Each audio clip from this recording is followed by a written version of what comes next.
started.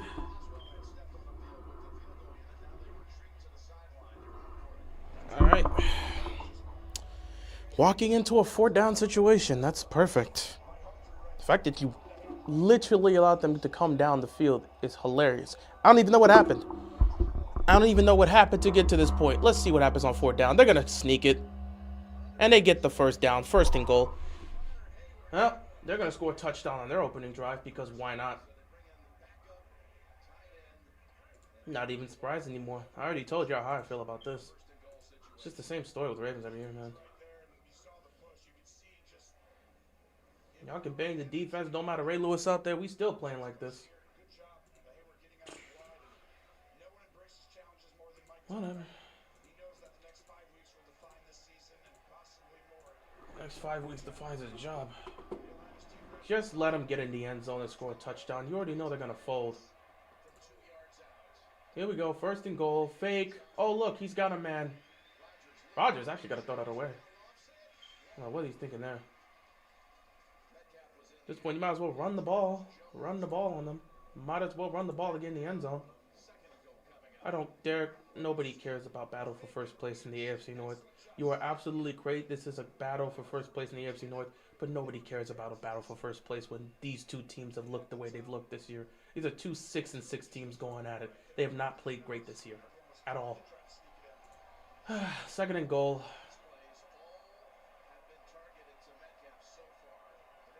Might as well target to Metcalf again.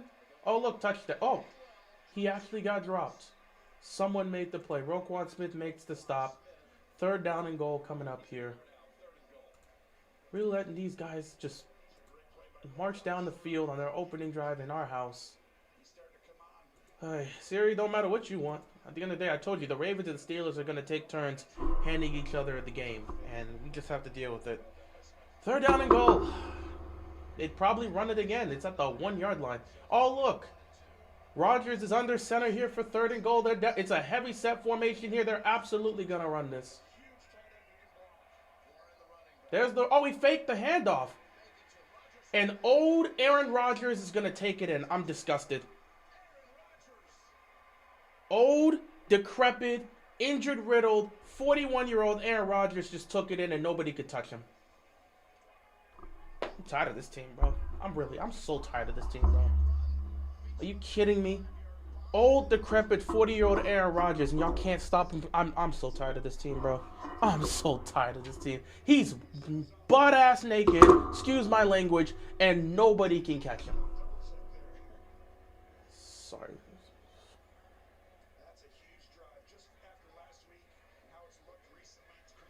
Why am I not surprised? Nobody's surprised. I told y'all about this defense. Nobody trusts these dudes. Opening drive, we get a field goal. Opening drive, they get a touchdown. This is about to be a... Wow, what is this, man? God, what's going on, George? You try and tackle him. I'd put a better effort than that. I'll go out there and tackle that 40-year-old man. That dude was standing there, wide open. Nobody rushing to him. And even if you're prepared for the run, ain't nobody off the edge that can come get him. I'll go out there and try to tackle this dude. I ain't no freaking professional athlete. You always want to be saying that thing. You go tackle him. I'm not a professional athlete. You would probably have a better chance of catching Aaron Rodgers there. You'd probably put more effort than they did. Y'all always want to pull that thing. You go tackle him. I don't get paid millions of dollars as a professional.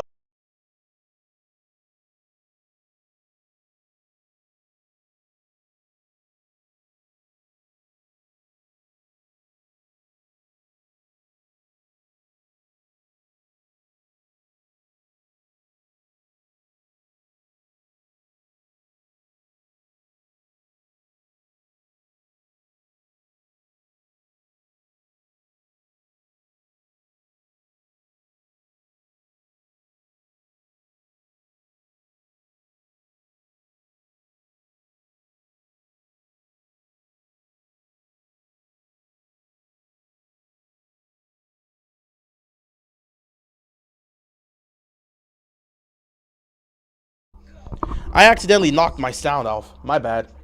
I accidentally turned, like, legit, when I hit my mic, I accidentally turned it off. But yeah, that was Rodgers' first rushing touchdown in 3 years. Aaron Rodgers' first rushing touchdown in 3 years, dog. First rushing touchdown in 3 years. And yeah, best of luck as a Steelers fan. My mic shouldn't be off. I should be on. My mic is on. What are you talking about? I'm clearly seeing this. My mic is on. It's on. So maybe there's a delay. It's clearly on. I don't know. Maybe it's the delay with your stream. Maybe it took a while, but like it's on for me, and I can clearly see the mic is working. But first rushing touchdown for Aaron Rodgers in 3 years. And y'all talking about you try to tackle him. 41-year-old, old, decrepit, injury-riddled Aaron Rodgers just rushed in untouched for a touchdown. And I'm hearing people talk about you go try to tackle him. Come on. Let's be serious right now. First rushing touchdown for Aaron Rodgers in 3 years.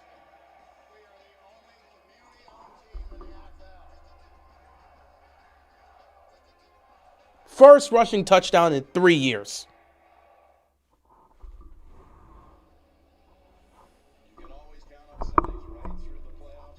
And I get best of luck to your Steelers, too, and all the competitive nature. But if Steelers fans want to lose this game in hopes that Mike Tomlin will get fired, a lot of Ravens fans hope we lose and actually get some change by getting John Harbaugh the hell out of here. It ain't going to happen. What's going on, Daniel? Happy Sunday to you as well. First rushing touchdown for this dude in 3 years, and I'm hearing people talk about you go tackle him. That's cool, Turbo. I'm pretty sure you're going around the streams talking about how Shedeur Sanders sucks. Go to the next stream and say that, bro. We ain't talking about Cleveland right now.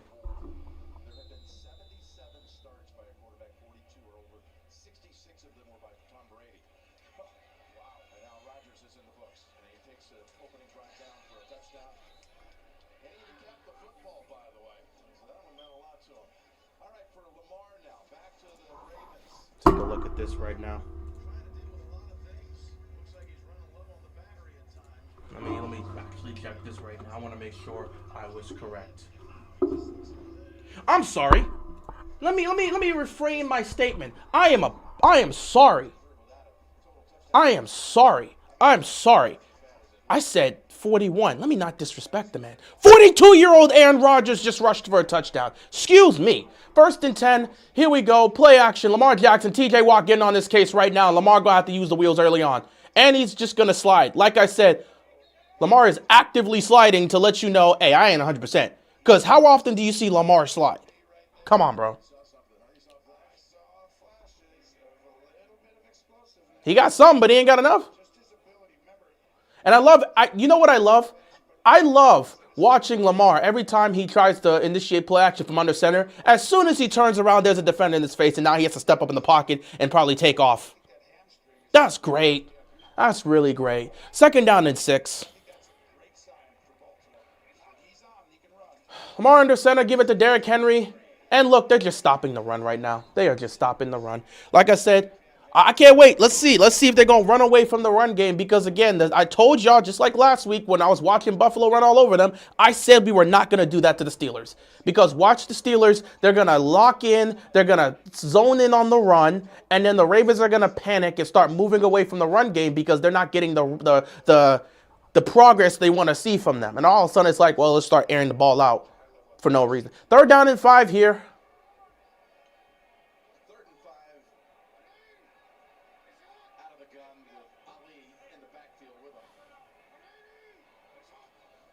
Here comes TJ Watt.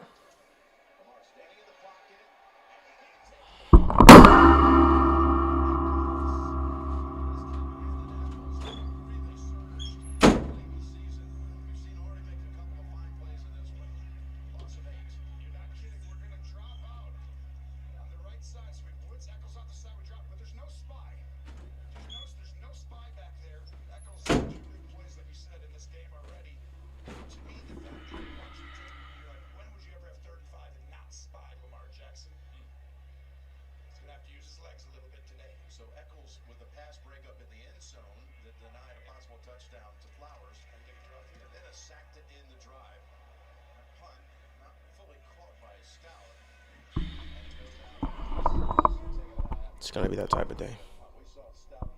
My day was actually good before the game started, but then I realized the game had to start and I had to sit here and deal with this. And everything I said was going to happen is happening right now. Early, and I know everyone's going to be like, it's early on. Dude, have you watched the Ravens-Steelers game? You think things just magically get better in these matchups?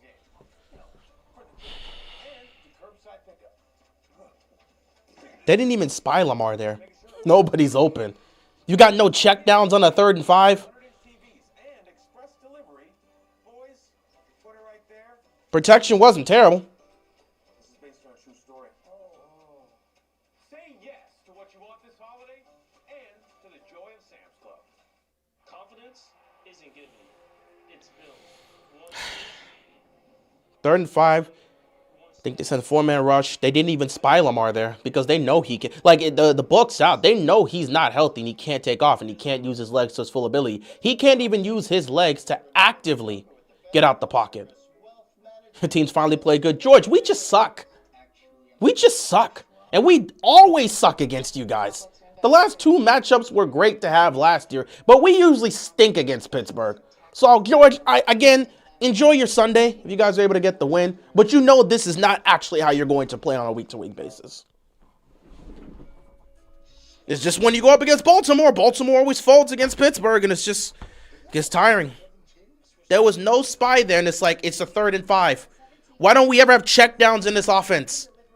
It's a 3rd and 5. There's nothing short on these routes. They didn't even have a quarterback spy on Lamar. They're not spying him.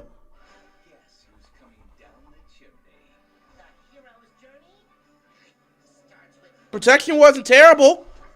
They just don't have anybody underneath. What is with them in all these deep routes? Not everything's got to be explosive. Where's the check down to just pick the damn 1st down up?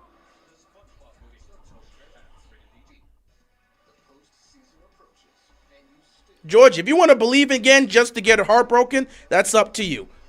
That's your choice. You have a right as a fan to believe in your team. But you know how the story ends for the Tomlin Pittsburgh Steelers. So it's up to you if you want to fall back in that again. I won't blame you. At the end of the day, I'd rather have hope than be pessimistic. Just look at me. I'd rather have hope than have to look at the reality of this team. And I got to go trust his defense. Bengals up 7-3 against the Bills. Watch, Cincinnati might sneak up and win this sorry division.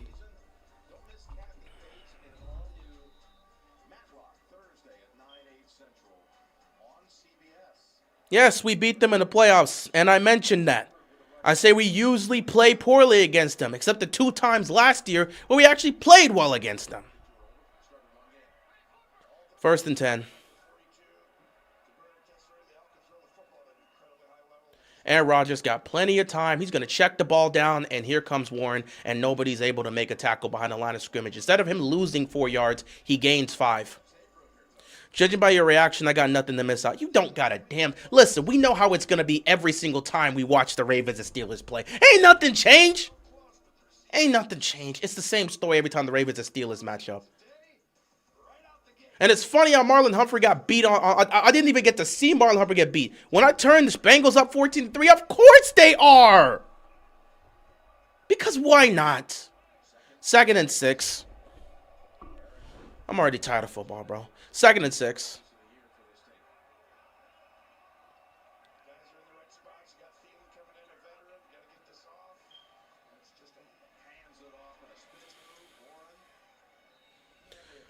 Warren continues to do whatever he wants against this team, bro.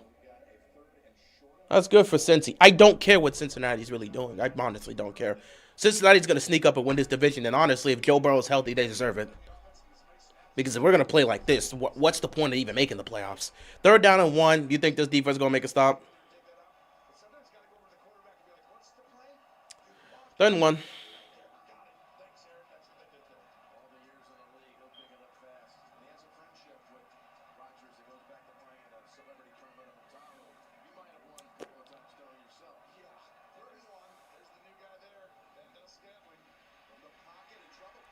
A 42-year-old Aaron Rodgers just got away.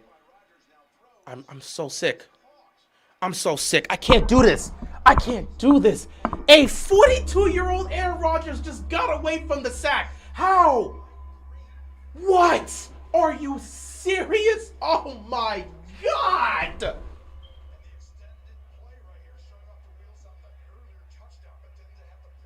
Are you serious? We can't make a single tackle against these damn guys. Why does this team fold every time against Pittsburgh? Are you kidding me? And then here comes the challenge. Oh great.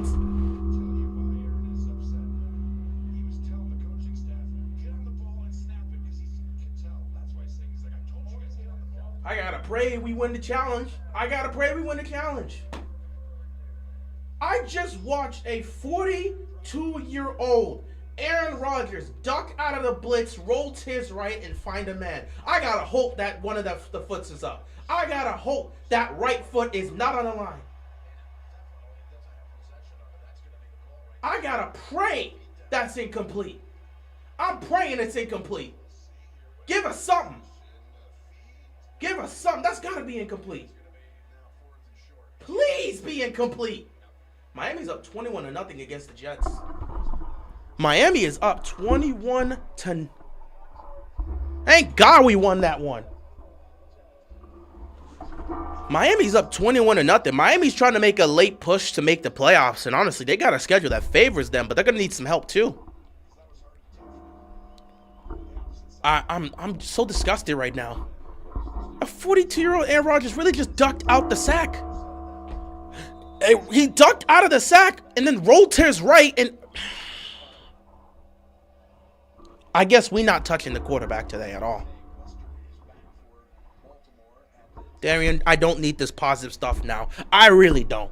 I don't need to hear this relax. We do this every time with the damn Steelers. I don't know if it was you. I don't know if it was John? I don't know who it was last time when we were in Pittsburgh and we lost 18-16. Relax, man. Our defense is finally playing well. You know how it's going to be with the Ravens Steelers. A whole bunch of nonsense. And we got to sit here. Win or lose, it's going to be a whole bunch of nonsense for 60 minutes. And we know it. All of a sudden, plays that they can make against other teams, they won't make plays here. Issues that hurt the team, oh, it'll showcase itself at the highest level against Pittsburgh. We do it every single time. Now, I'm just actively watching for that moment somebody misses a block and TJ Watt just smokes Lamar. Because it's coming. It happens damn near every time. Damn near every time it happens. Keaton Mitchell gets the handoff here, picks up about 5. It was 4 yards, maybe 5 yards. Second out coming up here for the Ravens. Cincinnati's beating up against Buffalo in the snow. Is this the playoffs? Is this the playoffs? Oh my God, this is the playoffs again. Bro, if Buffalo loses this is just like the playoff game. This is exactly like the playoff game that they lost to Cincinnati in 2022. It was snowy there and Josh Allen was trash. But that's a different conversation for a different day. I ain't here to talk about that, right? Second down and 6. Hand it to Keaton Mitchell, and he gets dropped immediately.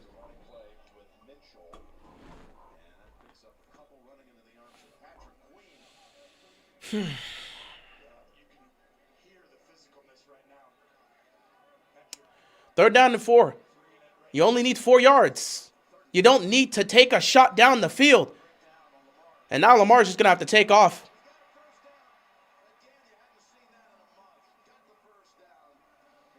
Lamar takes off and picks up the first down, and every time he gets tackled by the legs, I have to be concerned because I already know the boy's hurt.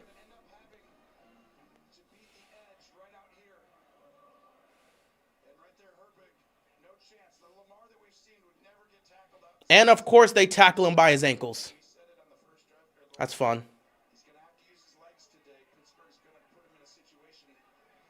First down and 10. Lamar's taking the snap. Fires across the middle. It is dropped. But there's going to be a flag on the play. It's going to be pass interference.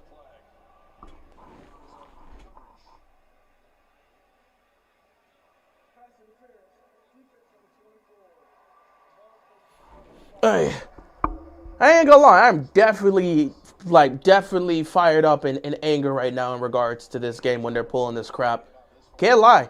That stream I had on Friday really found the way to. I'm not calmed down from that stream on Friday where we spoke about the damn team and we all got fired up and stuff. I am still fired up from that stream I had on Friday. Don't matter that I did nothing on Saturday. I'm still fired up from that stream because we talked about all these issues with the team and all this other crap from the players to the coaching staff to the front office, and I'm still fired up from that stream. First down and 10 at the 29-yard line. Lamar has time. Fires downfield. He's got Flowers, who's out of bounds. Incomplete.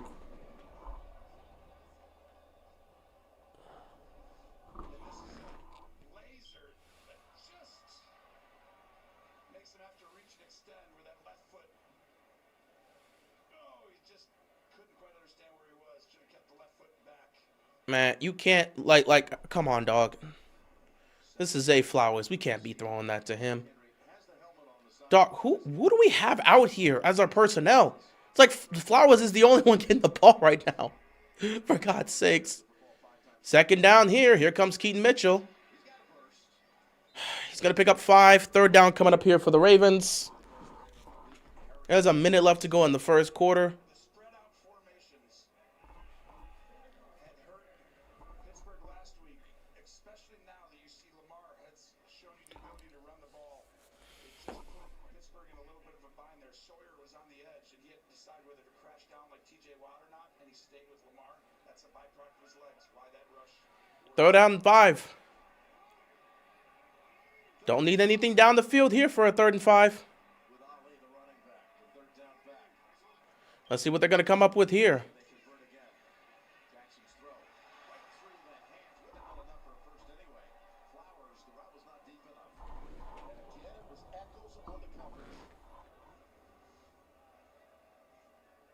Well, this is just a great job by Eccles coming all the way across the field. I want you to see, he's right here. The motion's going to come in, and he's going to pass it off. He has somebody else, and he goes, no, switch. I got him. This would have been wide open. Outstanding job when they get into a bunch to be like, you got the other guy, I got this guy on the run. Give this team credit being prepared. Eccles, 3 big plays. Stout punts. It's the same crap over and over again. We do this every time against the Steelers. Getting very tired of watching the same damn script. It's the same crap every single time. The offense can never seem to be effective against this Steelers defense. Last year might have been an anomaly. He's just been really distant lately. Maybe he's scared of The sad part is even if the ball was caught, it still would have been short because I don't think Zay Flowers is getting out of that one-on-one. But of course, you throw it to a receiver, it goes off of his hands. It's just Zay Flowers on first down. He's open, can't get that second feet down. He's on the sideline, not aware of where his feet should be. And then third down here, we go to Zay again. Like, dude, at some point, we got other guys. Can we go to somebody other than Zay, please? It's not your job to fix him.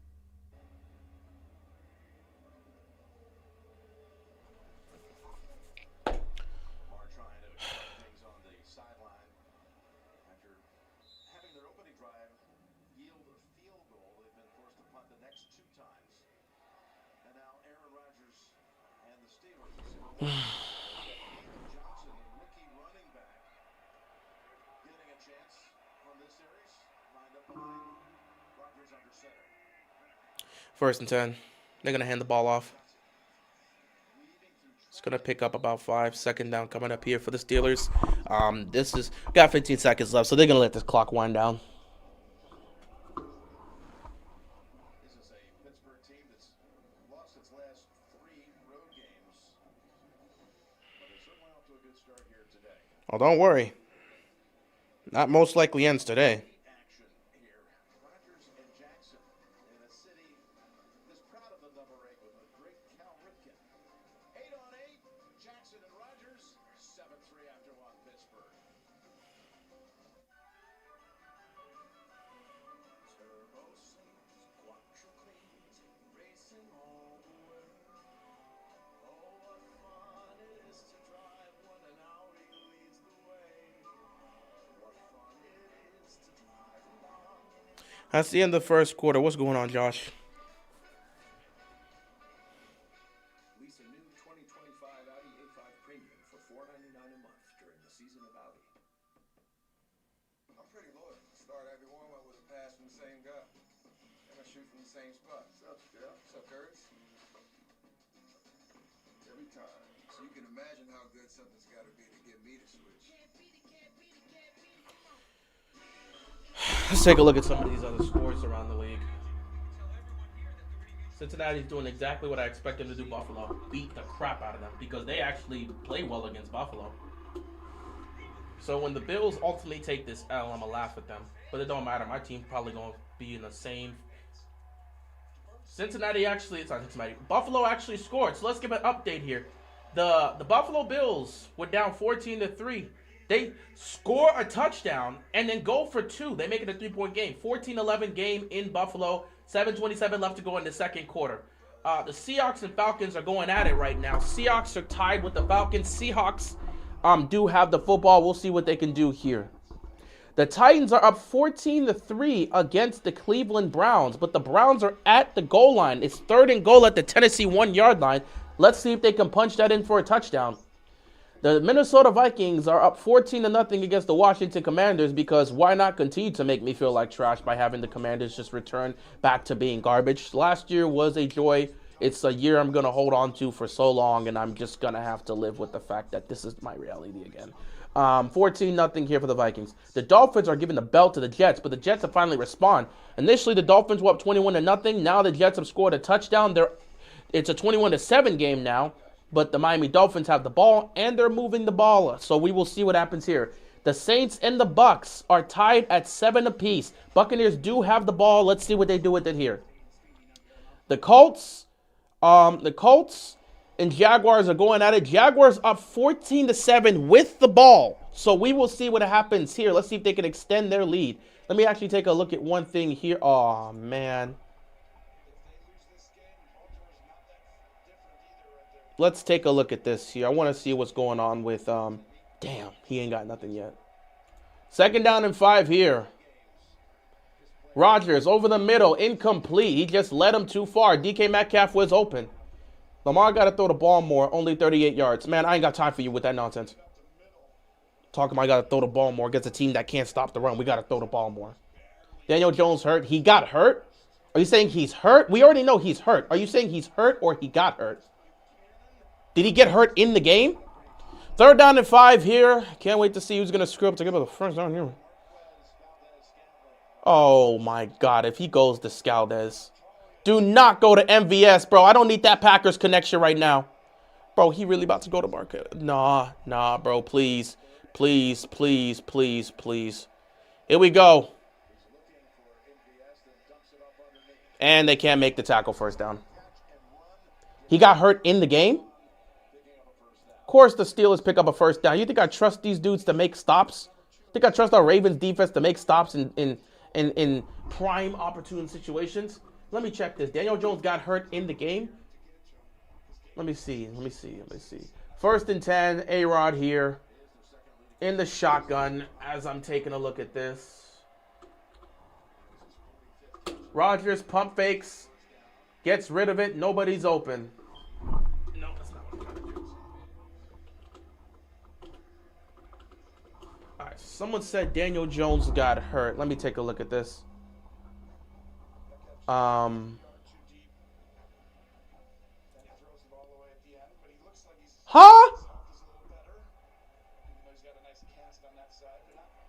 His season's over.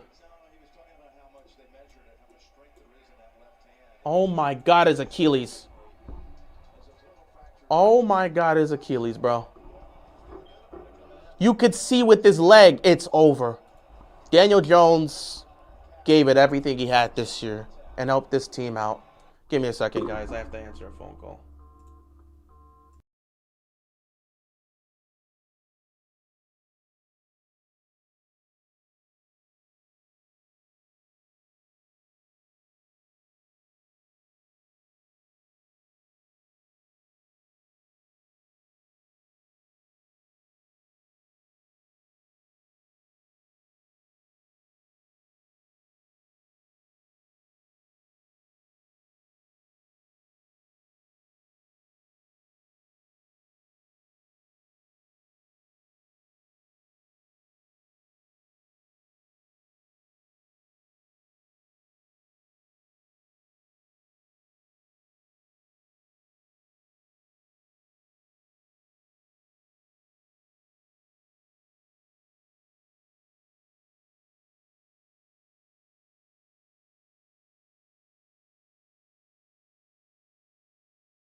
Yes, guys, I was muted. I was on the phone. I said I was, I don't know. Again, some of y'all probably came in a little bit late. I said I was muted because I was on the phone. I had to take a call. Washington seems hurt on the play, so I wasn't talking about the game. I was on the phone. I had to take a call. But yeah, it looks like Washington got hurt here as well. He's up now. Maybe he just got the wind knocked out of him. But yeah, Daniel Jones, his season's done. Daniel Jones' season is done. It looks like that's an Achilles. You know, you can say whatever you want about Daniel Jones, but I'm going to give the man credit. Daniel Jones had a hell of a season, bro. Given the fact that nobody expected Daniel Jones to play well, including myself, none of us expected anything from him. We all thought it was going to be a season where the Colts were just going to be irrelevant. We said the Texans were going to win the division, or maybe the Jaguars step up and win the division with ease. And Daniel Jones played well. He was playing at somewhat of an MVP type of caliber. Not saying he was an MVP candidate at all, but he was playing great football. Like I said, he was 2024 Sam Darnold. He was playing great football. To see him go down like that in a crucial matchup against an AFC South defender when it's a battle for first place, when you guys are tied, it's just going to tank their season. And now Anthony Richardson, it's time for him to step up, young man. This is your time and this is your moment. 3rd down and 3 here in Baltimore. You think the defense is going to make a stop after giving up 12 yards on 2nd and 15? Can we get to Rodgers? No. A-Rod guns it. DK Metcalf makes the catch. 1st down. Doesn't matter. They're just going to keep getting belted. I'm so sick and tired of this team, bro. Just keep getting belted. They're going to keep getting belted. They're going to keep getting belted. It's the same crap every... Look at that. 1 slide, 2. It's the same story, bro. And A-Rod's just going to throw a back shoulder fade. It don't even matter. Rodgers suddenly throwing dimes because it's our sorry defense. I told you about these guys. Y'all wanted to believe in them when you got Dylan Gabriel throwing the ball and Tyrod Taylor and J.J. McCarthy. Like, come on, bro. Like, come on, bro. We really wasting time with this. Like, we don't know how this defense is, bro. They're going to give up a field. They're giving up points off of this drive no matter what. Meanwhile, our offense can't even get anything going. 2 deep shots to DK Metcalf. Both completions, once again in field goal range. They're not even getting close to touching Aaron Rodgers. It's pathetic. They can't even make proper tackles. Flag on the play. What's the flag for?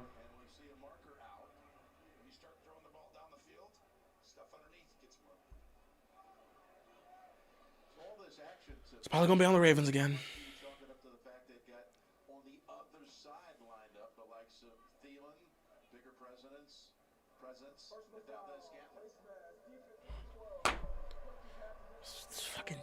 This defense is so sorry, bro. I'm sorry, man. I'm not even a swearer, but they're really just bringing out... I want to turn this crap off, bro. I really do. Nothing changes with this team. Super Bowl teams out here, Ray Lewis revving it up, and they're still playing like trash. Oh, my God. Like I said in my stream on Friday, which is why I'm still fired up, if you have to constantly rely on these legends to come back and motivate you, you guys are sorry. There's no leadership in the damn locker room. The same thing I said was going to happen is happening. Oh, my God. It's the same crap every time. All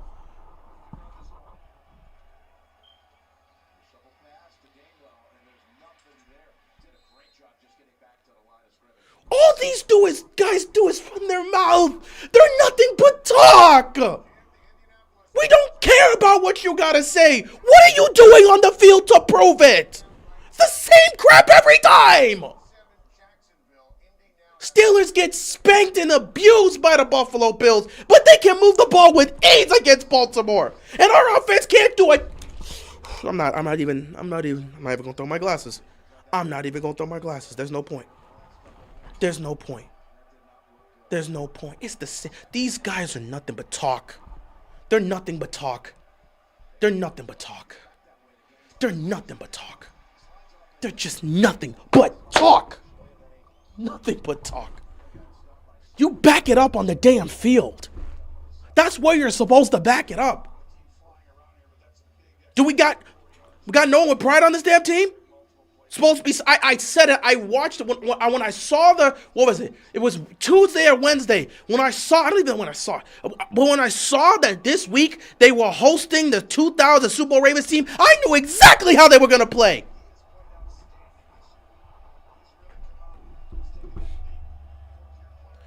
Steelers 3 of 5 on third down and 5 here. Got all these people lined up at the line of scrimmage. Not a single one of these guys is touching Aaron Rodgers. They're going to call a timeout here. Steelers are a good team. No, they're not! They're not a good team! But guess what? We're not a good team! We're not a good team. They're not a good team. They are an average football team. We are average to sub-average. Neither one of these teams are good teams. Let's not pretend we are not a good team. Let's not lie. No, not we. The Steelers are not a good team. Steelers fans will tell you they're not a good team. They're not. They're an average football team. The Ravens are an average football team. George, a Steelers fan in the comment section, they're not a good team. The Steelers are not a good team. But when they play against us, they always do what they do. Steelers are not a good team. Let's not lie here. But the Ravens are not a good team. And we can be honest about that too. The Ravens aren't a good team. The Steelers aren't a good team. The AFC North is the worst division. Average is not good. Average is not good. Buddy, we are an average to sub-average team. So yes, they can dot us up. Where was that good team against Buffalo last week? Stop this. Even Steelers fans in the comment section are telling you they're not a good team. Over your gas.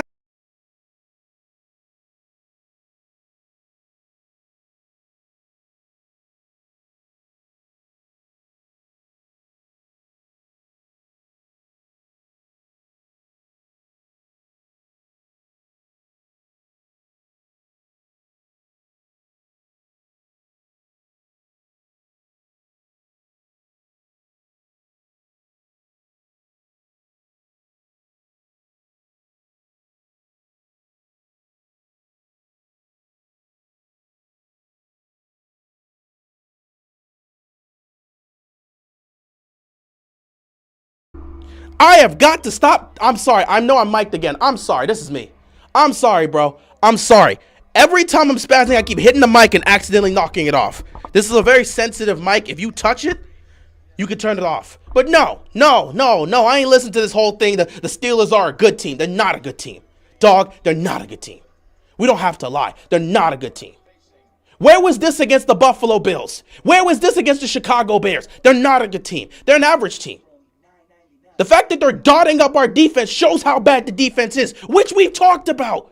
We talked about this defense and saying they're not good. The 5-game winning streak is happening with Dylan Gabriel as quarterback, with J.J. McCarthy as quarterback, with Tyrod Taylor as quarterback. That don't make you good. Come on, bro. Out here wasting my time talking about the Steelers are a good team. Steelers aren't a good team. Neither are the Ravens. Both teams are average. That'll get you 9, maybe 10 wins and you win this sorry division. Both are average football teams this year. Let's not pretend. We ain't got to lie like this. Bro. Defense getting dotted up by an average team like this. Stop. We're not a good team. Steelers ain't a good team. Steelers fans will tell you that. Ravens aren't a good team. They're not. Neither one of these teams are good teams. They're average teams. That gets you 9, maybe 10 wins this year. And whoever can win the most games within the division wins the division, bro. We held the Rams to 17 points because Matthew Stafford literally missed out on 14 points in the first half because he couldn't hit a wide open twice. He missed a wide open Devontae Adams twice in the first half, which would have made it 14 points. Don't give me we held the Rams to 17 points when quarterbacks are actually dropping. That is one of the... And we lost that game too. So I'm telling you, bro, y'all like to do these things. We held them to 17 points. Watch the game. In the first half, Matthew Stafford missed Devontae Adams twice. Those could have been touchdowns. And one of those, Devontae Adams was as wide open as you can be in the end zone, and he just missed them. The Rams were beating themselves in that first half. Our defense wasn't doing anything special. But that's when we play the games. You held them to 17 points, so obviously they got to be a good defense. Did you watch how that first half, they literally left 14 points on the table? They should have dropped 30 on our heads. They should have dropped 30 on their heads. They left 14 points on the table in the first half. Second half, they stopped making those mistakes. That's how they ended up putting 14 more points on us. This defense is not what you guys want to make it out to be. They're not what you want to make it out to be. They're not a terrible defense, but they're not this great defense. They're average. They're going to make some plays here and there. They're going to make some stops. Like I said, the best this defense could do is become the 2017 defense. 2017 defense wasn't great. They were bend but don't break. They gave up a lot of yards. They gave up a lot of plays. And they created a lot of turnovers. I've been a Steelers fan for 15 years. We haven't had a season where we were good the whole season. Last time was 2017 when you felt, well, yeah, you guys were in the number one seed. Or you would say that. Honestly, I don't know. Steelers, I mean, since the Super Bowl in 2010, I don't know how you would rank the Steelers seasons.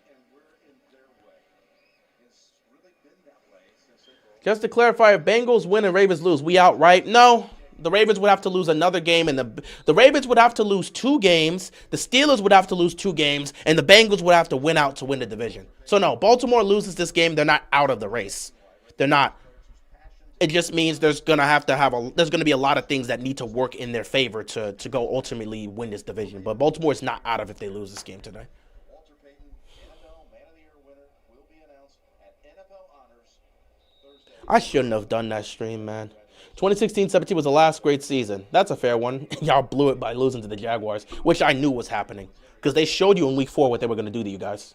And a lot of y'all wrote that off. Oh, man, I shouldn't have made that stream on Friday. 1st and 10. Here we go. Let's run a wide receiver screen and not set up any blocks. And look at this. Oh, my God.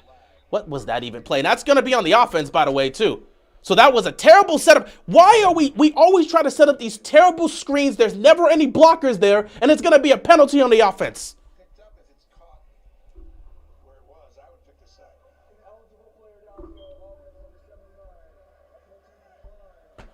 Oh, my God. We don't do anything well, do we? Oh, my God. We don't do anything efficient, do we? What type of play for the... There's nobody there for the screen. What are you running? And the only person out there was Ronnie Stanley, who was clearly out of position, which is why the flag got flagged. Which is why the flag got thrown, excuse me. 2nd and 11. Quick throw to Zay Flowers. Zay Flowers dodging 17 defenders. 3rd down and short. Our last playoff win was when we still had the Killer Bees and didn't even score a touchdown. Your last playoff win was 2016 in the divisional round against the Kansas City Chiefs. Well, you won 18-15 or 18-6, and you beat the Chiefs and went to the AFC Championship game, but you got beat in New England. That's the last time you guys were really seen as that. And then 2017, you had home field advantage and lost to the Jaguars. 2018, you didn't make the playoffs. 2019, you didn't make the playoffs. 2020, you were 11-0 and got smacked in the first round by the Browns.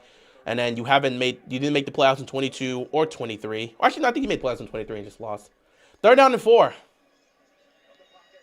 And Lamar's just going to have to take off.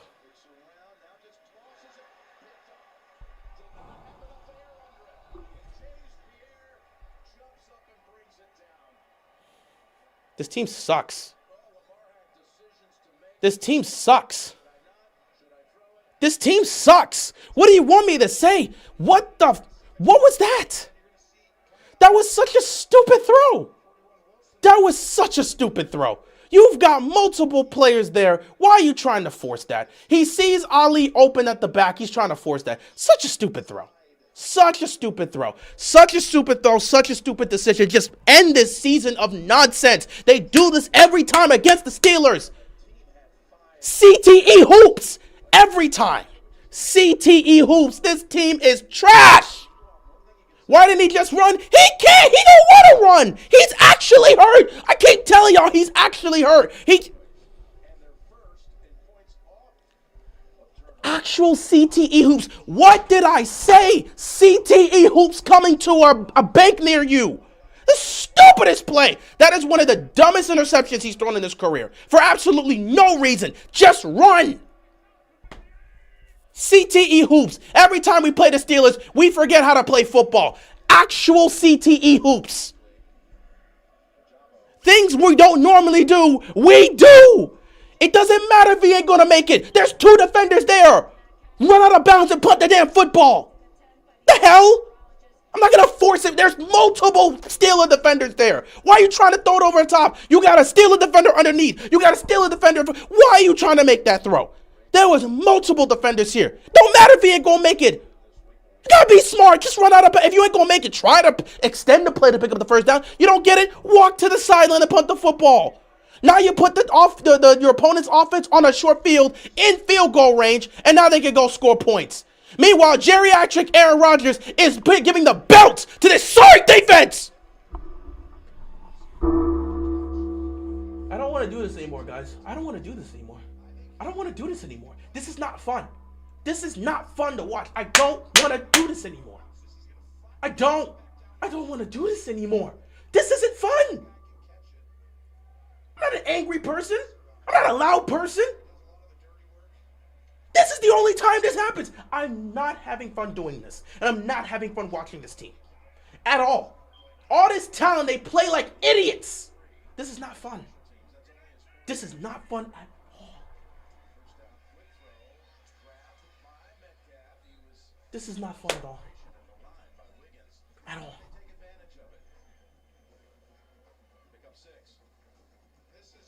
It's not. I'd rather just sit here in silence and watch the game than have to commentate. Because at least I can sit here in silence and not have to worry about things. I'd rather do that than be in front of a screen and having to talk about this team. I could just sit in my chair in silence and watch the game. When the game's over, I can go do something else. This is not fun at all. This is not fun. This is not fun. We always do the stupidest crap every time we play the Steelers. Makes no sense to make that throw, we make it. Makes no sense to make that play, we do it. Can't make the simplest of stops at the simplest of moments.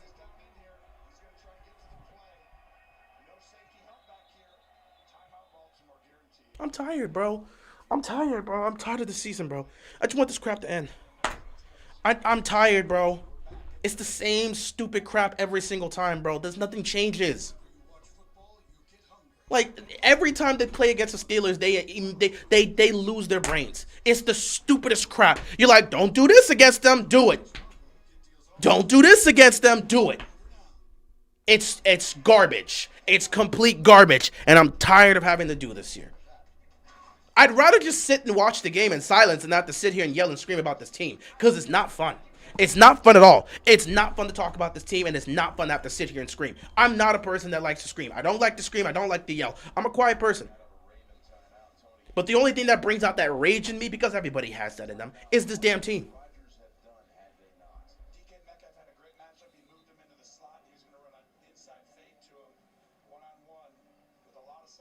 It's the same story every single year, man. Can we just save ourselves the trouble? What are the Lamar fans going to do on that one? Who are you going to blame for that stupid interception?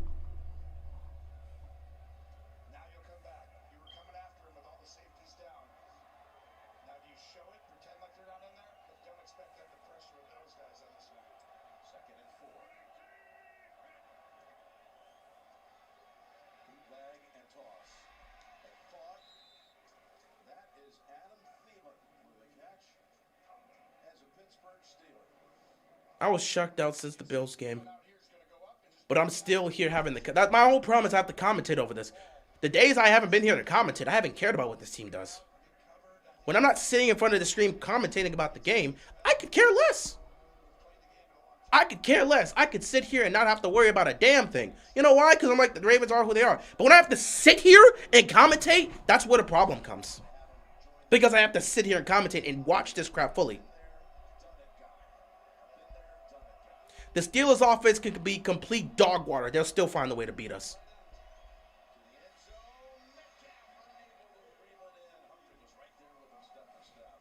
We've faced off against worse offenses than the offense we see right now. We lost to Kenny Pickett. Remember that.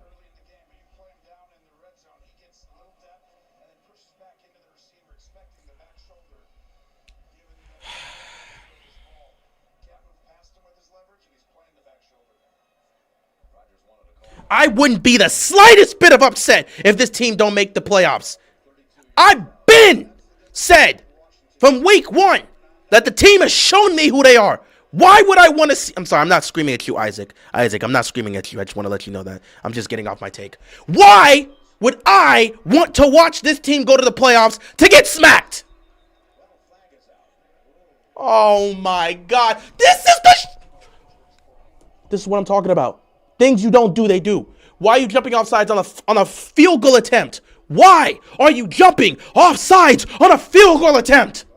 The things you're not supposed to do, they always do it against Pittsburgh. What are you doing? Why?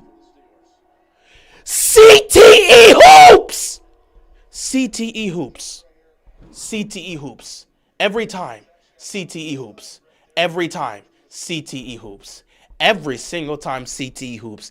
Things you're not supposed to do, you do against the Steelers. It's a field goal attempt. What in the hell are you thinking? CTE hoops. I hope they make it 17-3. CTE hoops. CTE hoops.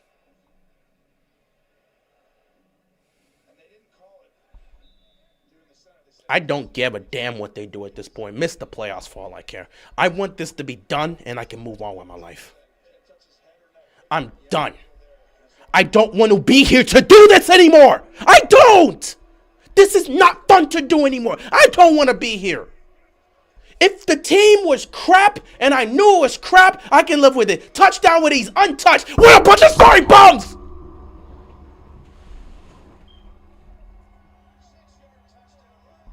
CTE hoops. And this might be my last stream of the year. I don't think I want to sit here for the rest of the year and cover this team. I can't. I am not someone that screams and get my blood pressure up. I am not that. I don't want to be. This might be my last stream of the year because I don't think I can take dealing with the rest of these games. This might be my last stream actually covering the team this year. I don't think I can do this another week of this. I don't think I can. I really don't think I can. Because I'm not going to raise my blood pressure for these sorry bumps. I'm not doing that. I'm not doing that. Ravens Super Bowl team out here playing like garbage, right? Playing like garbage in front of all those legends and champions, right? 17-3. I don't think I can do this, guys. I cannot. I absolutely cannot do this, man. I can't. Oh, God! My chair. Oh, wow. Yeah, you know what? No. I think that's just it for me. I'm going to just lay here. That's it for me. Everything's self-destructing. The team has gone to hell. I don't want to do this anymore. We're fractured. We're fractured everywhere. I think I'm done. I think I'm done. I'm completely done. There's nothing left. There's nothing left. I think I'm done. There's nothing left. I think I'm done. There's nothing left. Thanks, chair. Thanks, chair. Thanks. For absolutely no reason to do that. But thanks. Oh, well, let me actually fix my chair real quick. Yeah, I think I'm done. I think I'm done. I'm fine. I'm perfectly fine. But I think I'm done here. Oh, what the heck? Why are you down like this? Hold on. Let's see what's going on here. I'm trying to fix my chair right now.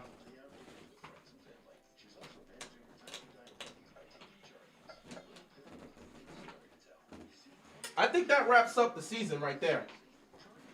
That wraps up the game and the season. That moment right there.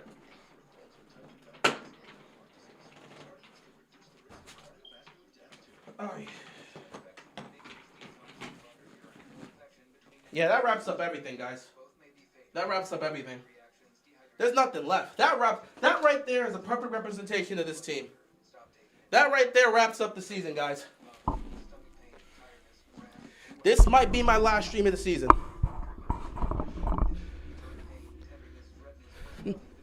I'm going down with the Ravens. Yep. This might be my last. Actually, let me put this chair down so I don't have to. There we go. This might be it, man. This might be it. That sums up. No, I'm not going down with. Well, you know what? I just went down with the ship. It's over. It's over. I just went down with the ship. It's over. That was perfect timing too, right? Like you couldn't have timed that any better. Jim Nantz talk about the Ravens self-destructing. I'm spazzing out and then I fall down. That was perfect timing. Darian, I don't care about your team allowing team to come back. Please, we don't want that to happen. I'm done. I'm done. I'm so done. I'm so done. I want this to be over. 2026, we turn in a new leaf. I ain't paying attention to these bums, bro. I'm so tired of this crap. If we were the Raiders and my team stinks, fine. If we were the Browns and we know the offense stinks, fine. Here's the thing. When you know your team stinks, you know what to expect. You ain't got to get angry When you know your team is trash, when there's zero expectations, when you go into the year expecting your team to win 4 games, you can live with that. You don't want to, but you already know. You already know what you're getting. That's why when all those teams like, you don't know nothing. Try being a fan of this. Dude, you already know the team stinks and they're going to stink from the get-go. There's no aspirations to make the playoffs. The standard is trash for them. So you don't have to be surprised. But when the standard is Super Bowl or nothing and you play like this, it's entirely different. It's entirely different. When the standard is Super Bowl or bust, it's entirely different. That's why I hate when people bring up, well, try be a fan of this, try be a fan of what? Your team's already been trash. You came into the season expecting them to win 4 games. You knew your team would be trash. You didn't have any expectations. Everybody knew your team would be trash. You were in the dirt from the beginning. You knew you were going to be there. You don't want to be there, but you at least knew you were going to be there. You weren't surprised. But when your team is expected to be at the mountaintop or the top of the top, and you play like this, what do you think people are going to say? You realize, I said this the entire offseason. I said it was a load of garbage, don't buy into the hype, and I personally wouldn't pick them. Do you know how many pundits picked the Ravens to win the Super Bowl? Do you know how many pundits had this team favored? They had one of the highest Super Bowl odds to come into the season, and they're looking like this. When your expectations go from that to this, what do you think the fans are going to say? When you understand what your team is coming into the season, and it's like, okay, we're already going to be bad, you know what to get. You know what you're going to get. You know how things are going to go. You can expect it. The expectation for this team was to win a title. They were supposed to be legit championship contenders, and they look like the way they look. How do you think a fan base is going to feel? Is Lamar done? I don't know, and I don't care. It ain't my answer for this. If he was healthy and he was playing like this, I think we could have a better conversation, but he's not healthy. He's not 100%. Like I said, if we were talking about 2021 when he was healthy and playing the way he was playing, even though we were winning some of those games, sure. But I can't make an argument and say Lamar's done knowing he has multiple leg injuries. It's like he's got multiple leg injuries. How can I assess whether or not he's done or not? That's kind of the tough part. He's got multiple leg injuries. So I can't make an assessment based off of that. Dude, I don't care what Joe Burrow's doing. I don't care what Joe Burrow's doing. I don't care what any other football team is doing. I just want to finish this with the Ravens Steelers and go about my day. I'm already tired of football. I'm ready for the offseason. I'm already checked out. I've been checked out since week 1 when they blew it to the Bills. I've been checked out. I'm so tired of the same crap every single year. It's the same story with the Ravens every single year, man. I'm not getting on a damn thing. They can come back from 30 to plus. I'm not buying into this team. George, you've been here long enough. You've been on my channel long enough to know I'm not one of those type of people that's just going to jump back on the train because they make a comeback against the Steelers. You and I both know I don't operate like that. Which team would be better off if Baltimore and Pittsburgh had switched head coaches? Neither. I don't think Mike Tomlin comes in and magically changes shit. And I don't think, excuse me, I'm sorry, I'm unhinged. I'm swearing. I'm sorry, Mom. I'm sorry, Pop. I'm sorry, my fam. I'm just, this is not going to be a good stream to watch. I'm begging y'all. I'm just letting y'all know it's not a good stream to watch. This might be the last one I do for the year, man. Lamar better not sign again. That's up to him, man. But you can switch head coaches. I don't know if it's going to make a major change. I think both these guys need to go somewhere far from this division, man. It wouldn't hurt to go back to college. They can be a college coach.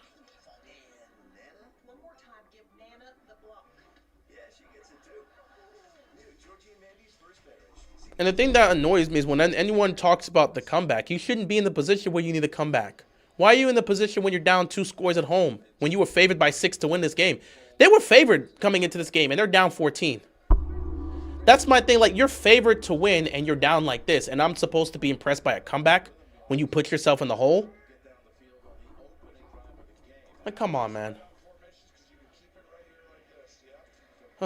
Lamar to Flowers. Got a 9-yard pickup, second down here. 5 minutes left to go in the game. Keep in mind, the Pittsburgh Steelers do get the ball coming out of halftime.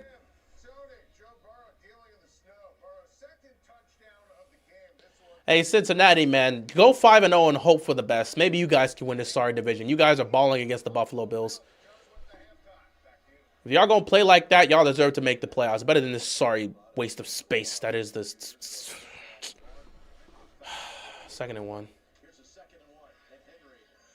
Got all this damn talent. We can't even operate. Oh my God, I can't even.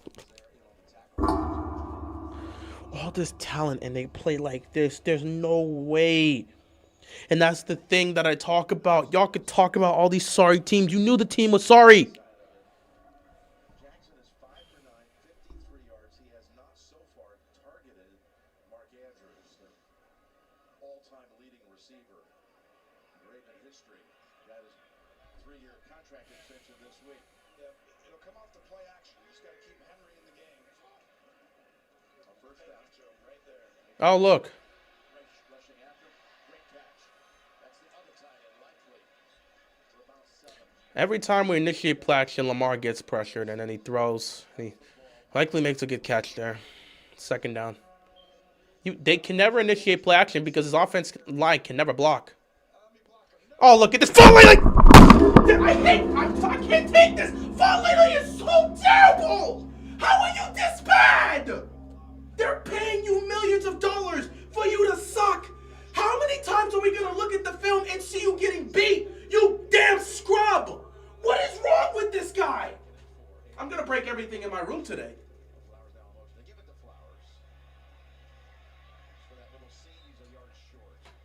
Dog, this is ridiculous.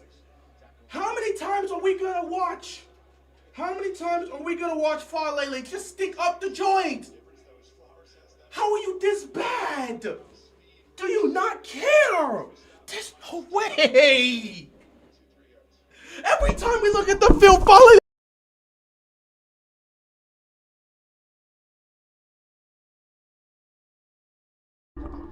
How are you this bad? How are you this bad, man? How are you this bad?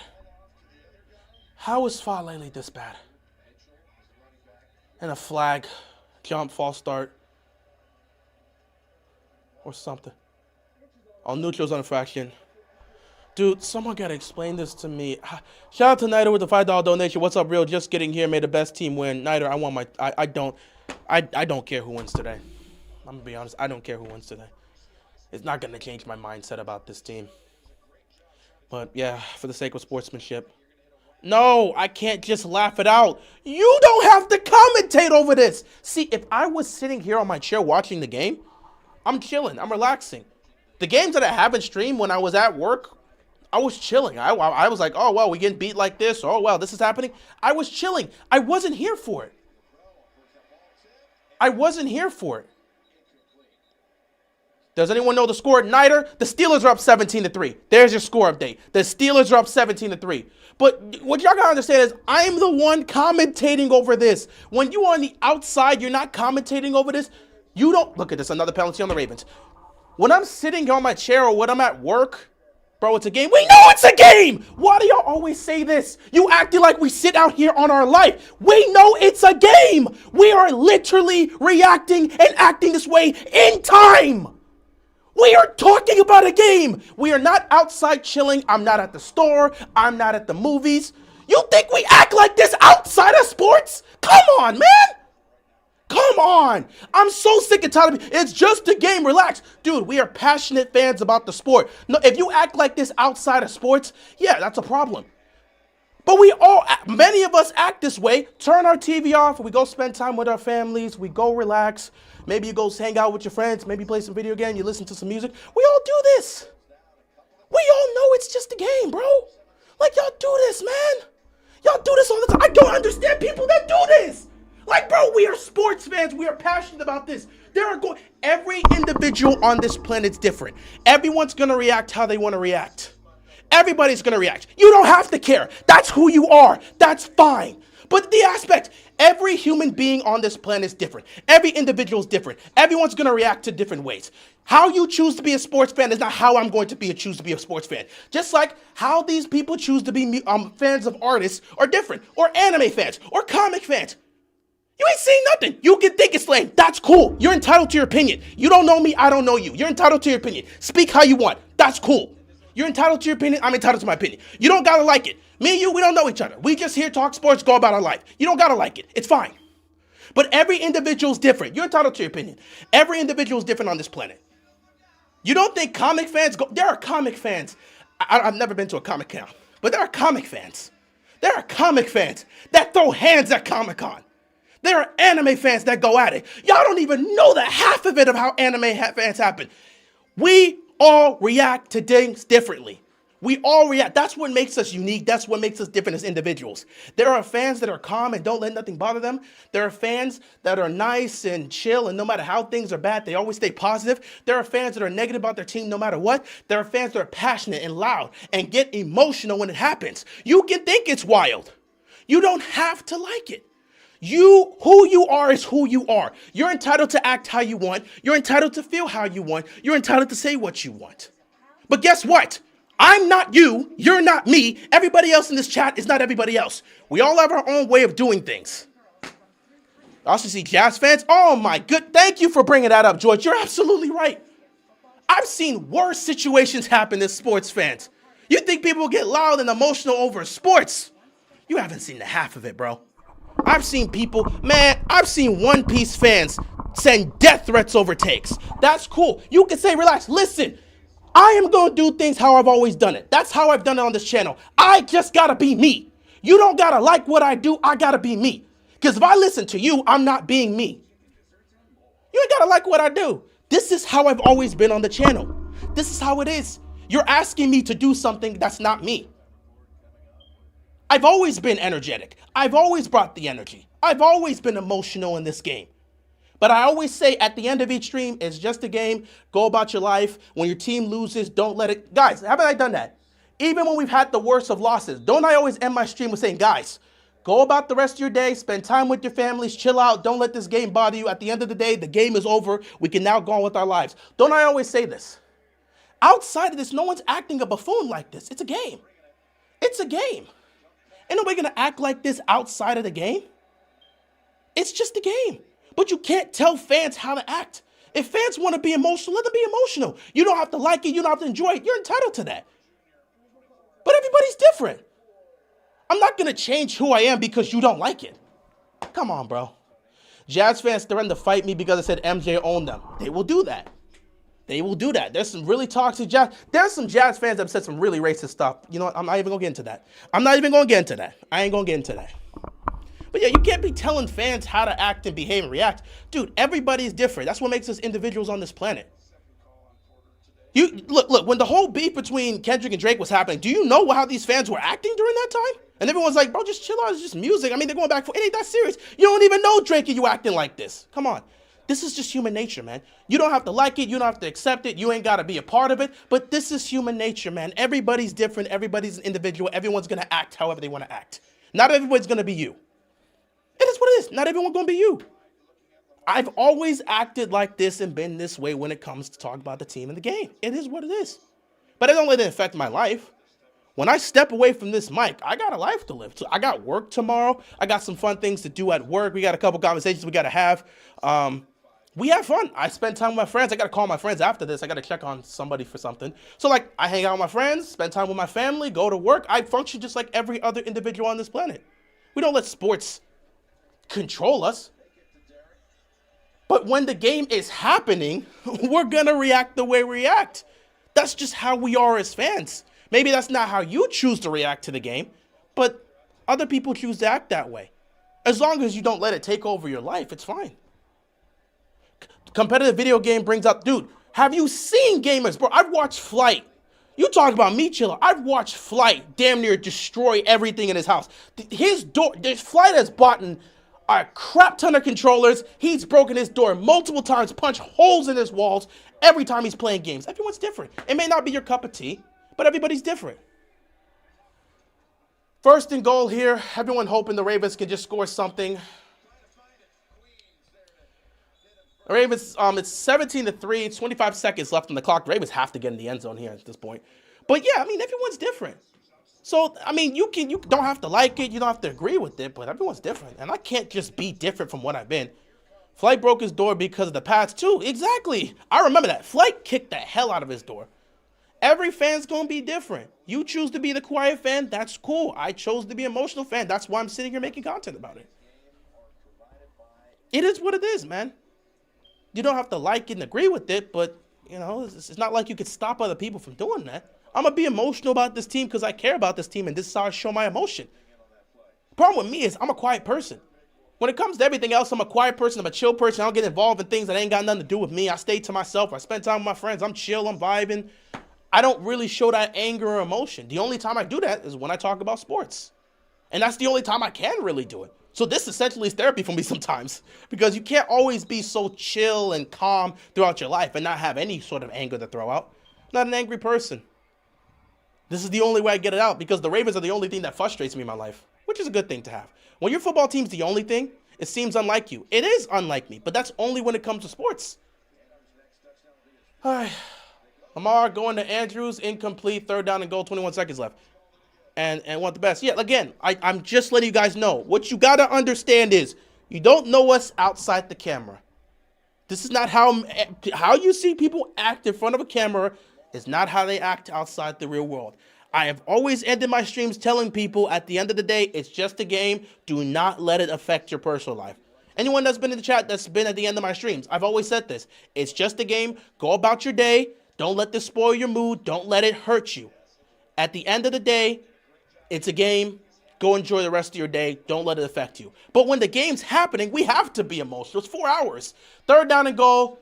Lamar takes off and picks up the touchdown with his legs. Touchdown Ravens. 17-10 heading into halftime, basically, unless the Ravens find a way to piss themselves. Yeah, reels always keep it real. This is just how we are. I get pretty emotional when I just miss my parlay, known to put a hole in the wall. People get emotional for plenty of things. Like I said, just because you see me acting like this, holding on the defense is going to be declined to touchdown stance. Just because you see me acting like this in front of a camera does not mean this is how I act on my daily life. I'm one of the quietest people in the world.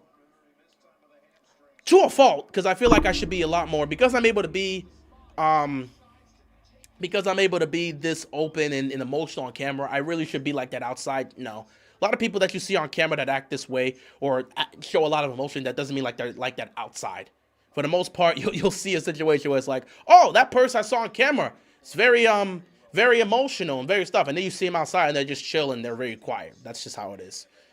Extra points, no good, because like I said, it's just how things are going to go. I don't even care. Am I supposed to be shocked by this?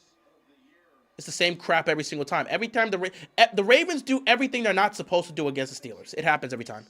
As long as it doesn't affect your life, you good. That's something I have to work on, because in the past, I let this team ruin my day on multiple occasions. I've always told these guys, don't let this ruin your day. And the thing about it is, me doing all this emotion and yelling and screaming, I've gotten plenty of calls from my mother when it comes to this. My mother hates when I do this.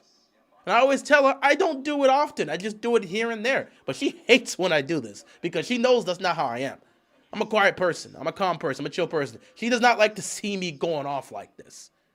But that's what this team does to me. Honestly, if I just walked away from sports, I'd never stress about anything again in life. Except the classic things of I gotta pay bills and do all this other stuff. But I would never be yelling and screaming if I walked away from sports. But I never would walk away from sports. Like, anime never had me like this at all. I'm a huge anime fan, and I've seen the back and forth. I've seen the back and forth with anime fans. I've seen the One Piece fans get angry and loud and toxic. I have fun with that. I chill, I laugh. I find that entertaining. I don't participate in that, but I find it entertaining. With music, with the old Kendrick and Drake beef when it was at the highest, a lot of people were getting loud and emotional. I wasn't having a vibe and enjoying the music that was coming out. I'm not usually on this side. I'm not.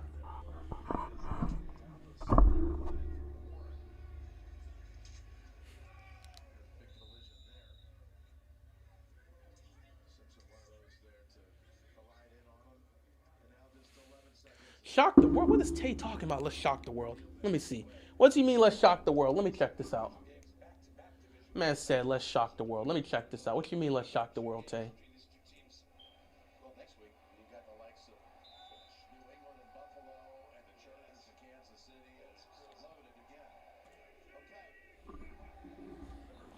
Alright, so after that long talk, we're officially at halftime, which means I gotta go take care of a few things.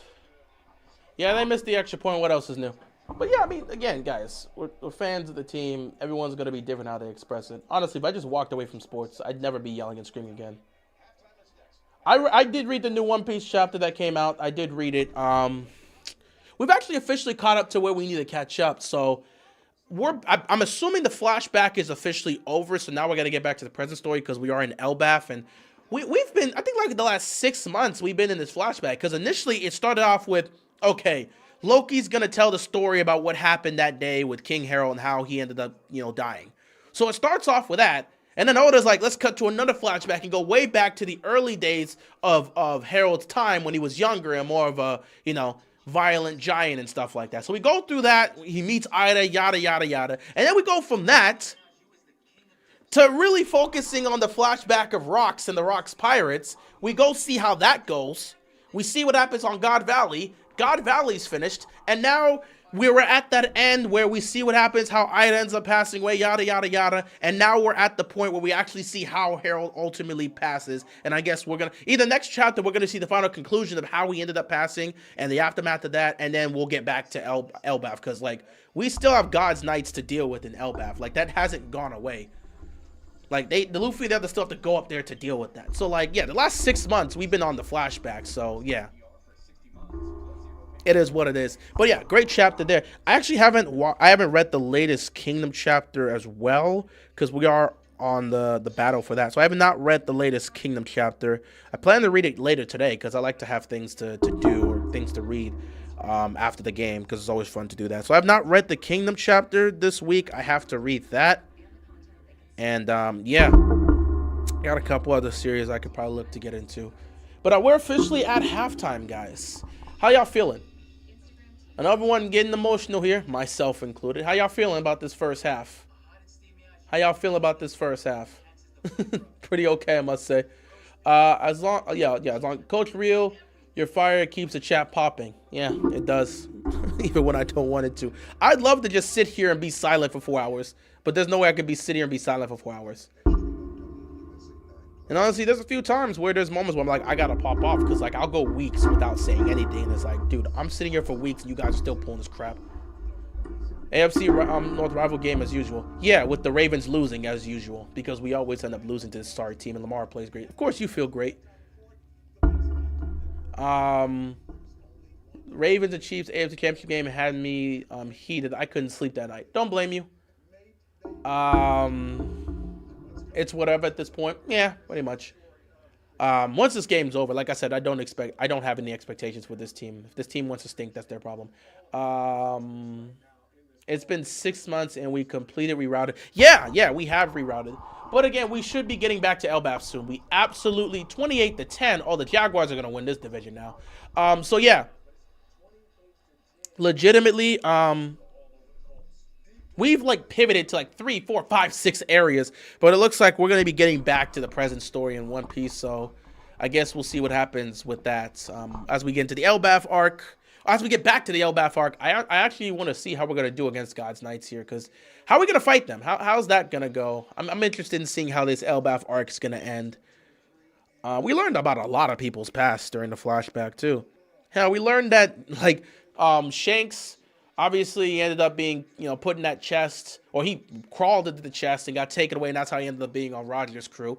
He was there for a while, and we find out, he actually went back to Marijua. He went back to Marijua and ended up reuniting with Garling and Shamrock. So he was a God's Knight for a while.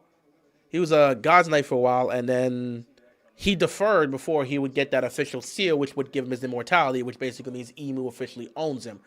So, yeah, that's, we found out, Shanks was such a rat there. I love the agenda. He was such a rat. He's the one that helped Fisher Tiger out during the escape, and then he's all getting loud. Man, did they find out who let those slaves escape?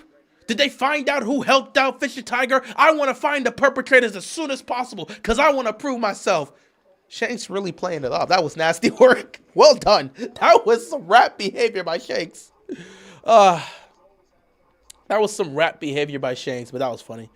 Why does the offensive line suck so bad? Because they're trash. They're not good. You can't make bad players good. They don't magically turn good. The offensive line stinks. That missed extra point could come back to bite them. Buddy, they already down 8. They're already down in this game and they've been playing like trash. It don't matter. Come back, don't come back. The team stinks.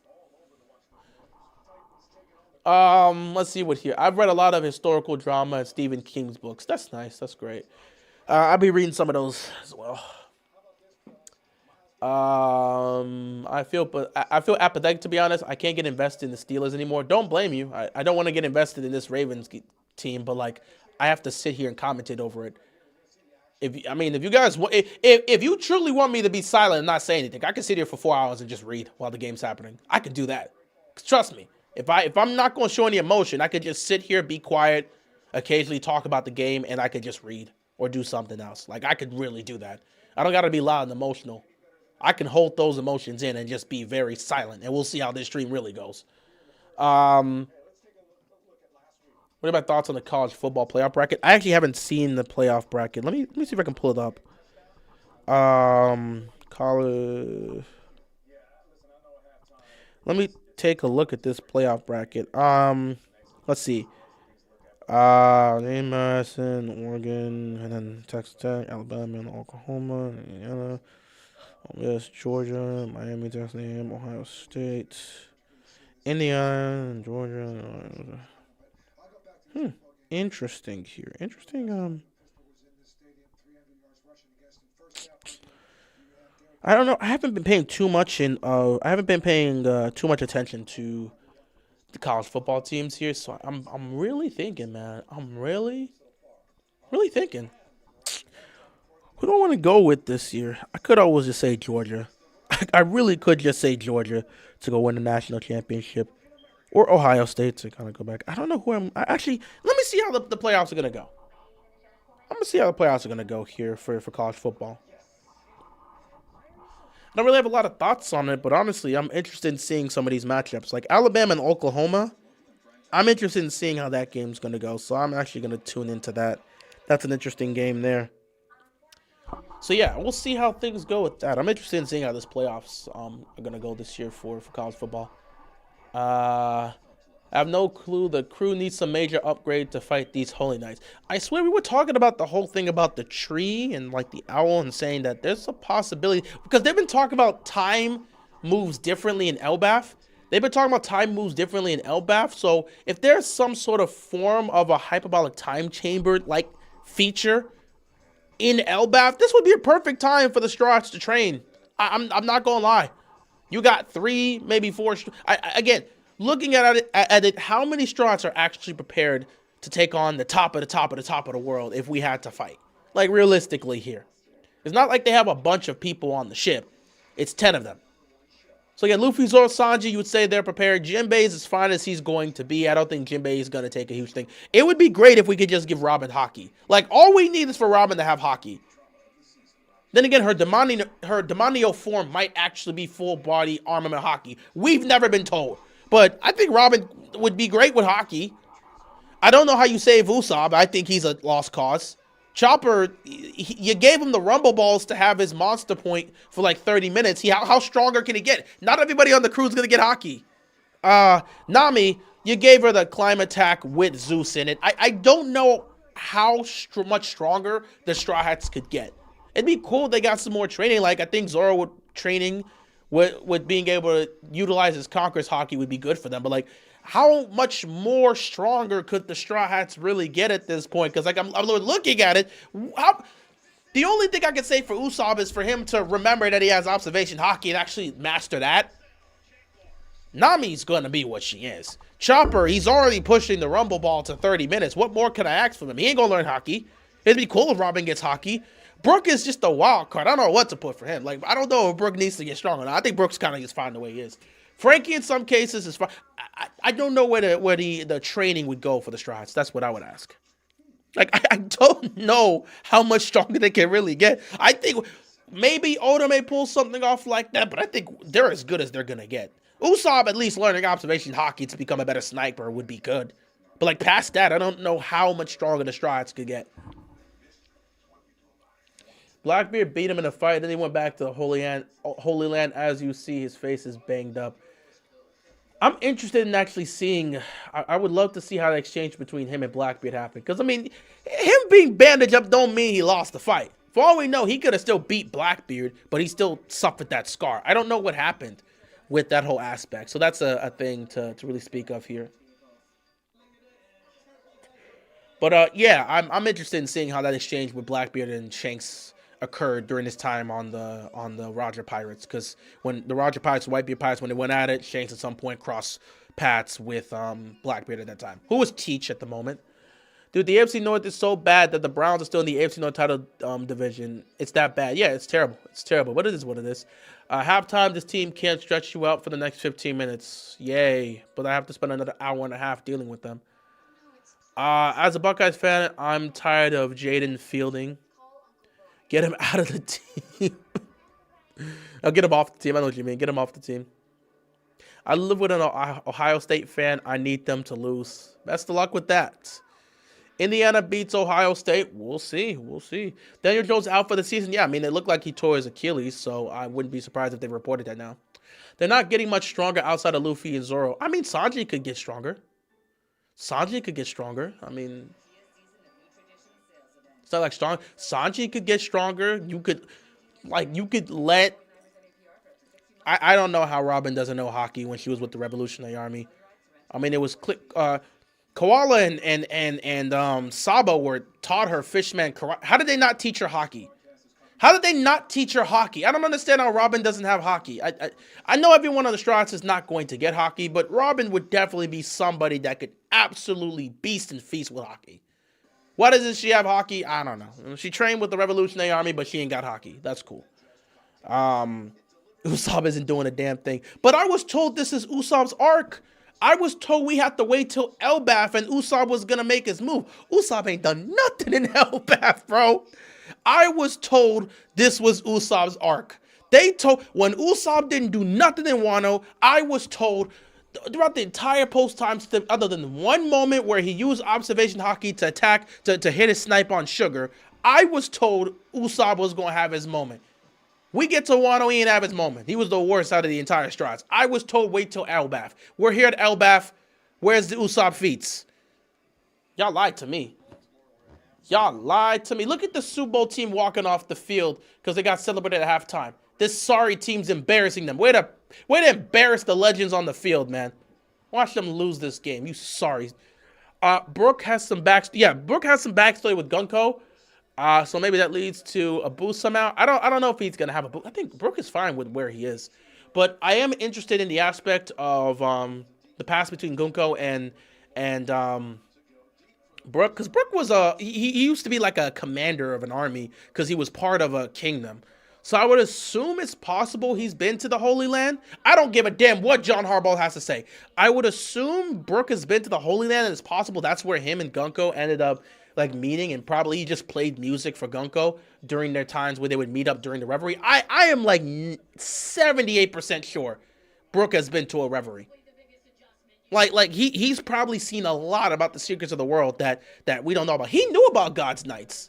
So Brooke knows a lot of things. Brooke knows a lot of things. And I'm very interested in seeing the relationship between Brooke and Gunko and how that goes. We need a little bit of a flashback for that, but we'll see. What are my thoughts on the Wizards? Not much to say about the Wizards, man. They got young players, they got some talent, but they ain't going nowhere fast. Hell, some of the guys want to leave, but that's a different conversation for a different day. Robert's the only one I see getting significantly stronger. Yeah, if you give her hockey, she would. Usopp been a liability this whole time, if we're being honest. We get to Elbaf, and man's been useless. Well, he's been a complete liability post-time skip. He at least had his moments pre-time skip. Post-time skips, yeah. Well, then again, I guess that's not him. That was Soge King, so never mind. Usopp ain't really had nothing. Bama got BTA. It is what it is for Bama. If there was ever going to be a time Usopp would do something, it would be now. But he's not doing nothing. I need something, bro. I need something. I need something from Usopp, dog. Please. Give me some. We've been talking about Elbaf for so long. Get to Elbaf. Get to Elbaf. We're here at Elbaf. Do something with it, Usopp. Do something with it. Your masters, the Giants, are here. Do something. Get in the weight room. Train, my God. Do something. Usopp, please. People have already gotten tired of you with using these damn slingshots. We saw your dad, who actively is ducking you. Yasab literally blew up Barto's ship with one shot. He used a gun to literally blow up an entire ship. Dog, please. Your father can't be that cold, even though he's a deadbeat. Your father can't be that cold, and you over here using slingshots. Put the slingshot down, grab a pistol, and become a real sniper. I'm done with this, man. Shooting pop greens. We're done. Usopp, put the slingshot down. Put those damn pop greens down. Grab a pistol and become a real sniper. Tired of this nonsense. Step up, Usopp. Second half football here between the Ravens and Steelers. Steelers get the ball because they have it coming out of halftime. And, of course, Tyler Loop continues to... Oh, I was about to say, I thought Tyler Loop kicked it out of bounds. No, Ravens continue to... No, he did! Tyler Loop kicked it out of bounds. Good job, Tyler Loop. Tyler Loop continues to stake up the joint. He's just collapsing right now.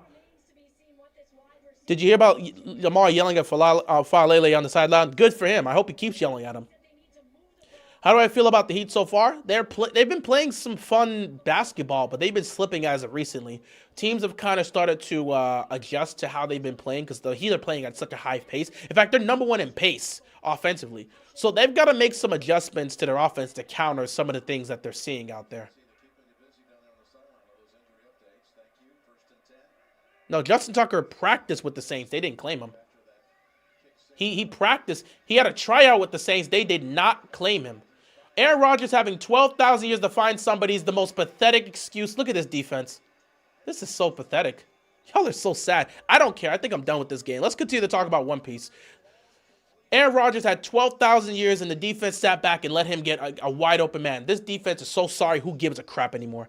How was he not sacked? The Ravens' defense is trash. So let's continue talking about One Piece here. I look for records for Josh Allen versus Joe Burrow, and yes, Josh has never beaten Joe in the regular season or playoffs. It is what it is. Do you hear Netflix plans to buy Warner Brothers? I did not hear about that. Actually, I think I may have seen a post about that. I don't know. I might have seen a post about that. I don't remember. But that's actually crazy if that's the case. Ravens are so going to lose this game. This is they're going to lose this game. The Ravens are going to lose this game and go to 6-7. I hope they... I really pray they miss the playoffs. I'm praying they miss the playoffs at this point. This team stinks. This team sucks. Netflix got Mortal Kombat. Good for them. Good for them. Good for them. Good for them. Good for them. But yeah, bro, Usopp, I'm tired, bro. Step up to the plate, okay? Put the slingshot down, put those damn pop greens down, and grab a pistol, and become an actual sniper. Stop wasting people's time. I kind of just want to see Loki in action with his... I'm actually excited to see how Loki's going to fight. I agree with Luffy. I'm interested in seeing how Loki's going to fight. He has Conqueror's Hockey, too, so he's going to be a powerful, powerful fighter. Very interested in seeing how Loki is going to fight here.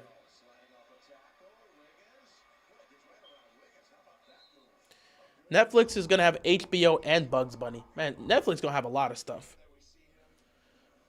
Defense continues to suck, by the way. I think I got my anger out in the first half. Missing the playoffs won't even be a wake-up call. Nothing's going to change. At this point, I don't care. I'm losing. My fandom for this team is slowly dying. If they're not going to make changes, I'll just be a quiet fan. Like, I don't want to show my emotions and heart and passion and soul for a team that just wants to be so soulless. Came out of the locker room to play like crap. Way to go, Ravens. You guys suck all around. I've already given up on Usopp. I gave up on the... A lot of people gave up on Usopp years ago. If you have Usopp stocks, you got to throw them away. But still, he got to do something, bro. We can't... He's on the crew. He's one of the main characters. You got to give him something. You have to give him something. Usopp got to do something, bro. He can't keep going out like this, bro. We approach... This is the final saga of the series, man. He got to do something. Usopp really got to do something because it's the final saga. You keep playing like this, bro. You keep playing like this. You keep playing like this, and you just going to have to be kicked off the strides, Usopp. Step up to the plate. Step your game up, Usopp. Put that slingshot down, my God, please. First and goal. Team still sucks. Team still sucks. Team still sucks. Team still sucks. Who's the final fight for Elbab? Well, Shamrock left. Shamrock left. Shamrock's not there anymore. He left. He went back to the Holy Land. He was called upon by them. So Shamrock's not there. But Gunko being controlled by Emu is right now the biggest threat. So, yeah, I guess that's who we're going to fight. I don't know how this is going to go for the second half of LBAF. I don't know if it's going to be similar to Egghead, where it's like, well, we can't escape. I don't know how this is going to go. I don't think we're going to... Are we going to beat the God's Knights? Is that what we have to do here in this arc? I don't know how LBAF's going to end. I'm excited to see how it ends, but I don't know how it's going to end. Do they have to beat God's Knights? Like, I'm very interested here in how that's going to go when it comes to God's Knights. It's very, very conflicting with that. But I don't know how the fights are going to go. I think it's only like, what, 3-4 people there to really worry about, but still God's Knights. Imagine telling me in week 14 I'd be more interested in Jags, Colts than Ravens, Steelers. I'm so checked out of football at this point. I'm not even sure I should be commentating about this right now. Like, I'm so aloof to football this year. It hasn't been anything to me. Third down and goal.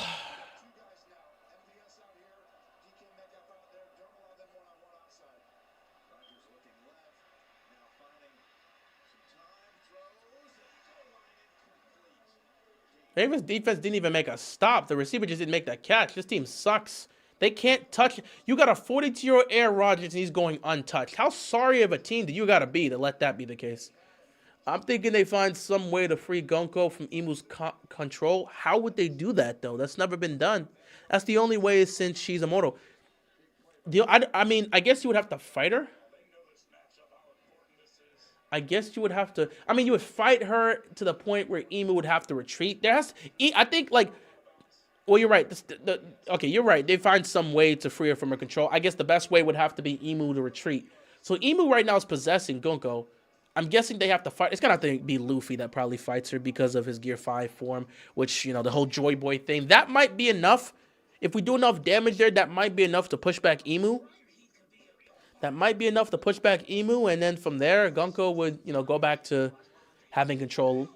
But then again, I don't know. I don't know how this is going to go. I really don't know how this is going to go. And I have no idea. Like, they have to find a way to push the God's Knights back. Like, they have to get them off the island, but I don't know. I don't know. It's definitely going to have to be involving Luffy.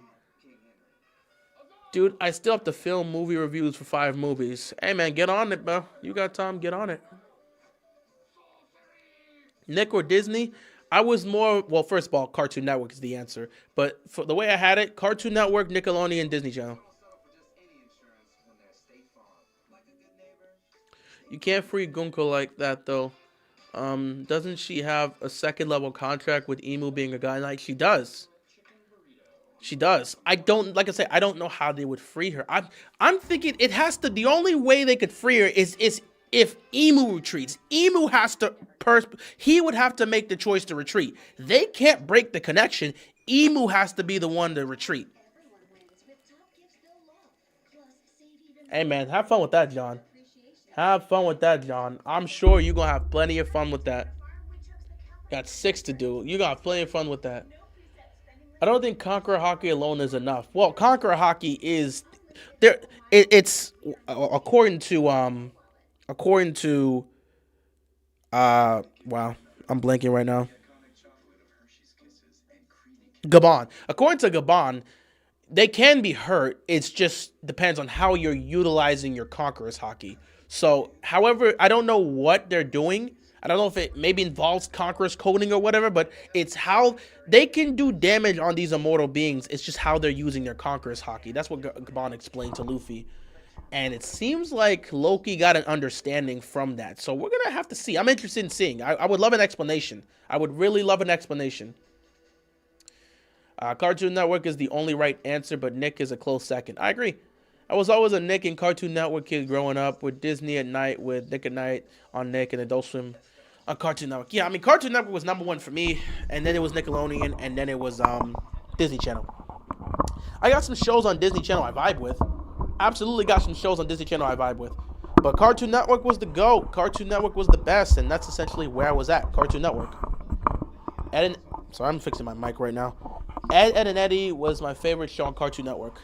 I don't know if I have a favorite show. I have a few favorite shows. Ed and Eddy was definitely one. I loved watching Ed and Eddy.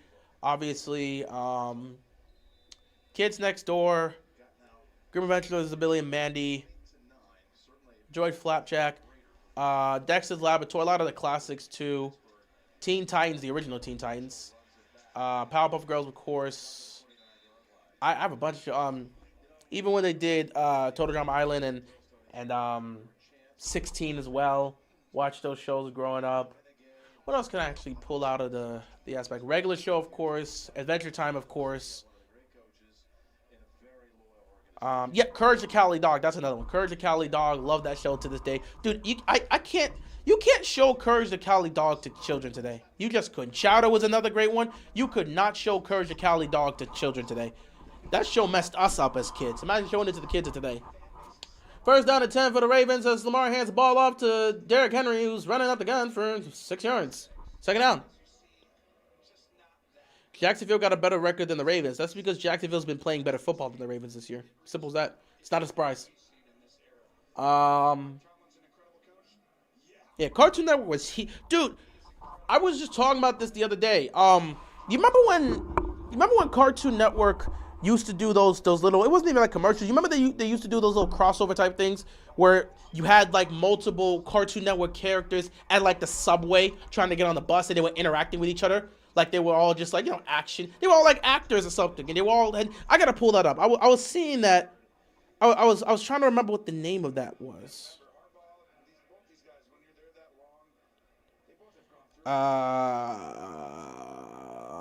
I can't seem to find it. Let me see if it's, let me see. 3rd and 2 here for the Ravens.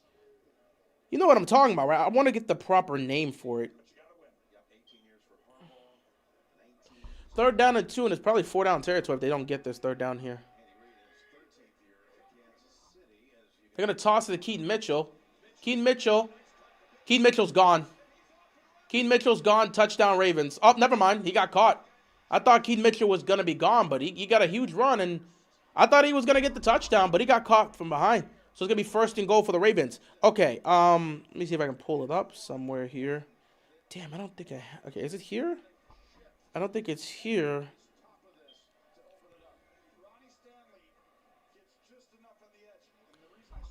Cool run by Keaton Mitchell. Oh my God, I'm trying to find this. I'm selling right now. I'm absolutely selling. Okay, you know what? Hold on. It's got to be on my main channel. 1st and goal, Lamar under center here. Hand the ball off to Derrick Henry up the gut. No, don't take me to my channel. Let me see.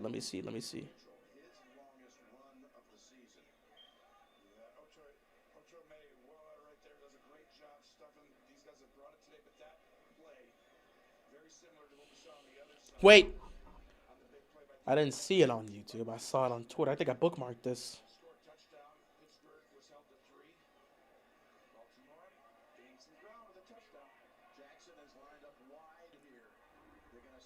It's not direct snap off. I'm direct handoff to Derrick Henry. And Derrick Henry's going to pick up a few yards. 3rd down coming up here.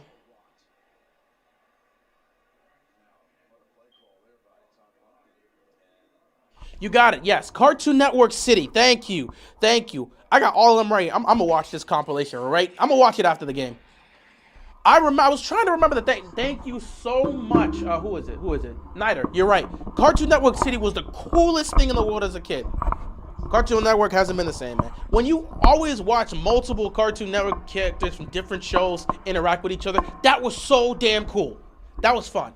3rd down and goal. Obviously, it's 4 down territory, in all honesty, if they don't score here. Lamar fires. Touchdown likely.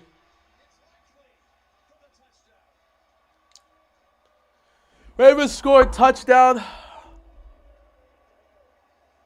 With 28th in the league in passing. Yeah, we stink. My favorite show was SpongeBob. A lot of people love SpongeBob. Good show. Ravens probably going to go for 2 to try to make it a 3-point game. It's like Lamar's first touchdown pass like 3 weeks. But yeah, Cartoon Network City was the coolest thing in the world growing up. Because you got to see they're going to just kick the extra point. You got to see so many different Cartoon Network characters from different cartoons. They're just on the subway together, or they're just getting food at a cafe or something like that. It was so cool to watch that as a kid. It was so fun. It was so fun to watch that. Cartoon Network hasn't been the same since. Oh my God. I don't know if y'all remember. Do y'all remember when Cartoon Network like briefly took over Nickelodeon? It was like Ed and Eddie. It was like Courage the Cowardly Dog. Hold on. I can't show it here because it'll be a copyright.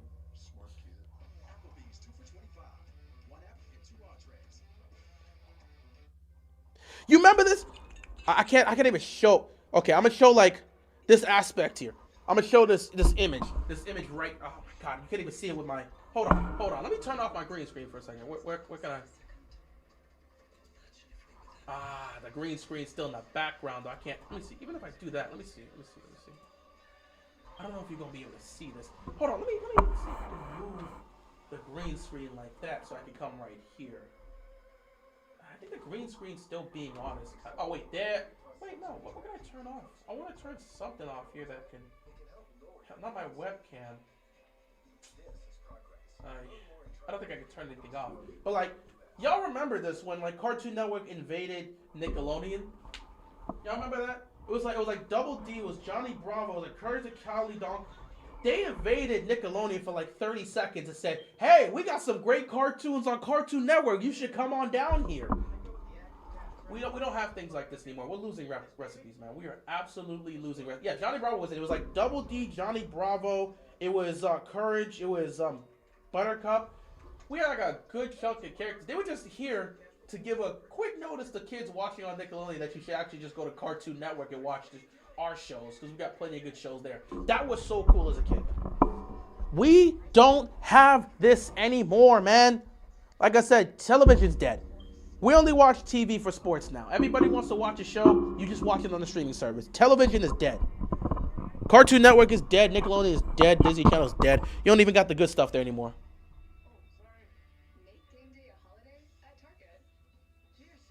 Yeah, Nickelodeon did a crossover with Fairly Odd Parents. Nickelodeon did a Fairly Odd Parents and Jimmy Neutron crossover. They did 3 specials. There was 3 specials it was the Jimmy Timmy Power Hour. It was 3 specials. That was cool. That was also like the last time. That was towards the end of our time watching Jimmy Neutron. Because I think that was like towards the end of the series of Jimmy Neutron. And that was the last time where Fairly Odd Parents felt like Fairly Odd Parents. Because shortly after that, Poof would be born. And that was a whole situation where we started seeing the downfall of Fairly Odd Parents.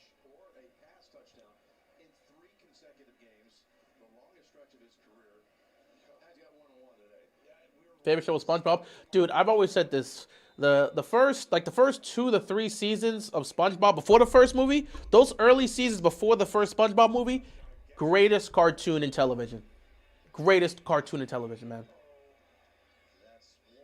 Greatest cartoon in television. The first 3 seasons of SpongeBob, greatest cartoon in television. I can still go back and watch some of those episodes, and they still hold up and they still make me laugh because there's way too many adult jokes that as a kid you wouldn't get, as an adult you would absolutely get. Way too many adult jokes in those first early seasons. Still funny to the day. Still holds up.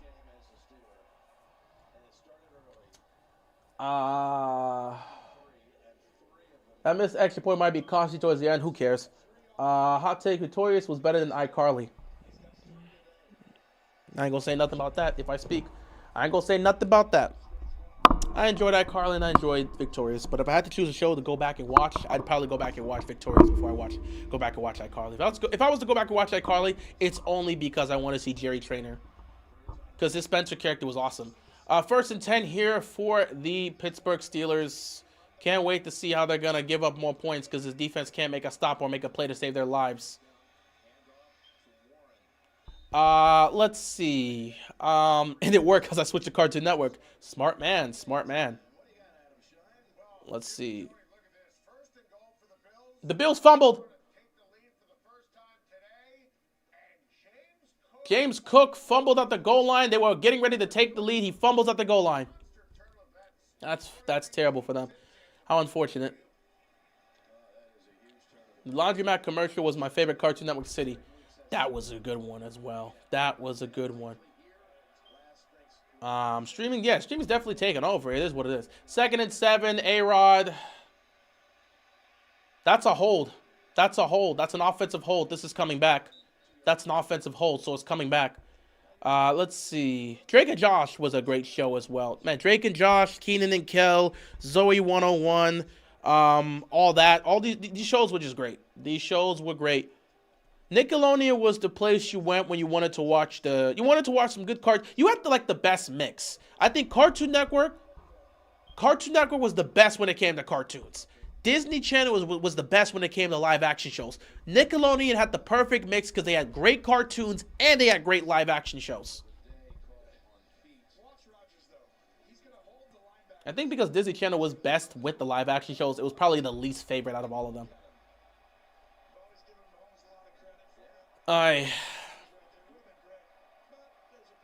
Legacy media without sports would go extinct, probably. 2nd and 17 here. 6:28 left to go in the third quarter. A-Rod is not going to get touched as he's going to fire across the middle. It's going to be caught by DK Metcalf. And he's going to be stopped short, like maybe, 6 yards short, 7 yards short? We'll see. Third down coming up here for the Steelers. Oh, he stopped 5 yards short because he extended the ball. Third down and 5 coming up here for the Steelers. And there is another player down for the Steelers. It's an offensive lineman. Hopefully he's okay. Best crossover ever besides Victorious and iCarly. You know, the Victorious and iCarly crossover, I liked it. I didn't love it. But I still think it's good. I still think it's good. Still think it's good. Still holds up. I stopped watching SpongeBob in 2012. Dude, I stopped watching SpongeBob.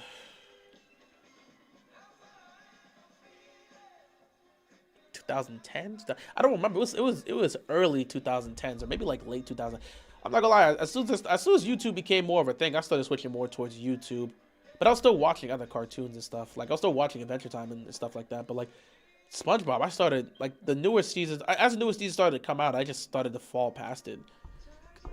Those older seasons will always hold a special place in my heart. 99 to 2005 SpongeBob was legendary. Scope behavior, man. Greatest cartoon of all time.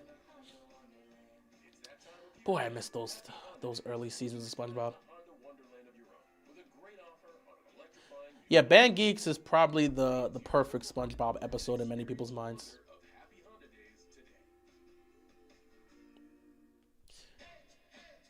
You a big Disney kid. Love That's So Raven and Hannah Montana. Everyone was watching. I mean, it was what? That's So Raven, Hannah Montana, Sweet Life of Zack and Cody, as well as Sweet Life on Deck. Wizards of Waverly Place, Phil of the Future, Lizzie McGuire. These were just the shows everybody was watching, man. But Disney XD was the best place to go. You're damn right. Everyone remembers Kick Buttowski. You remember Kick Buttowski?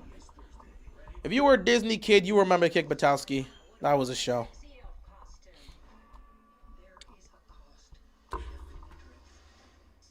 I know y'all remember Jake Long, the American Dragon. Y'all remember the American Dragon. We again, we talked about this. Disney got some good cartoons. They were more the live action individuals, but they got some good cartoons. Recess, Kim Possible, Kick Buttowski, which is more Disney XD, but Kick Buttowski. They had American Dragon, which, by the way, American Dragon should have had the 3rd season. Kick Buttowski's so underrated and never got the appreciation they deserved. But dog, American Dragon, we should have had more than 2 seasons, but that show was dope. We needed more of that. You can't end with it being like, oh, Rose got her memory back. You know, Jake was able to do it. He was able to convince her. She saw the picture. Rose regained her memories, and it's just like, come on, bro. Let's see what happens past that. Let's see what happens past that, bro. Let's see what happens past that, dog.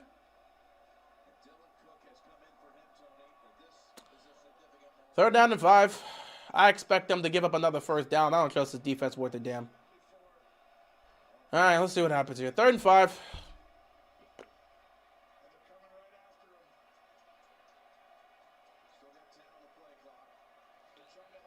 Empty backfield. Pressure's coming. Rodgers got to get rid of it quickly. Right in time with the receiver. Aaron Rodgers continues to cook this team left, right, up, and down, and the defense can't make a stop to save their lives. Lab Rats was a good show as well. I liked Lab Rats. Look at Aaron Rodgers just carving up this defense. And if he doesn't make that tackle, that's a touchdown.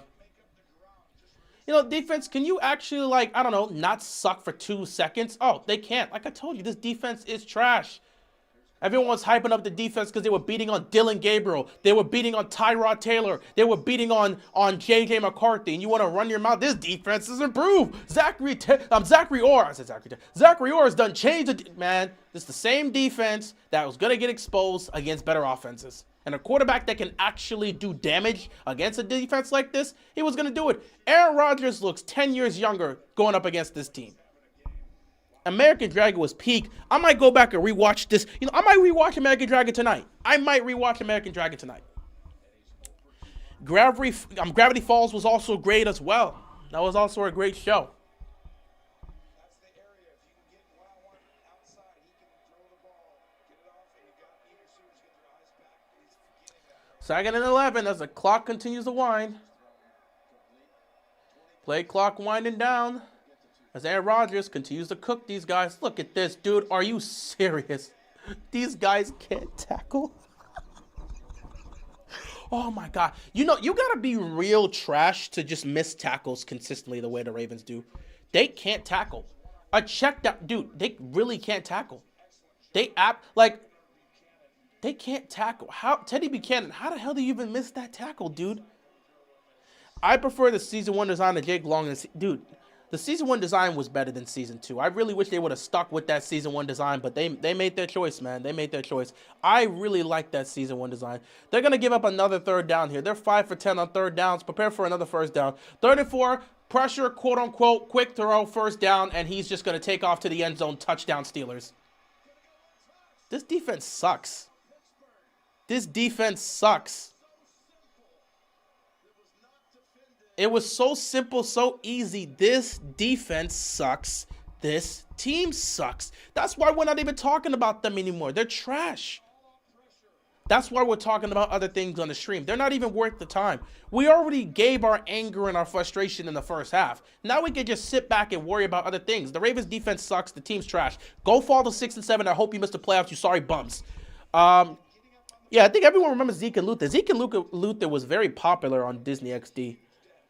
I did watch the Mortal Kombat 1995 movie. I did watch that. I don't care if do I think the Ravens need a new defensive coordinator. Is water wet? Do you know how much I've talked about this? I'm not even gonna entertain. Yes. I'm gonna give y'all, like, when we talk about football, I'm giving y'all one letter. And you ask me a question about football, you're getting a 1-word answer. Because this team is not worth the time and energy. They're garbage. Embarrassing. A piece of. Let's get back to what we're talking about. Zeke and Luther was good. It was a very good show on Disney XD. We still could win. I don't care. This team is trash. I don't care. I actually don't remember Pair of Kings. I don't remember that. What was that show specifically? I feel like I've seen it, but I don't remember it. I hope the Bengals take division. I truly do. I don't care. This team sucks. But I don't remember Pair of Kings. I do not remember that show. I really don't remember. I know I've watched it, but I don't remember. There's so many shows I can remember from back in the day that I watched. Oh boy, those were the days, man. Those were the days. I miss those shows. But yeah, Disney Channel did have some underrated cartoons that people don't talk about.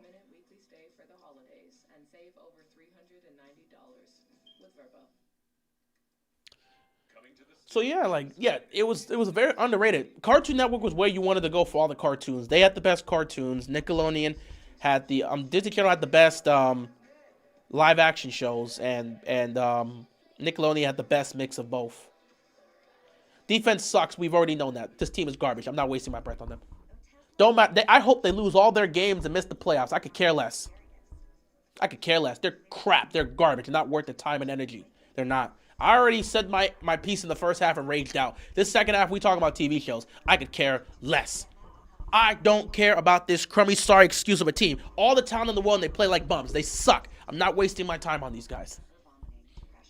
It was about 2 brothers who became kings of a kingdom and left Chicago to rule them. I don't remember that show. I would have to go check that out, but I don't remember that show. I want to go back and watch Sonic X. Dude, don't get me Sonic. Don't get me started on Sonic X, dude. I'm sorry, bro. if we're gonna rank, Sonic X was fine. Sonic X was a good show, but Chris ruined the show for me and many other. I hate Chris Twitter. I hate Chris. I hate Chris so damn bad. I despise Chris. He ruined the show. But the show wasn't that bad. I think the Metarex saga was actually pretty good. I did like Shadow in this. There are just too many moments where it's like, we don't care about the humans in the show. We care about the Sonic characters.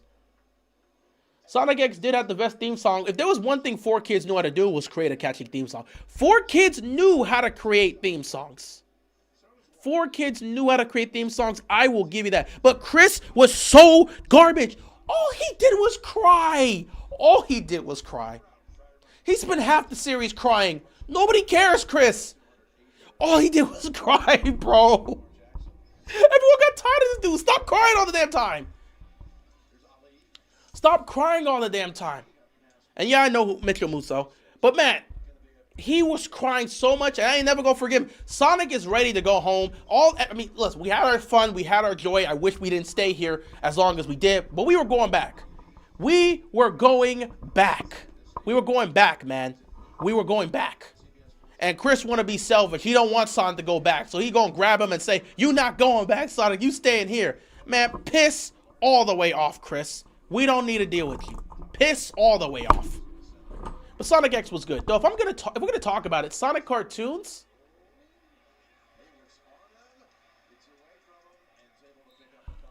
If we're gonna talk about the Sonic cartoons, honestly, if we're gonna rank them, the best Sonic cartoon is Sonic Sat AM. That's not a debate. I think Sonic Sat AM is number 1. Number 2. How do you guys feel about Sonic Prime? How do you feel about Sonic Prime in comparison to Sonic X? Because I'm not gonna lie, I really enjoyed Sonic Prime. I really, really, really enjoyed Sonic Prime. I am damn near ready to give Sonic Prime the number 2 spot low key. I will not lie to you. I really like Sonic Prime. And I don't have an element from Sonic Prime that I would look at and say, oh yeah, I hate Sonic Prime 4.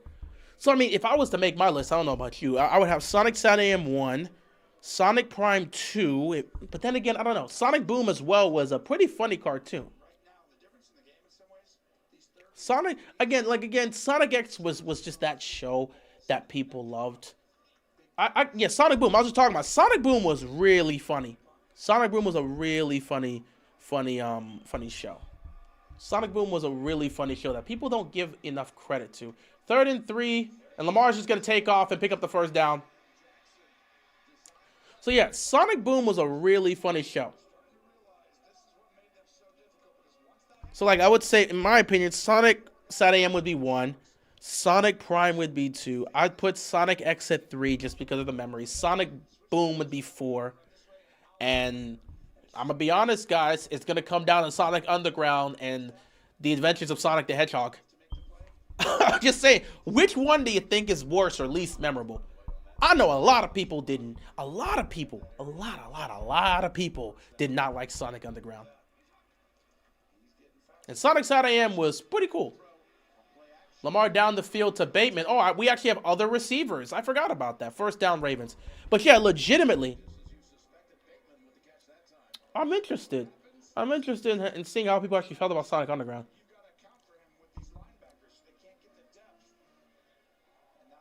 I'm not gonna lie. I probably watched more episodes of Sonic Sat AM. Not Sonic, of Sonic. The Adventures of Sonic Hedgehog over Sonic Underground. I was not the biggest of fans of Sonic Underground. So my list would be my list would be Sonic Sat AM 1, Sonic Prime 2, Sonic X 3, Sonic Boom 4, The Adventures of Sonic the Hedgehog 5, and then Sonic Underground 6. Because those are the 6 Sonic cartoons that have been made.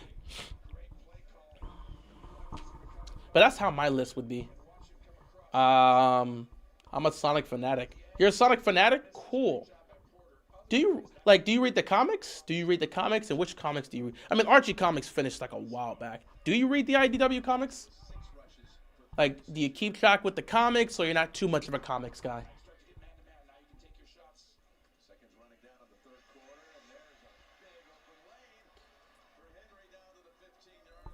I like how the Ravens figured out how to operate on offense just in time for the defense to play like trash. They're going to lose this game, and you could tell they're going to lose this game.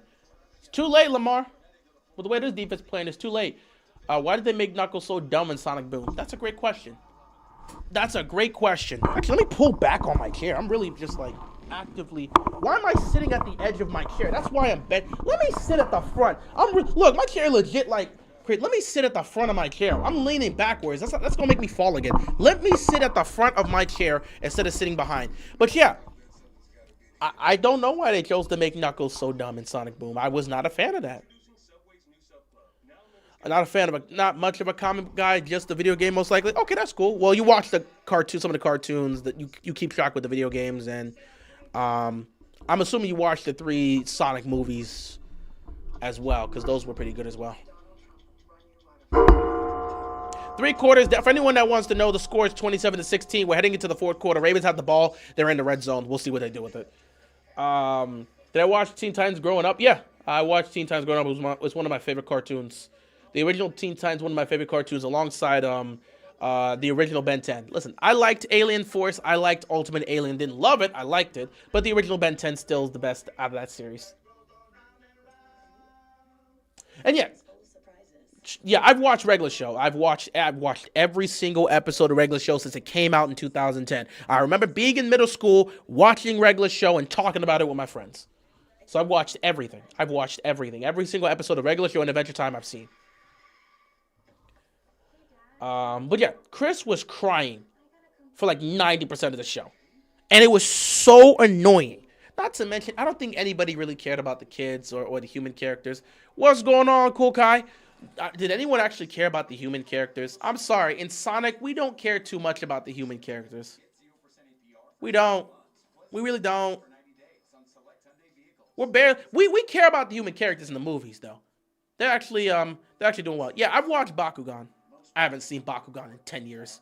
10 years? It's 2025. I haven't watched Bakugan in like 13 years. I think 2011, 2012 is the last time I watched Bakugan. I ain't watched Bakugan in a long time. Nobody cared about the human characters in Sonic X. No one cares about Chris or his grandfather or his parents that were like, I think they were directors or movie stars. Nobody cared about them. Nobody cared about Chris's friends. Nobody cared about the police force that Rouge was working with. Nobody cared about that one guy that was working for the government that was spying on Chris and the animals. Like, nobody cared about any of these human characters. Okay? We cared about the Sonic characters and we cared about Eggman. Everyone else could piss off. Rigby used to get on my nerves the first couple of seasons. He was purposely made to do that. Rigby was supposed to be that annoying character that got on your nerves. And then they decided, let's give Rigby let's give Rigby a redemption arc. Y'all don't understand, man. Eileen changed that man's entire world. Eileen turned Rigby into a great character. And it's funny, as Rigby started to rise as a character, Mordecai started to plummet as a character because people got tired of the whole aspect. First, it was the whole saga with Margaret, and you get together with her just for her to leave to go off to college. Then it was the whole thing with CJ. You end up getting together with her, and then that's working out well. And then you decide, and then Margaret comes back, and you're like, oh, what do? Margaret's here, but I'm with CJ, and I don't know how to... Mordecai, act like a friggin' man and stop being stupid.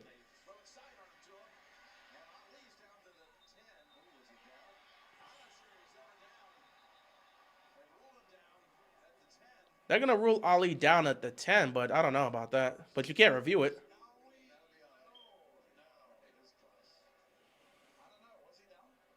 Yeah, he's down. There's the elbow. He's down. So 3rd down coming up here for the Ravens. But, yeah. Mordecai did terrible with the whole situation. Bro, you're with CJ.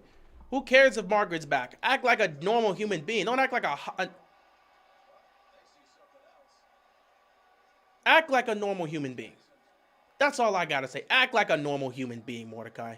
Act like a human being. Act like a normal person. Act like you got some damn sense. So dumb. So dumb. Mordecai screwed himself over out of 2 relationships. And yeah, as that whole situation was spiraling which led to Mordecai breaking up with CJ. I don't think he was planning to, but essentially it just sounded like he was going to. It led to Mordecai having that huge speech at Muscle Man's wedding, which why would you have that speech at your friend's wedding? That's disgusting work. But, you know, it is what it is when it comes to that. And Rigby, thanks to Eileen, he has his redemption arc. He works, you know, goes back to school, gets his diploma, works a lot of things out.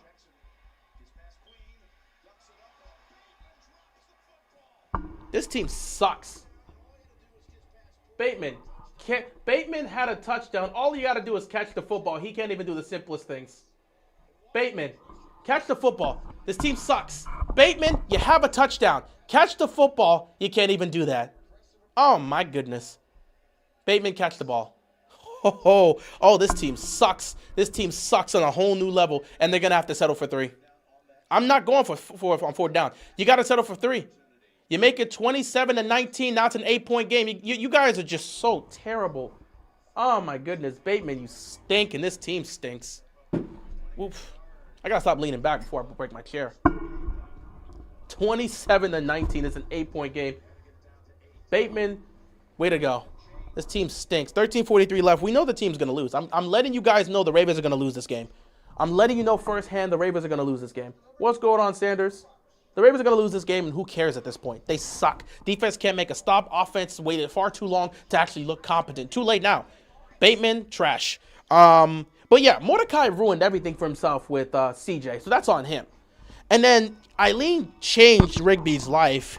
He got his life together. He went back to school to get his, his diploma. He kind of settled things with his dad. Yeah, Mordecai was too busy plummeting, and Rigby was thriving. So yeah, Rigby started off as the worst character on the show during the early seasons, and he turned into one of the best while people started to get really fed up with Mordecai. It was nasty. It was nasty. Who was a worse friend, Mordecai or Rigby? Mordecai. No, I'm sorry, Mordecai. Rigby. I'm sorry, Rigby. Rigby was a worse friend. The movie is canon. So, no. Rigby. Rigby was a worse friend. He literally took away Mordecai's future. I'm sorry, like legit. Changing that dude's papers and saying, "Oh no, you actually didn't get in." No. What Rigby did in the movie, finding out what he did, he screwed Mordecai over. Congratulations to Josh Allen. I don't care. He screwed him over. He literally screwed Mordecai over. Rigby's been a worse friend. First of all, in the early series, he was always a bad friend. But they were both incompetent and bad to each other. Rigby's definitely been the worst friend. He's definitely been the worst friend. Don't worry, Nida. Your Steelers will win today, and you'll have that false hope. Meanwhile, Baltimore, I hope they miss the playoffs. I truly hope they miss the playoffs, and John Harbaugh gets fired. Won't happen, but I'm praying for it. But yeah, Rigby was a worse friend. Rigby was absolutely a worse friend. Yeah, he was definitely a huge part of why Mordecai ended up stuck in that job. But he wasn't the entire reason. He was definitely a major part. At the end of the day, Mordecai did drop out of art school. That was a choice he made. And anytime he could have gone back and got his education somewhere else, he could have gone to community college. He didn't have to get into a university. You could go through a community college. He could have. He absolutely could have. So the decisions Mordecai made are his own, but Rigby took away an opportunity. And by doing that, he's absolutely the worst friend. But not everything, it wasn't that one moment that led to Mordecai being stuck at the park. Mordecai went to art school and dropped out. Mordecai could have went to community college and then worked his way up to university. So Mordecai, and even in the movie, Mordecai admitted that. He said, not everything that's happened in my life is specifically because of you. I got to take responsibility for some of the things I did. So, yeah, that's true. But that doesn't take away from what Rigby did. He took away an opportunity that could have changed his life. That's huge. So, yeah, Rigby's been the worst friend. No question.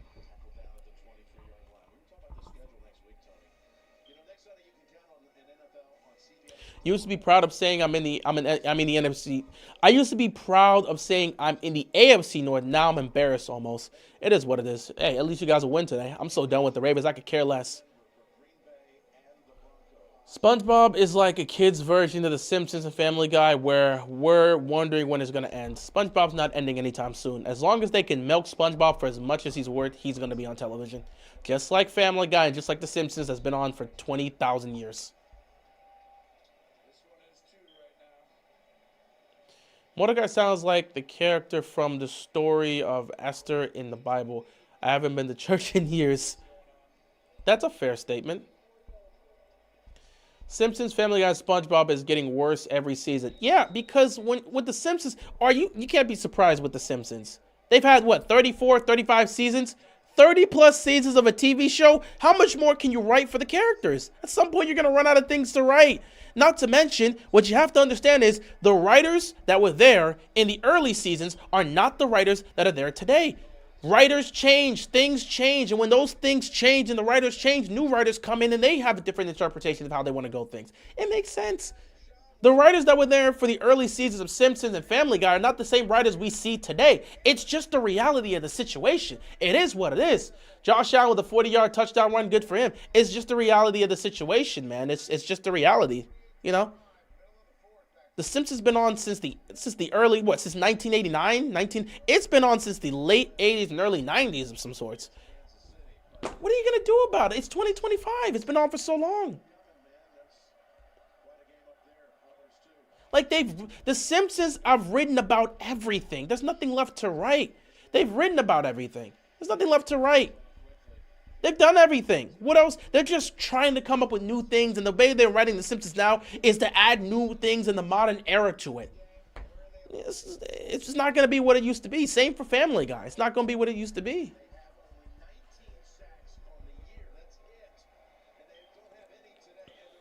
Did you hear T-Sizzle on Marshawn Lynch's podcast? No, what did T-Sizzle say? I didn't watch that. I didn't even see a clip about that. So did T-Sizzle say something about the team? What did T-Sizzle say on the podcast? If anyone knows, I would love to get a quote about what he said. 3rd down and 6. Watch this defense give up another 3rd down conversion.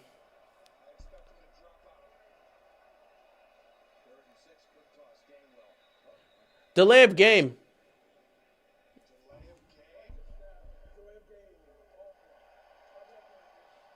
But yeah, what did T-Sizzle say on the podcast? I'm interested in that.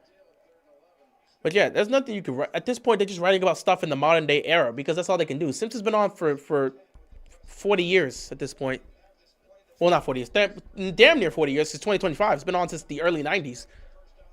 South Park has some funny episodes today, but that show also needs to end. I don't know about South Park ending. I think South Park has been the show that has found ways to continue to progress because South Park is a show that Matt and Trey, when it came to the seasonal episodes, they were making an episode every single week. So they didn't make a set of episodes a few months back and then release them. They were making an episode every single 6 days. They were making a new episode. They were covering a new topic. So because they were making a new episode every single week and covering a new topic every single week, it was kind of like South Park was going with the events that were happening in the world. And I was talking about this too the other day where I was like, South Park now was vastly different from South Park back then. And I enjoyed South Park back then more than I enjoy South Park now. And I say the reason that I enjoyed South Park back then as opposed to South Park now is because South Park back then represented the world that we lived in back then. And the world that we lived in back then was more comfortable, more entertaining, or at least a bit better off,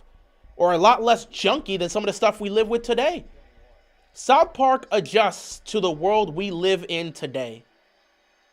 That's why a lot of the stuff South Park covers now is related to the things that we have today. That's why they did the streaming service special. That's why they did the pandemic special. South Park relates to a lot of the stuff that happens today. And Matt and Trey cover a lot of the events that are happening in today's era. So that's why it's a constant change. It's a constant change. I did not know Ice Spice was in SpongeBob. I did not need to know that. But yeah, I don't know if South Park is something that Burrow threw a pick 6. Joe, why are you selling? Joe, why are you selling? Oh no, let me check this out. Is Joe Burrow selling? Is he selling? Joe, please don't sell. Oh my God, the Buffalo Bills have a lead. Joe Burrow really did throw a pick 6. Oh my God. The Bengals have blown the game and the Bills have the lead. So yeah, South Park goes with the times that we live. And that's just how it is. Good job, Burrow. I hate Eric Cartman. You're supposed to hate Eric Cartman. He's a character that they purposely make for you to hate. He's hateful. He's racist. He's misogynistic. He's sexist. He's a lot of things. He's a horrible person. That's what they made Eric Cartman to be. So you have to hate him. You're supposed to hate him. That's what the character is. The Cliff Note version is that the Ravens defense is soft and they don't play Ravens football and he would conduct practice to see. So okay. You were talking about T. Sizzle on Marshall Lynch's podcast. So he's basically saying the Ravens defense is soft. They don't play Ravens football, and John Harbaugh conducts practice to see who really wants to be here. Or are you saying, is he saying John Harbaugh conducts practice to see who wants to be here, or T. Sizzle would conduct? Oh, I guess you're saying T. Sizzle would conduct practice to see who really wants to be here. I agree. This version of the Ravens, they do play soft. This defense is soft. This defense is soft. I agree. The Ravens defense of today is soft. I absolutely agree with that. Sizzle said a lot of basketball players were made in drills in Pop Warner. Those dudes hiding in the back of the line drills. They had an episode where they did touch on these. They've touched on a lot of social issues. They have touched on a lot of social issues, so that's what they do. So yeah, Sizzle would conduct practice. So it's basically saying the Ravens defense of today is soft and they don't play Ravens football. I agree with that. And that he himself would conduct practice to actually see who wants to be here. I honestly wouldn't mind it. I honestly wouldn't mind it. Eric Cartman is also... Eric is a lot of things. He's everything. Eric is every hateful thing you could possibly be. Every hateful, disgusting thing in an individual, that's what Eric Cartman is. He's the embodiment of that.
My bad. Man, this new mic, I gotta get used to this new mic. I can't keep moving it.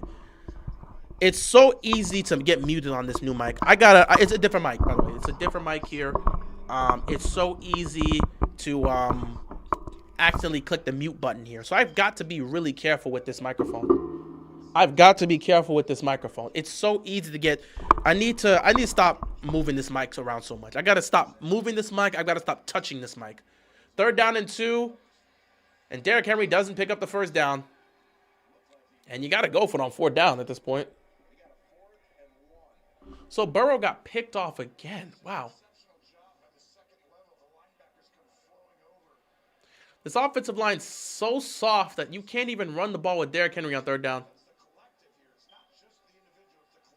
And here comes Mark Andrews for a sneak. Because that's what they're going to do. It's going to be a Mark Andrews tush push. What? Why is Lamar under center here? They're gonna mess this up so bad. Somehow they didn't screw it up. 1st down, Ravens. Joe Burrow got picked off again? This is crazy. Burrow is selling the game right now. Oh my God, Burrow is selling the game right now. Oh my God, 5 minutes left and they're at the Cincinnati 35. Burrow is folding. There goes Cincinnati's hopes of winning the damn division. They're smoking their chances here. They're actually smoking their chances right now. They about to take the lead. Oh, they're about to extend the lead with 5 minutes left. They're about to extend the lead. This is disgusting work. They're running the ball with Rashid Ali. Washington hasn't scored a single point, and they lose 31-0. I mean, you didn't even show up to play football. 8 minutes left in the game.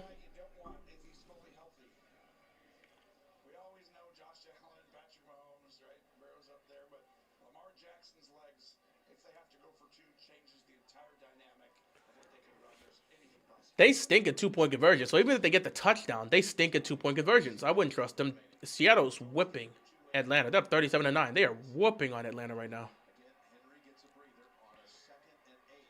Ali. Lamar gets blitzed. He's able to throw it away. 3rd down and 8 coming up here. Patrick Queen crashed into his old Raven teammate. If you don't get it here, they got to go for it on 4th down, by the way.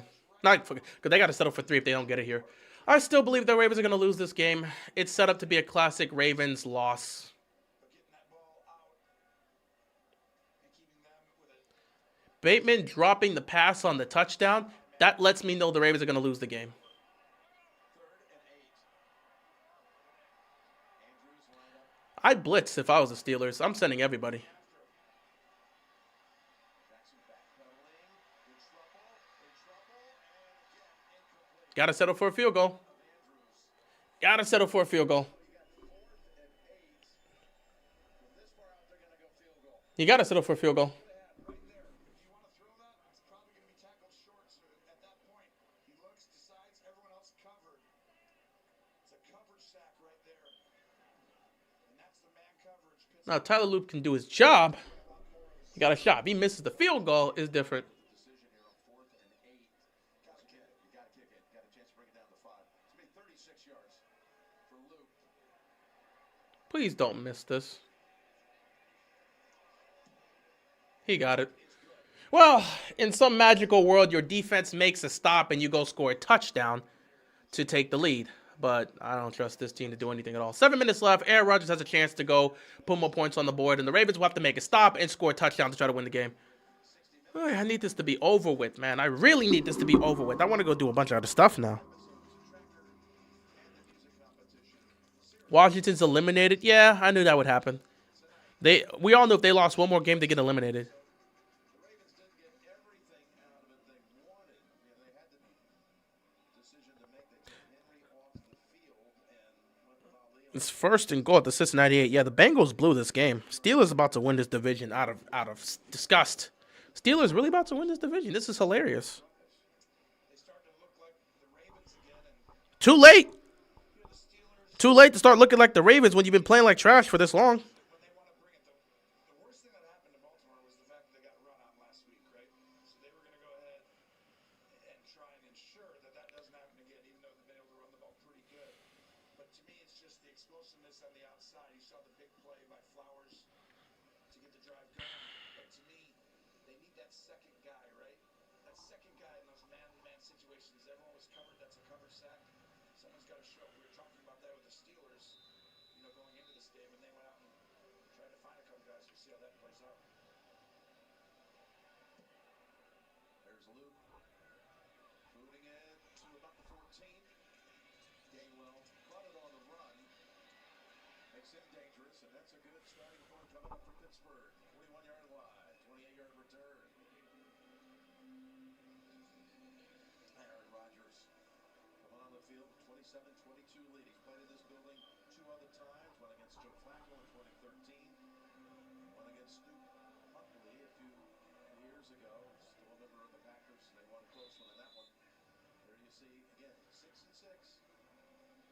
We will have the lead at the end of the day. But Baltimore has really almost shut the run down. Giving up 31 rushing yards. Sorry, I'm looking for this king. Don't matter if we win it, not going to do anything in the playoffs. Dude, I don't care how this game goes. 1st and 10 for the Steelers. I'm looking for this Kingdom chapter. No 859 should be here. Rodgers is dodging so many defenders, and he throws in the dirt. There we go. I found it. Okay, so 859. I got to read this Kingdom chapter after this game. So we got 7 minutes left, and I got a Kingdom chapter to read, and then we'll go from there. A-Rod dodging the pressure, and he just throws a bad ball right there. You had it open, man. You just got to give your receiver a chance there. Aye.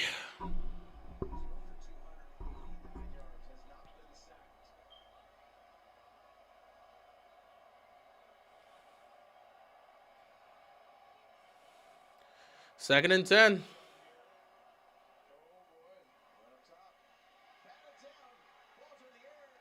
I think it got picked. I think it got picked.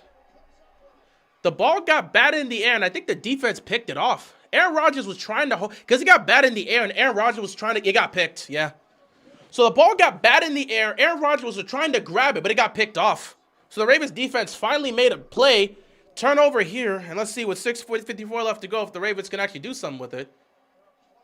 So the ball got batted in the air. Aaron Rodgers tried to grab it, but there's a defender that grabbed it, snatched it away from A-Rod. And that's the first turnover for the Steelers at the worst possible moment. Doubt the Ravens can do anything with it because they can't seem to find the end zone right now. But the opportunity is there. The ball gets batted. A-Rod nearly gets it back, and then Teddy Buchanan just rips the ball out of his hands.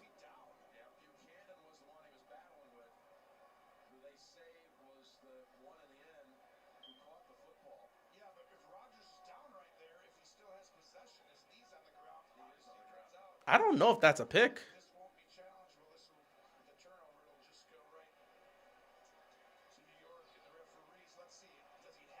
I don't know if he has possession. That is tough.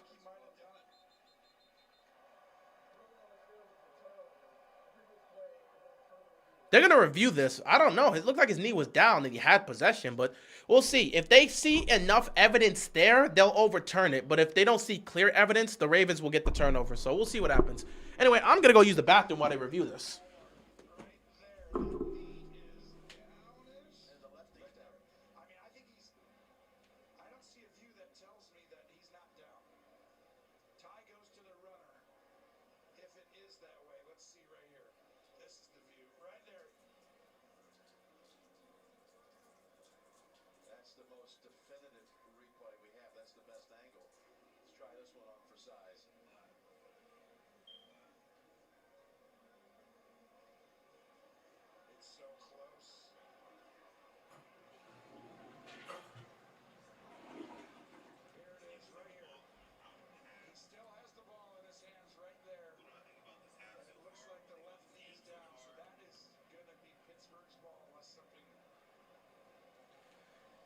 All right, that looks like Aaron Rodgers has the ball and his knee is down. I think this is going to be Steelers' ball. This has to be Steelers' ball. I don't think this is a turnover. But again, I don't know about the refs. This does not look like an interception. I think Aaron Rodgers, he had it. He had possession and the knees were down. Yeah, that's not an interception. Yeah, that should be Steelers' ball. That's not a turnover. That is not a turnover. But I don't know if the refs don't think it's clear enough, they'll just uphold the call interception. If they feel like they have clear evidence, they'll overturn it. Let's see. Yeah. So the call's overturned. It's close, but I think A-Rod's got it. Look, his knee's down. He's got the ball in his hands. Buffalo's going to beat the Bengals. They scored a touchdown, 39-28. Cincinnati blew it. That might be their season right there. Cincinnati blew it. So I agree with it. I agree with the call. It's 3rd and 19. At the end of the day, 3rd and 19. Better hope your defense can stop a 3rd and 19.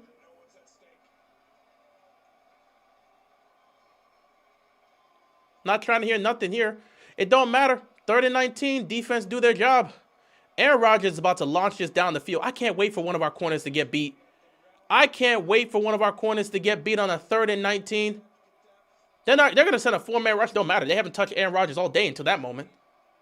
That's technically the first sack of the game. Pump fake. Checks it down. You just make the tackle. You punt the football. Trust your defense to make a stop. 6 minutes left. Baltimore has to go down the field to score a touchdown to take the lead. And they haven't been able to sniff the end zone at this point.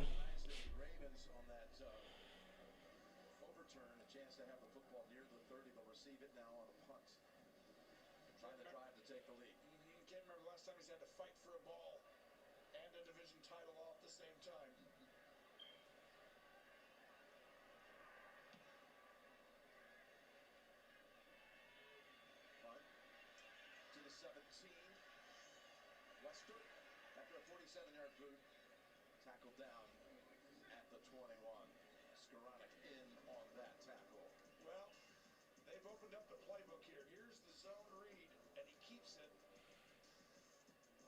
And then the really cool downfield passing concept. I'm going to run this out cut. Nope. And they roll Lamar out to reset the pocket. All right, so I haven't been on Twitter for much of this, but I just looked, and the first thing I saw was that, yes, it has been confirmed. Lamar Jackson was yelling at Daniel Falele on the sideline. This is a playoff game. So how he felt about it coming in. Now you got a chance to drive 78 yards to take the lead. Well, Ravens got to drive 78 yards, 5:41 left to go. Need a touchdown to take the lead. And there goes Derrick Henry.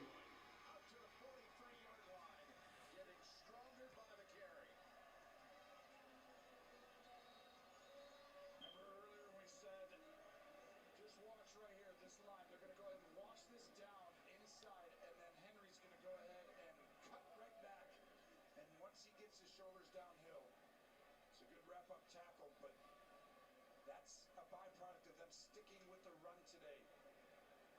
22 carries. Now it's up to 90 yards. Got to keep getting. And as a team, Baltimore, 205 yards on the ground. They have. And it's been dirty and tough, but the dam breaks at some point if you keep doing it. 1st and 10. Lamar in the center. 9 last week. Henry again. Derrick Henry going to run the ball again. What's going on with the Bucs? Let me take a look at this. What's been going on? Let's look at the scoreboard here in terms of what's happening here. Bengals are going to lose this game. They're down 39-28. They're going to lose the game. Titans up 28-17 against the Browns. Shedeur Sanders actually got 2 touchdown passes. That's cool. Dolphins up 31-10. Ooh, Bengals! They scored a quick touchdown.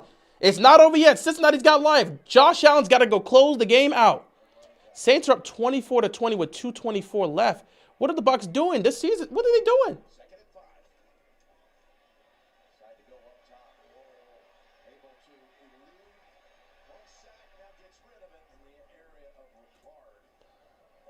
The Bengals are not dead. I just saw they scored a touchdown. Bengals not dead yet, everybody. Bengals still got life. Should have gone to this early. It's a soft zone right there. Get your 8 to 10 yards. Everyone else is covered. He's going to try and extend the play. TJ Watt's really good. Hard to get around him. Ay. 2 hands, 4 hands on him. 2 different guys. Incredible effort by Watt. Should have ran the ball. 3rd down and 5. I'm ready for this game to end. It's 4 down territory for the Ravens, obviously. Is it Andrews' time? Hasn't caught a ball yet. You're right. Those going deep. On the sideline, Hopkins out of bounds. Why take a deep shot?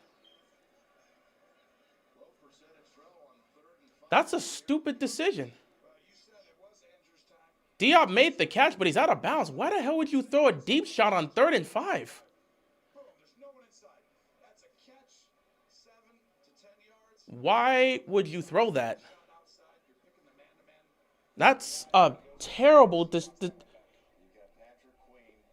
And Patrick Queen's down. I hope he's okay. But on 3rd and 5, that's the play you go with? In a game against Buffalo. And now you got to go for it on 4th down. Dude, just get the first down.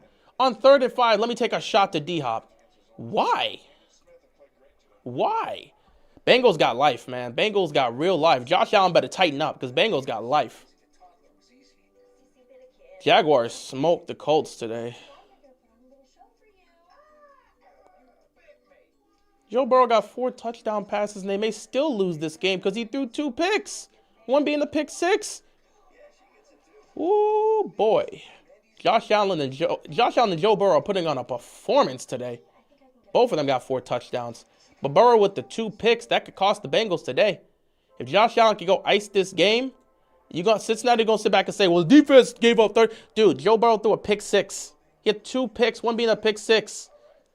At the end of the day, you can try to protect them all you want. He threw a pick 6. 4:24 left to go in this game, and the Ravens have to pick up a 4th and 5. I don't know why Lamar decided to take a shot down the field. I don't know. I don't think that was... Yeah, Daniel Jones is out. They reported that a while back. I don't know why you take a shot there.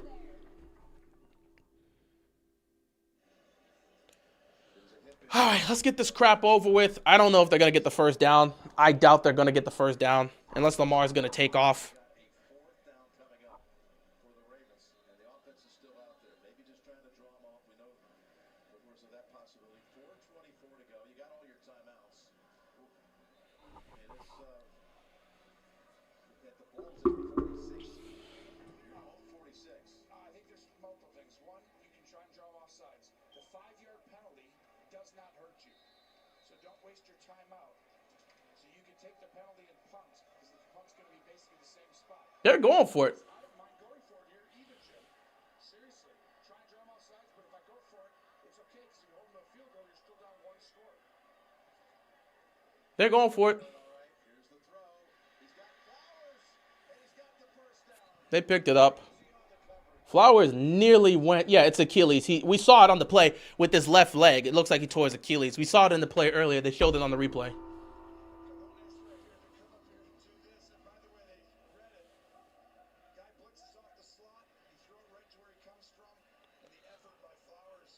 Hey. First and 10 here. 4:17 left to go. Also, they're going to have to go for 2 if they score a touchdown, which they have to at this point. Short throw to Derrick Henry, and he had space too.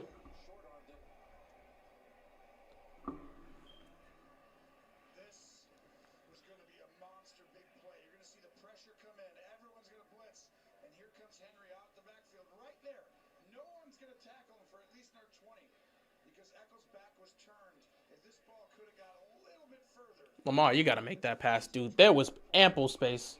There was ample space for that one. Lamar, you got to make that play. You're running a screen. I know him and Derrick Henry don't run a lot of screens together, but you got to make that play there. 2nd and 10. Got to go with Derrick Henry here, and they catch that immediately.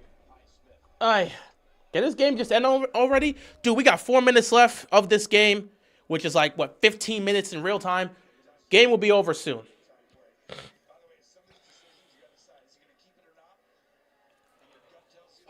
Third down and 9. I'm just ready for this game to be over with, man. Win, lose, who cares at this point? 3rd and 9 it is. Under 4 in a rivalry that is fantastic. They're going to blitz again, so I'm just giving you a notice, Lamar. They're going to blitz again.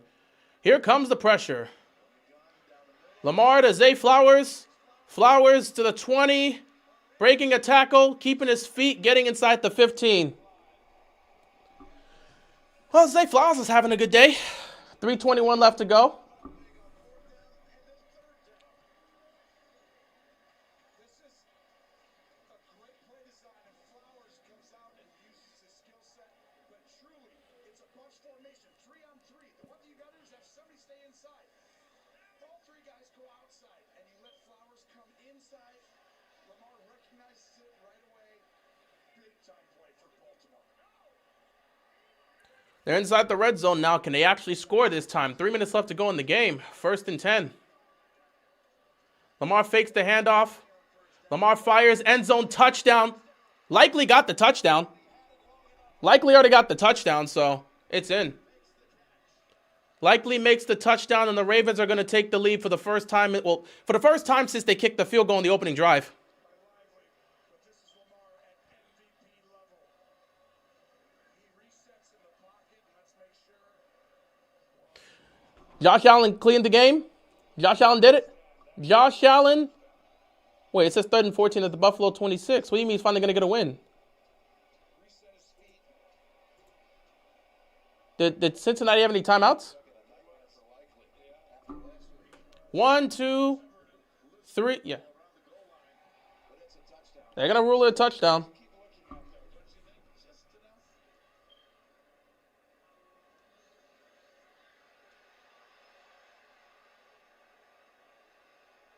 I think they ruled it incomplete. Well, never mind. They ruled it incomplete.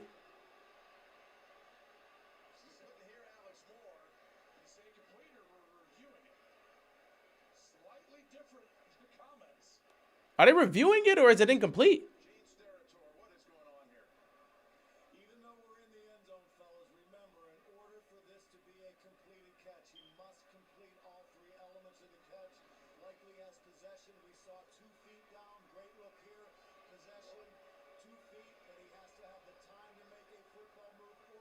Jesus, Andrews. Likely just can't hold on to the ball. Never mind, no touchdown then. The chaos continues. Likely's not getting paid. They are not paying him. He can't hold on to the ball. 2nd and 10. Lamar to Henry. Henry dives 4. 3rd down and short. Yeah, they're going to rule incomplete. Dude, Isaiah Likely's not getting paid. Pepper's one of those who hit him. The timeout situation becomes important now. I guess it's Pittsburgh took one right here. Pittsburgh took a timeout. Yeah, Pittsburgh called a timeout. I don't know if this is a moment you really need to call a timeout. Just a reminder, after the game, the State Farm post-game show with all the important stories from the 1 o'clock window is coming your way. I keep telling you, they do things that continue to hurt themselves. Likely not being able to hold on to the ball. Likely, catch this and tuck it in. Catch it and tuck it in. What is wrong with this dude? Catch the ball and tuck it in. Why is he holding it like this? Catch the ball and tuck it in. Catch the ball and tuck it in. My goodness, this dude, bro, he's not getting paid. You can't be making moves like this. Catch the ball and tuck it in. Catch the ball and tuck it in, Likely. Catch the ball and tuck it in. 3rd and 2. And they took Likely out of the game on 3rd and 2.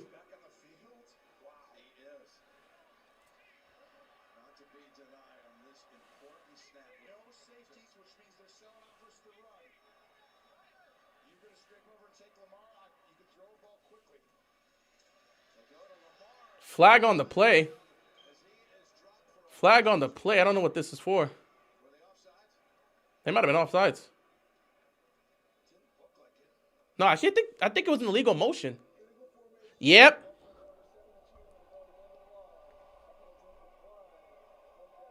Well, the game comes down to this on 4th down.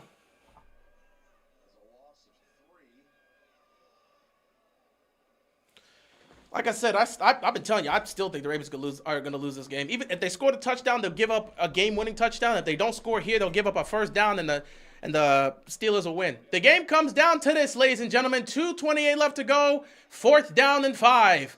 Game comes down to this. You need a 1st down here. Here we go. 4th and 5.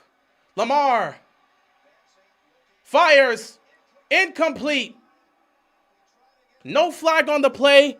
The Ravens can never convert against the Steelers' defense.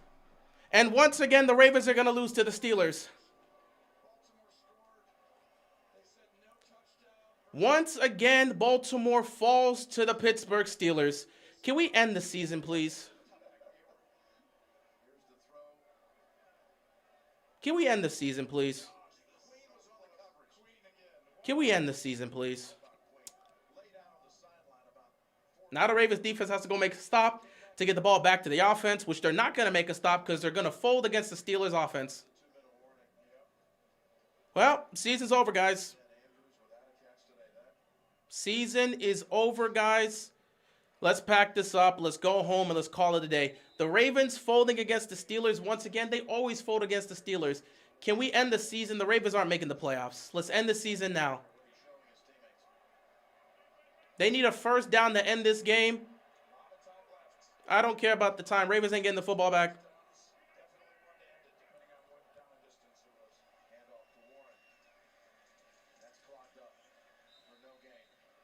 Good win, Steelers, but still not falling for it. Don't blame me for not falling for it because the Steelers find a way to make mistakes all the damn time. But they pick up a 1st down, the game's over. I'm ready for the season to end. I'm sick and tired of all of this. Nothing has changed. Nothing has improved. Nothing has grown. And they keep making the same mental mistakes over and over again. Isaiah Likely, catch the ball and tuck it in. I mean, it's simple math. Catch the ball and tuck it in. You got to defend. Catch the ball and tuck it in to make sure. They don't practice ball security on this team. They practice it, but they don't enforce it. The Ravens practice this, but they don't enforce ball security. They practice this, but they don't enforce ball security in the game.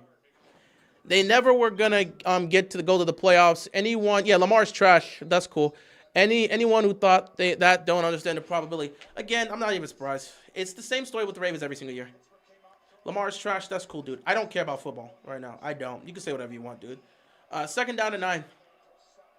You're not going to find me coming back and forth and defending y'all. Say whatever you want. I don't care. I'm ready to go read Kingdom. I'm done with this game. All right, 2nd down, a toss here. Warren's going to get dropped. Another timeout here. And if they pick up the 1st down here, then the game will be over.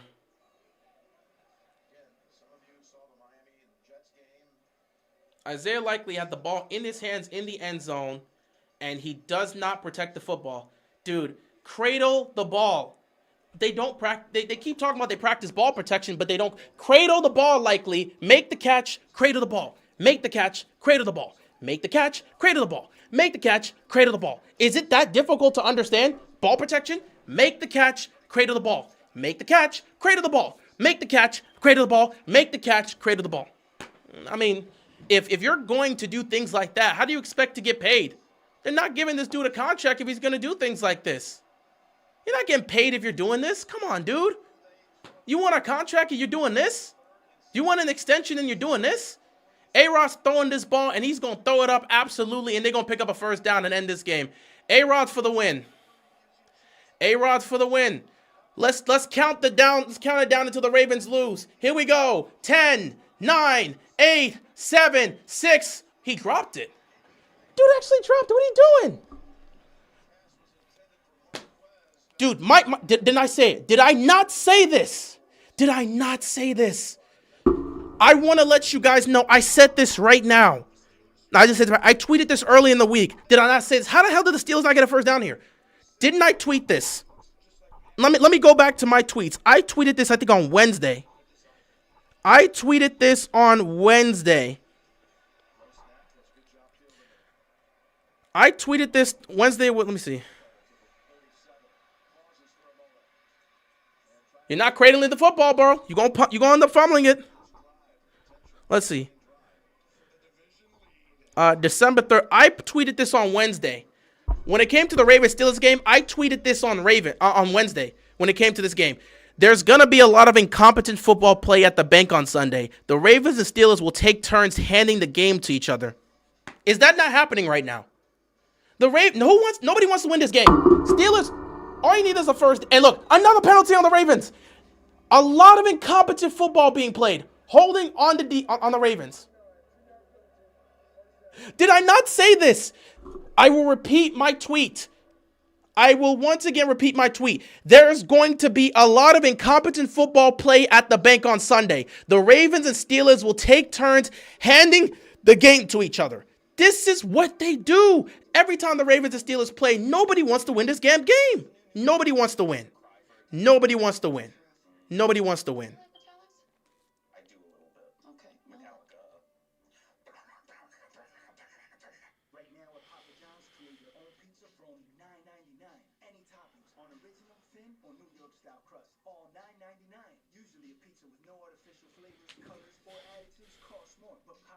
Knows you deserve better. Order now. 2, please. Make that 3 with the Capital One Saver card. You earn unlimited 3% cash back on dining and entertainment. Are you in this one? Get your tentacles off my 3% cash back. Perfect delivery. What's in your wallet? In Likely's defense, the ball was thrown out away from his body because the DB was reaching from behind. But like I said, I'm not saying the catch was bad. I'm saying catch it and look to cradle it. Catch it and look to cradle it because somebody's going to try to knock the ball out. They did that to him last week. He didn't cradle the ball. They knocked it out of his hands. It was a turnover. It was a touchback. I'm saying catch the ball and cradle it. Back-to-back weeks where he should have had a touchdown and the ball gets knocked out of his hand? Come on, dude. Dude, seriously? You can't do that, man. You can't do that. Bateman cost the game. Oh, yeah, because he didn't score that touchdown. You can make the argument. You can make the argument. But this is ridiculous. The fundamentals are simple. They don't do what they should be doing. We constantly say ball protection, ball protection, ball protection. It's important. It's vital. They got to protect the football. They got to protect the football. And then they don't protect the football. Now you got to lead a game-winning drive that I don't believe they're going to do. They're going to get stopped on 4th down. Lamar's going to get strip sacked. He's going to throw a pick. Somebody's going to fumble. Anything that anything that can go wrong will go wrong with this Ravens on this final drive. This is a game-winning drive. You got to score a touchdown to win the game. They're probably going to fold here. I would not be surprised. It's just the Ravens' way at this point. You got all the way to the goal line to take the lead, and then you fold like that. What am I supposed to do with that? So now the Ravens have to go 75 yards to score a touchdown with 2 minutes left to go to try to win this game.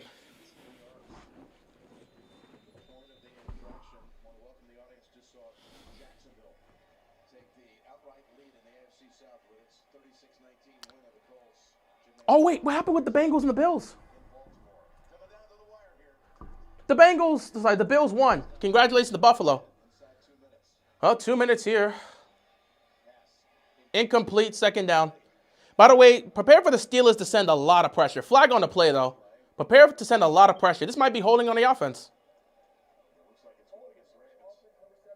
There it is. Told you. Voorhees, garbage self. Told you. Cincinnati might have blown their chance, man. Cincinnati might have literally blown their chance. They needed to go 5-0.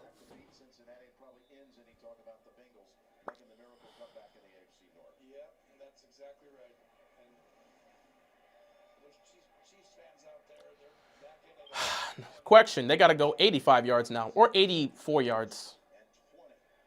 Deep drop back. Lamar's got time. Checks it down. Rashid Ali picks up a few yards. 2nd down. All right, I'm going to just chill out. I ain't going to worry. I'm going to be on my phone here. We'll watch what happens and wait for the... Oh, God. I fell again. Oh, God. All right, I cannot lean back. Moments before disaster. The Ravens are going to turn the ball over.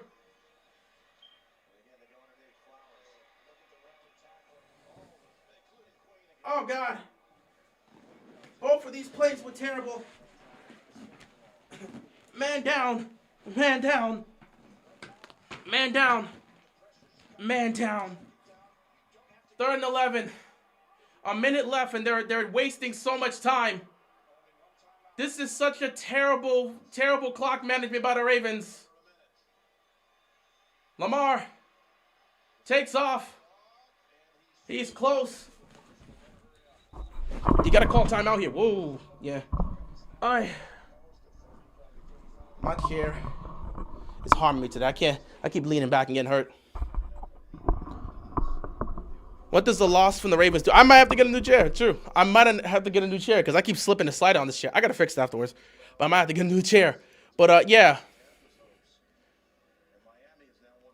What does this loss from the Ravens do? I mean, it damn near ends their season. Doesn't quite end their season, but it damn near ends their season. 47 seconds left, 4th and 2. And they got to go the length of the field with no timeouts now. If they can even pick up a 1st down. They have handled this 2-minute offense so terribly. I already knew they were going to lose the game. We already knew they were going to lose the game. If I'm the Steelers, I'm blitzing Lamar. I'm sending everybody and I'm ending this game. If you're the Steelers defense, you blitz everybody and end this game. You got to blitz everybody and end this game. If you're the Steelers defense, you blitz everybody and end this game. Ravens ain't got no timeouts. They ain't going to have the time to do nothing. You blitz everybody and end this game. 4th and 2, let's get this crap over with so I can call it a day. I'm getting out of this stream real quick. I want to go read Kingdom. 4th and 2.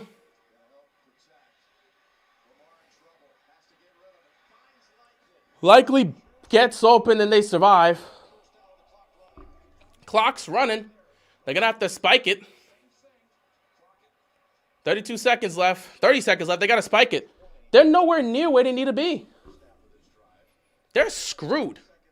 You get a touchdown out of this. The Steelers would, I'm not gonna lie, Steelers pack up your season if you give up a touchdown here. If the Pittsburgh Steelers give up a touchdown here, pack the season up. Ain't no way. Pack the season up.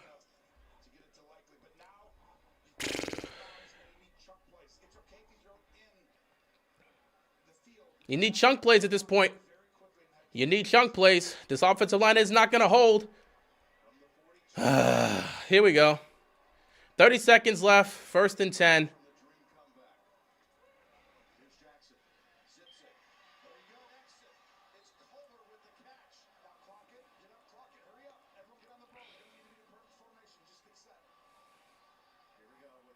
17 seconds. Our season's already over. What do we win or lose? Yeah, well, it won't officially be over if we win, but you know what I mean. Yes. To me, though, you can do the same thing, and this is an incredible throw. And a great job getting up and extending and getting yards. At 16 seconds right here, you cannot extend this play, run around, and then throw it inbounds. This ball has to get out of bounds, or it's a similar thing as the last play. You got to get up and spike it and give yourself a chance for the 25. Winner leads the AFC North. Yeah. Steelers going to call a timeout here. I'm not gonna lie, Steelers give up a game-winning touchdown here. They need to fire Tomlin. You give up a game-winning touchdown, you gotta fire Mike Tomlin. Harbaugh versus Tomlin. Talking to John this week, he says this season they started 1-5.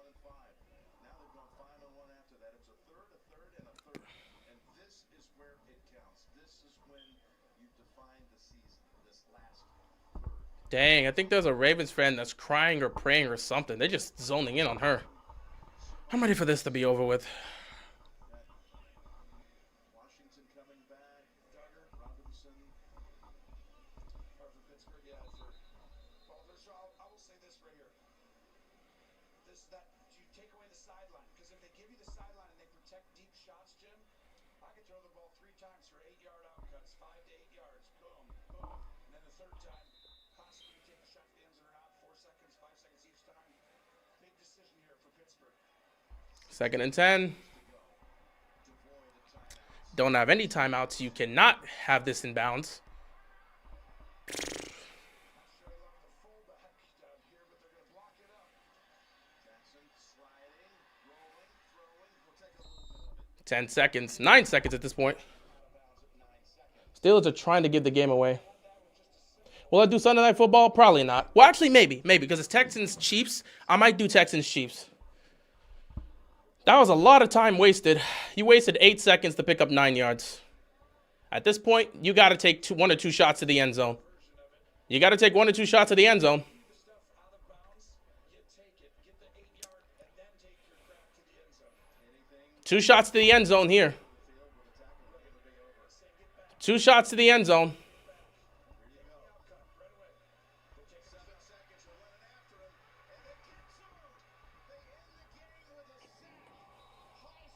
This team sucks.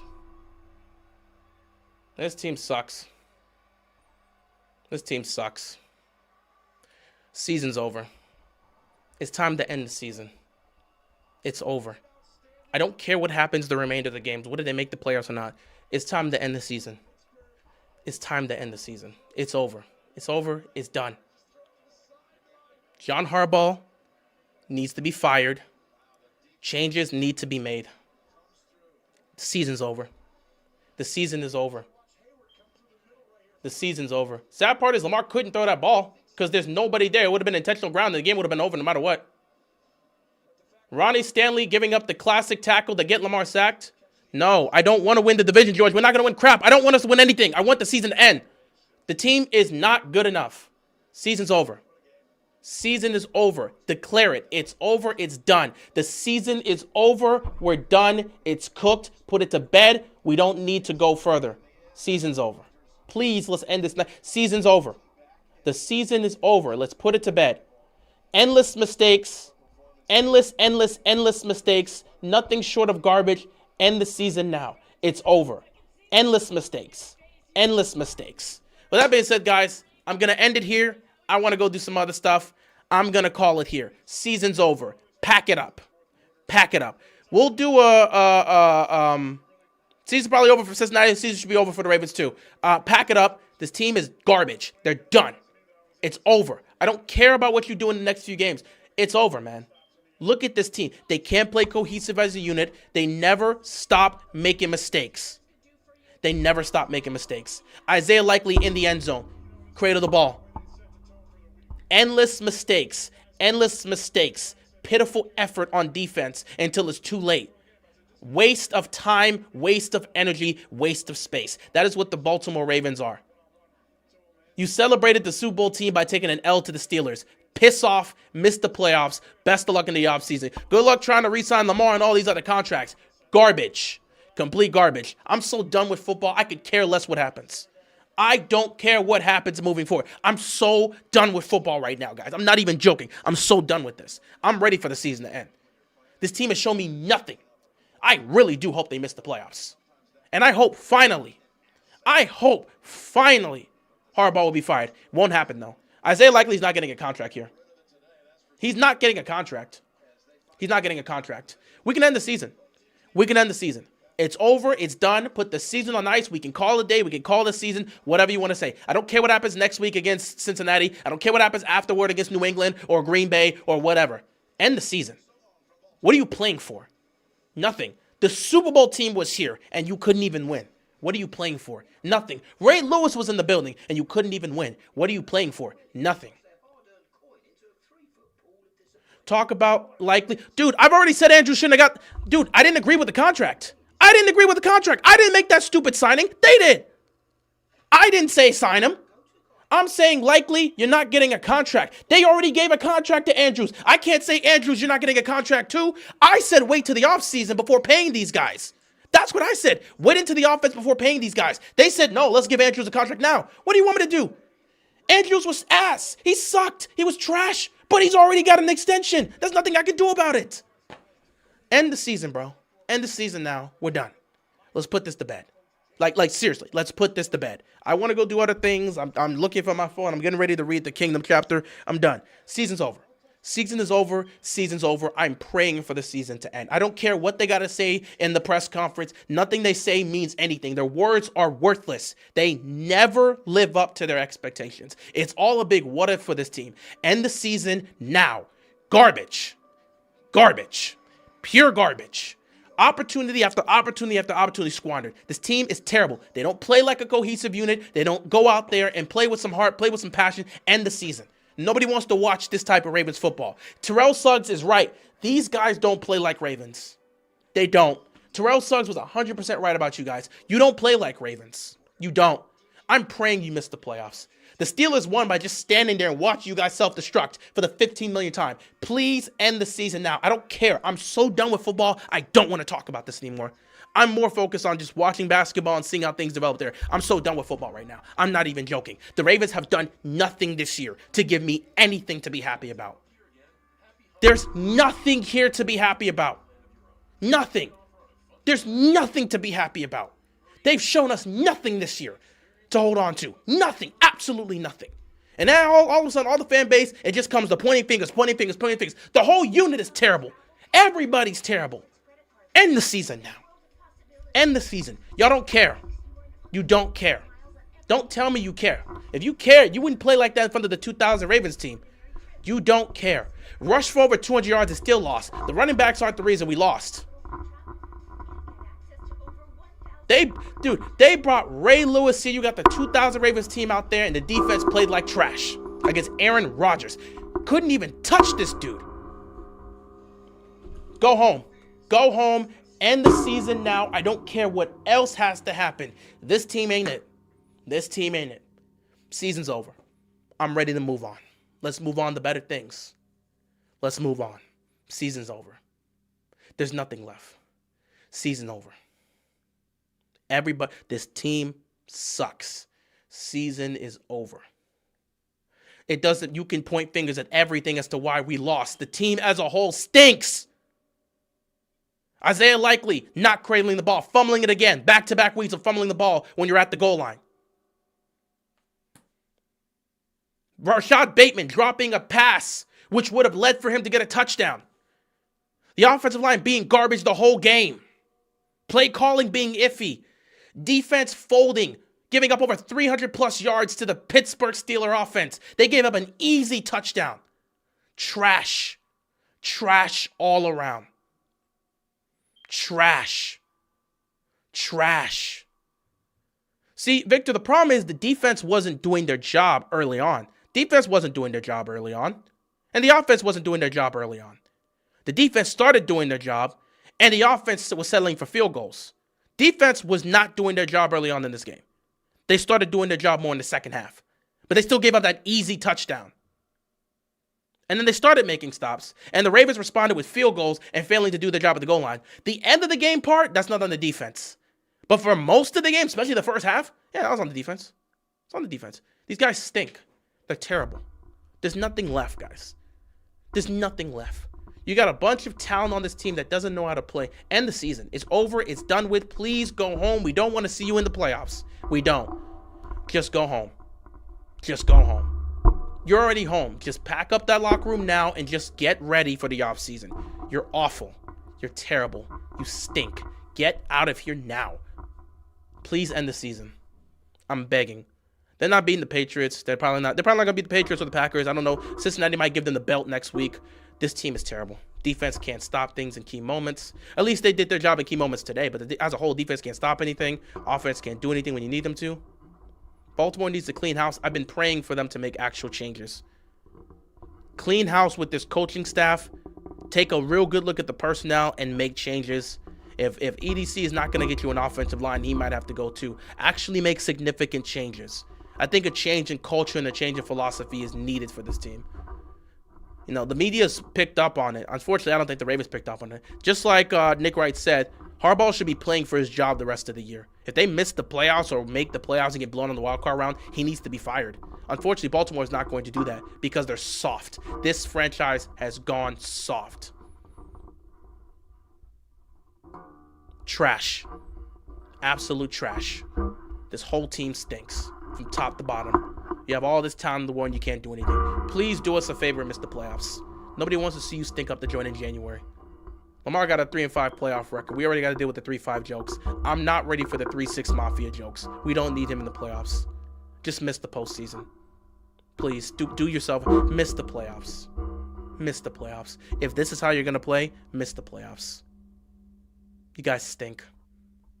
You truly, truly stink.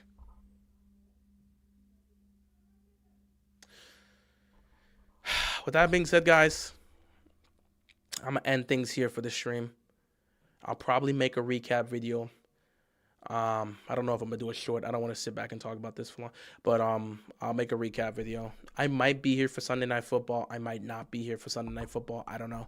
But I'm tired of doing these streams for the Ravens. They're not worth the time and energy. I really want this team to lose. Cool for the Browns to be out of the playoffs. I hope the Ravens are out of the playoffs soon. This team is awful. They need to miss the playoffs. I'm tired of everybody and everything. I don't care who you want to blame or who you want to lean on. The team as a whole sucks. I don't care about where you want to put the blame. Where's my phone? Ah, it was here when I fell. Anyway, the whole team's terrible. The whole team's terrible. The whole team's terrible. End the season now. End the season now.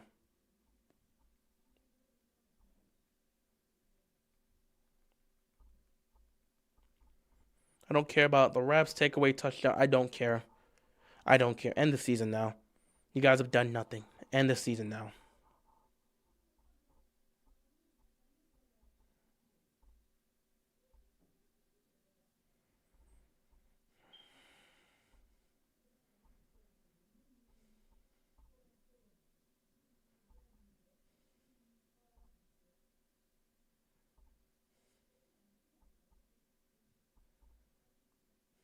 I'm done. I got nothing else to say, man. I'm honestly done. I want the season to end. I don't even care. I'm done with football, man. I'm really done with football.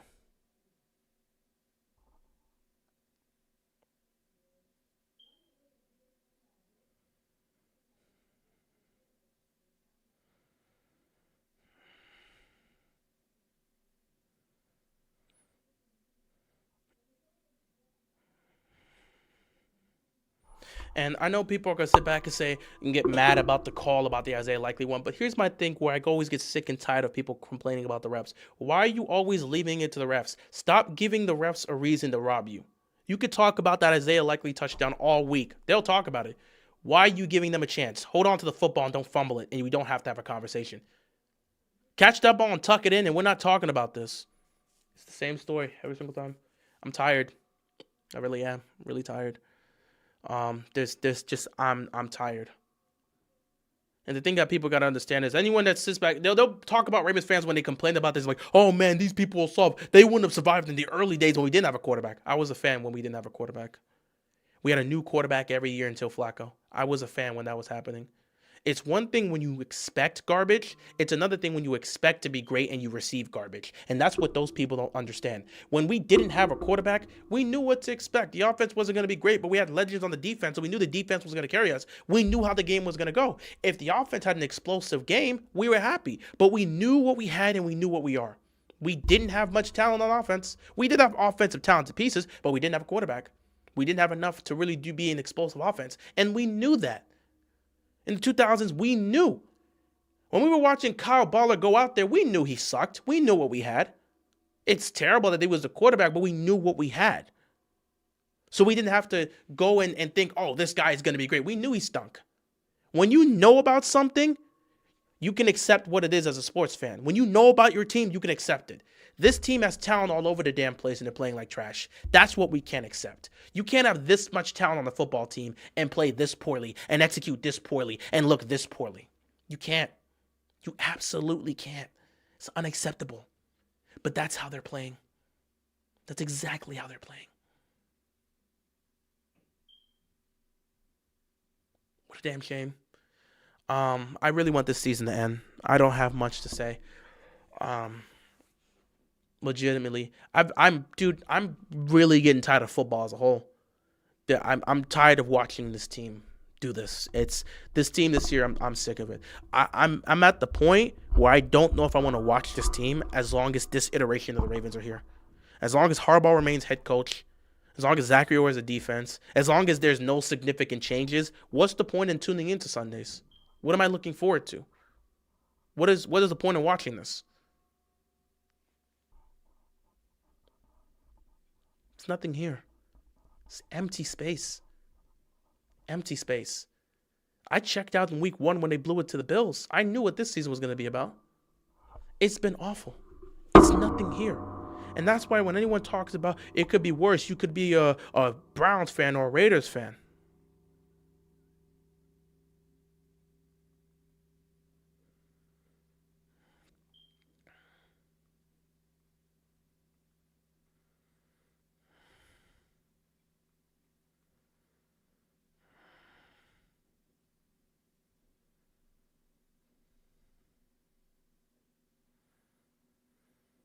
If Harbaugh gets fired, which I know he most likely won't, who would y'all want as new head coach? Go one of these offensive or defensive coordinators right now. It's a hot topic right now. Look at what Ben Johnson's doing for the Chicago Bears. Look at how Mike McDonald's changed life for the Seattle Seahawks. Give me a young offensive coordinator or a young defensive coordinator. Which offense is killing it right now? Which offensive coordinator is killing it right now? Which defensive coordinator is killing it right now? I want one of those guys. Give me one of these young defensive or offensive coordinators to come coach this team. I need a new coach that is fit towards this modern day era football to coach this team. I don't need an old head. I don't need no old school guy. The old school way of playing football is gone. I need a young defensive coordinator or a young offensive coordinator to come coach this team and be a new head coach. We need to get with the times. The Ravens are stuck in the 2000s and early 2010s. They refuse to adapt to this modern day era. And they keep making the same mistakes over and over again. And I'm supposed to care. Is there any point in tuning in next week? I think they got Cincinnati at Cincinnati. Is there any point in tuning in next week? Who cares what happens in that game? Who cares? Should I really be here next week to sit in this chair and talk about the Bengals? Who cares? It's a waste of time. Who cares? They can never execute in the biggest moments. They can never care. They can never care enough to do their job. And I don't care about anyone that wants to talk about the refs stole it from us or anything like that. I'm not going to hear that. The refs are human beings. They're going to make mistakes and make calls that you don't agree with.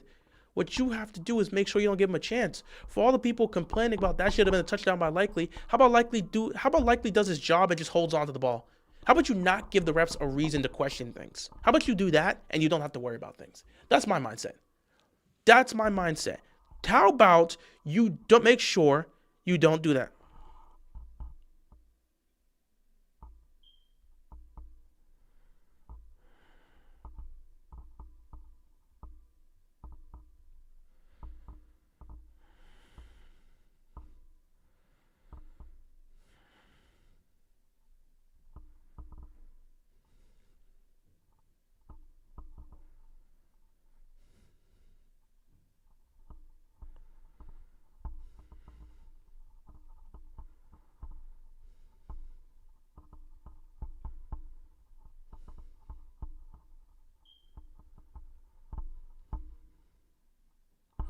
Like me personally, I'm not even mad.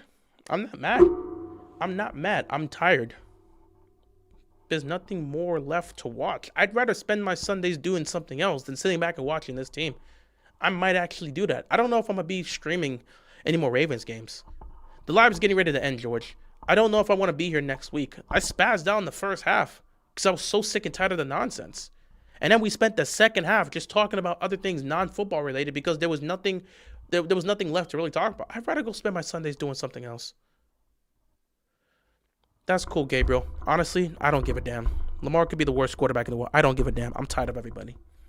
I'm tired of football. I don't know if I want to be here to stream this team anymore. Lamar could be the biggest load of trash in the world. I don't care anymore. Everybody, in my opinion, everybody on this team's trash. You can't perform. Likely can't hold on to the ball. Trash. Defense can't make stops in big moments. Trash. Everybody on this team's trash. I don't care. And push your narratives about whoever you want on this team. Mark Andrews, trash. Isaiah Likely, trash. Zay Flowers, not good enough to be a number one. Rashad Bateman, complete garbage. The entire defense, trash and overrated. John Harbaugh, the worst head coach. And do whatever you want. I'm tired of everybody. I don't care. Pull out a firing range and blast everybody here. All trash. Every one of them. Everybody on this team, trash. Waste of talent. Complete waste of talent.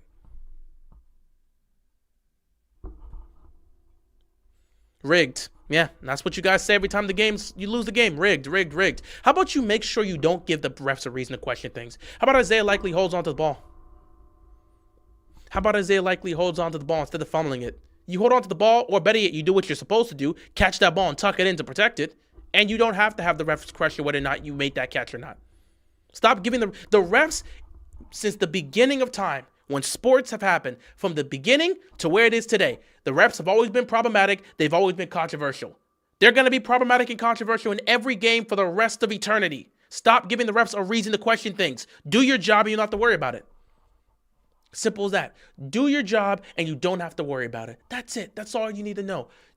Do your job and you don't got to worry about it. You don't have to worry about the refs taking away a touchdown if Likely just holds onto the ball. I'm tired of people blaming the refs. Do your job. Do your job and stop giving them reason to question things. I thought he was better than Josh Allen. I don't care, dude. I don't care. I don't care. Everybody's trash on the team. I don't care about the Josh Allen, Lamar Jackson conversations. I don't care about these debates. I don't care. I do not care. They mean nothing to me. It's worthless. It's a waste of time and a waste of energy. No matter what, you're never going to have a debate solved. Take who you want. I don't care about the debates. I'm tired of everybody.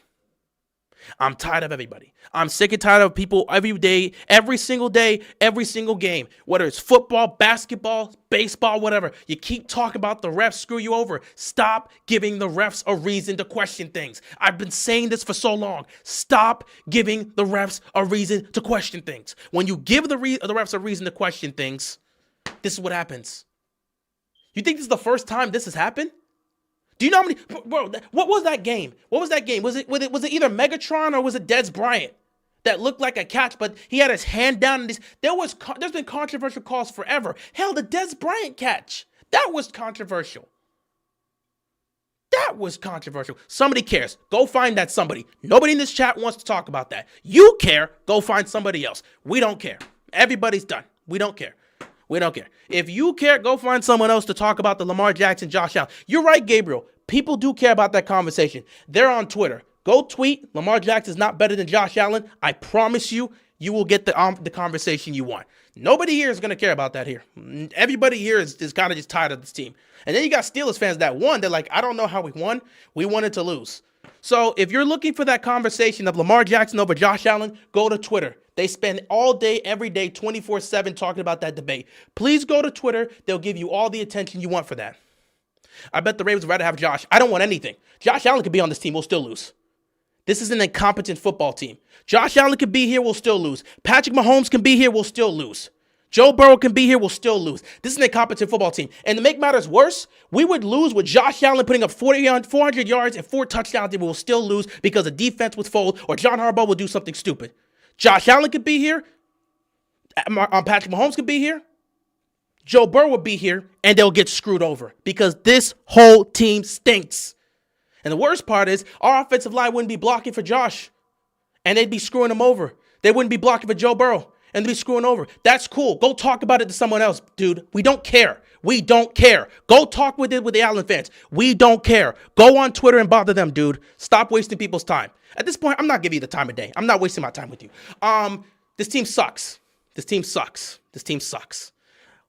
They need to be gone. They need to be gone. Like, you got to change the coaching staff. You got to change a lot. Everybody on this team, from top to bottom, trash.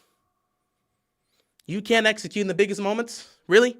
Offensively, defensively, you can't execute in the biggest moments. Falele is out there stinking up the joint. Falele's out there stinking up the joint. We don't want to take him out the game.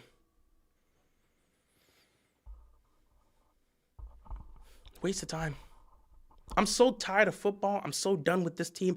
I don't know if I'm going to be here next week. I don't know if I want to continue to stream this. It just seems like a waste of time at this point. We know how the season's going to go. I called it from week one. I don't want to keep wasting my time with this. I'd rather go do something else. Being honest. We know what this team is. I don't want to continue. Like, I'll continue like doing recaps, but to actually sit here for 4 hours and just talk and commentate over this team, what's the point of doing that? I'd rather go do something else with my time. 4 hours to sit here and deal with this. Well, three and a half, 4 hours to sit here and deal with this. What's the point? I know how things are going to end. It's a waste of time. From top to bottom, bro. From top to bottom. Waste of time. It's just sad. It's just sad. It's just sad. From top to bottom, it's just sad. Performance on the field, coaching in the games, personnel decisions in the games, personnel decisions in terms of who they're signing from the front office, who they're bringing in from free agencies, who they're drafting. So they've been doing everything in their power to not address the biggest needs. You don't need to have the most talent on the football team, but you need to address the most vital points. You needed an offensive line and you don't have it at all. And then from a coaching perspective, I've said this for a long time. I just don't think they care. I don't think they care. I've been saying this for a long time. I don't think they care. They're not caring about what Harbaugh's saying. The message is stale. They don't care anymore. That message is stale. They don't care. They're not listening to anything John Harbaugh's saying. You think if this was a well-coached team, they'd be playing like this? What well-coached team plays like this? Go look at Seattle. That's a well-coached team. They don't play like this. Players are mostly problem, not the coach. They're not listening to the coach. They don't believe in them anymore. If they consistently are making the same mistakes over and over again that's supposed to be fixed with coaching, that means the message is not happening. They're not listening to him. When I said a while back that Harbaugh might have lost the locker room, I meant that. And looking at this now, he might have really lost the locker room. They're not listening to him. How the hell does Likely fumble the ball on back-to-back weeks? They just showed, did you guys see? They showed it on Tuesday or Wednesday. They were doing ball protection skills in practice this week. And then Likely does this in the game on Sunday. Harbaugh's lost this locker room. They're done. His speeches, the who's got it better than us, all of that, gone. His speeches, his philosophy, they don't care to listen. It's not working at all. They don't care to listen. He's lost the locker room. You got a group of players that play undisciplined football. I said it last week. I'll say it again. We watched the games. How many plays do you think in this game, how many plays do you think the Ravens executed on script? How many on-script plays did they execute? How many on-script plays did they execute? That's great. Lamar's trash. Everybody's trash. Next. How many on-script plays did they execute? We talked about this. How many on-script plays did they execute? That's cool, Mercedes. I'm tired of you guys always just blaming Lamar for everything and ignoring everything else. You guys are just as bad as the Lamar fans that blame everyone else and act like Lamar is perfect. You are the worst kind of worst. Stop talking about Lamar. People like you that blame everything on Lamar are just as bad as the people that pretend Lamar's perfect and never hold him accountable for his mistakes. Those Lamar fans are probably coming up with reasons as to why he threw that one and saying that stupid pick. That wasn't Lamar. That was, I don't know what type of idiotic speech the Lamar stands are going to come up with for that stupid interception that Lamar threw, but they'll make an excuse and say that's not his fault. Because that's what they do. The people that put everything on Lamar and pretend that no one else plays a factor, and the people that make all the excuses for Lamar and never hold him accountable, both of you guys are in the same category of toxic. Piss off. piss off. You never want to hold the others accountable. You blame Lamar for everything else. On the flip side, the stands always want to blame everything on everybody else except Lamar. He got sacked to end the game. Do you realize how bad this offensive line is? You're not going to hold the offensive line for being one of the worst in football. You're not going to hold them accountable for stinking up the joint. Lamar is actively hurt, can barely run, and you're never going to hold him. There are 3 clips where Falele was so poor as an offensive right guard. He let the defender go right past him. After one of those plays, Lamar yelled at them at the sideline. You want to talk about this terrible offensive line? You want to speak about that? Or you just want to blame Lamar for everything? It's sick, man. I don't get it. I don't get it with you people. It's a team game, but you want to blame one person. And in the stands, we'll act like that one person's perfect and blame everybody else. What are we doing? It's a team game. Hold everybody accountable. The offensive line stunk. The play calling wasn't great. Likely making mistakes. Andrews was non-existent. Lamar threw a stupid pick and missed some throws. Why? The defense was terrible for 2.5 quarters. Hold everybody accountable. What are we doing here? Hold everybody accountable. If he's hurt, wouldn't the coach sit him down? There's a difference between hurt and injured. Hurt is if you're injured, you really can't play. You're hurt, you're dealing with some nicks here. But it's week 14 or week 15. Everybody's dealing with some sort of injury. And there it is. There it is. Another guy that doesn't listen. You and the Lamar stands, you don't comprehend. A typical Ravens fan defending Lamar. You don't comprehend. It's the same stupidity with Lamar. Not Lamar. It's the same stupid logic you idiots use when it comes to LeBron James. Anybody say any sort of defense for LeBron, you're a LeBron stan. You're defending him. You're never holding him accountable. Anybody be critical for LeBron James, you're a LeBron hater. You never want to hold him accountable. Or you always want to blame him for everything. I don't know if I'm speaking English here. I clearly said Lamar Jackson has blame here. You put all the blame on Lamar Jackson and ignored everybody else. You're just as bad as the defenders that never hold Lamar accountable for his stupid play. You're just as bad as the people you're trying to criticize. I call you out on doing that, and now I'm the typical Ravens fan defending Lamar. When I have been one of the people on this platform that's gotten buried by Ravens fans for literally criticizing him. I'm the Ravens fan that got a lot of crap because I called Lamar Jackson the James Harden of the NFL. I said that. After the AFC Championship game, I compared him to James Harden and got a lot of crap for it. But I'm the one defending Lamar Jackson, even though I hold everybody accountable. I'm tired of y'all, bro. Y'all come on my channel and just say that. Oh man, I gotta end the stream before I snap on y'all. Hey, Dark Musician, what's going on? Dark Musician, excuse me. What's going on? Hey, man, not gonna lie, you guys got robbed with that touchdown. It's Likely's fault. If Likely catches the ball and holds onto it, cool. He catches and holds onto it. You don't need to get the refs involved. He just has to do is catch the ball, tuck it in. You don't need the refs to get involved. Likely didn't do enough. Protect the football. They talk about ball security. Back-to-back weeks, Likely fumbles the ball. So, at the end of the day, Likely's got to be held accountable for that. Don't give the refs a reason to question things. I've said this for years. Basketball, football, soccer, whatever. They said it wasn't a catch. He got 2 feet down, but they said he didn't make enough of a football move. I'm saying don't give the refs a reason to question things because they could take away plays like that. They said it wasn't a catch. They said it wasn't a catch. Lamar is a big reason why we lost along with the defense. I 100% agree. He's a big reason alongside the defense. Lamar, for that stupid pick and the missed throws, he needs to be held responsible.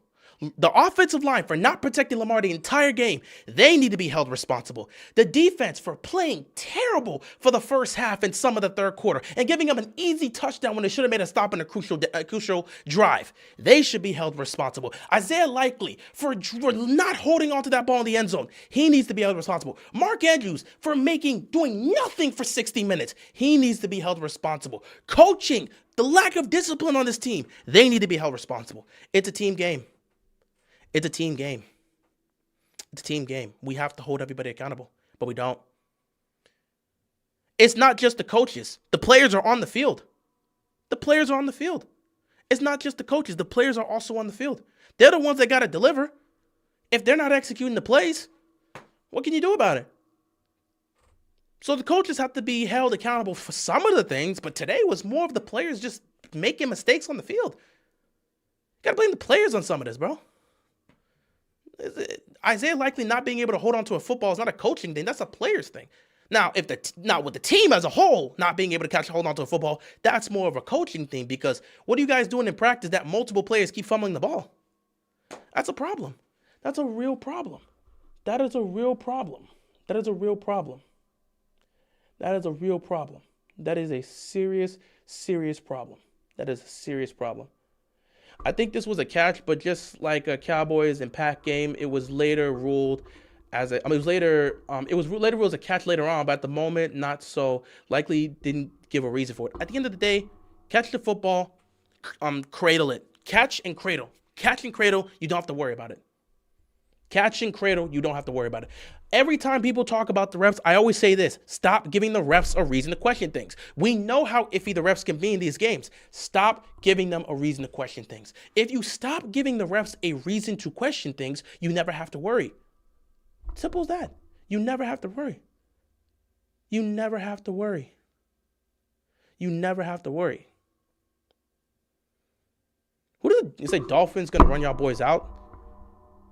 Who do the Dolphins play? Like, the Dolphins rest of the schedule, who do they play? Oh, wait, do the Steelers have to play the Dolphins? Let me see the Dolphins' schedule. Oh, they got the Steelers next week. Oh, let's see what the Dolphins do to the Steelers next week.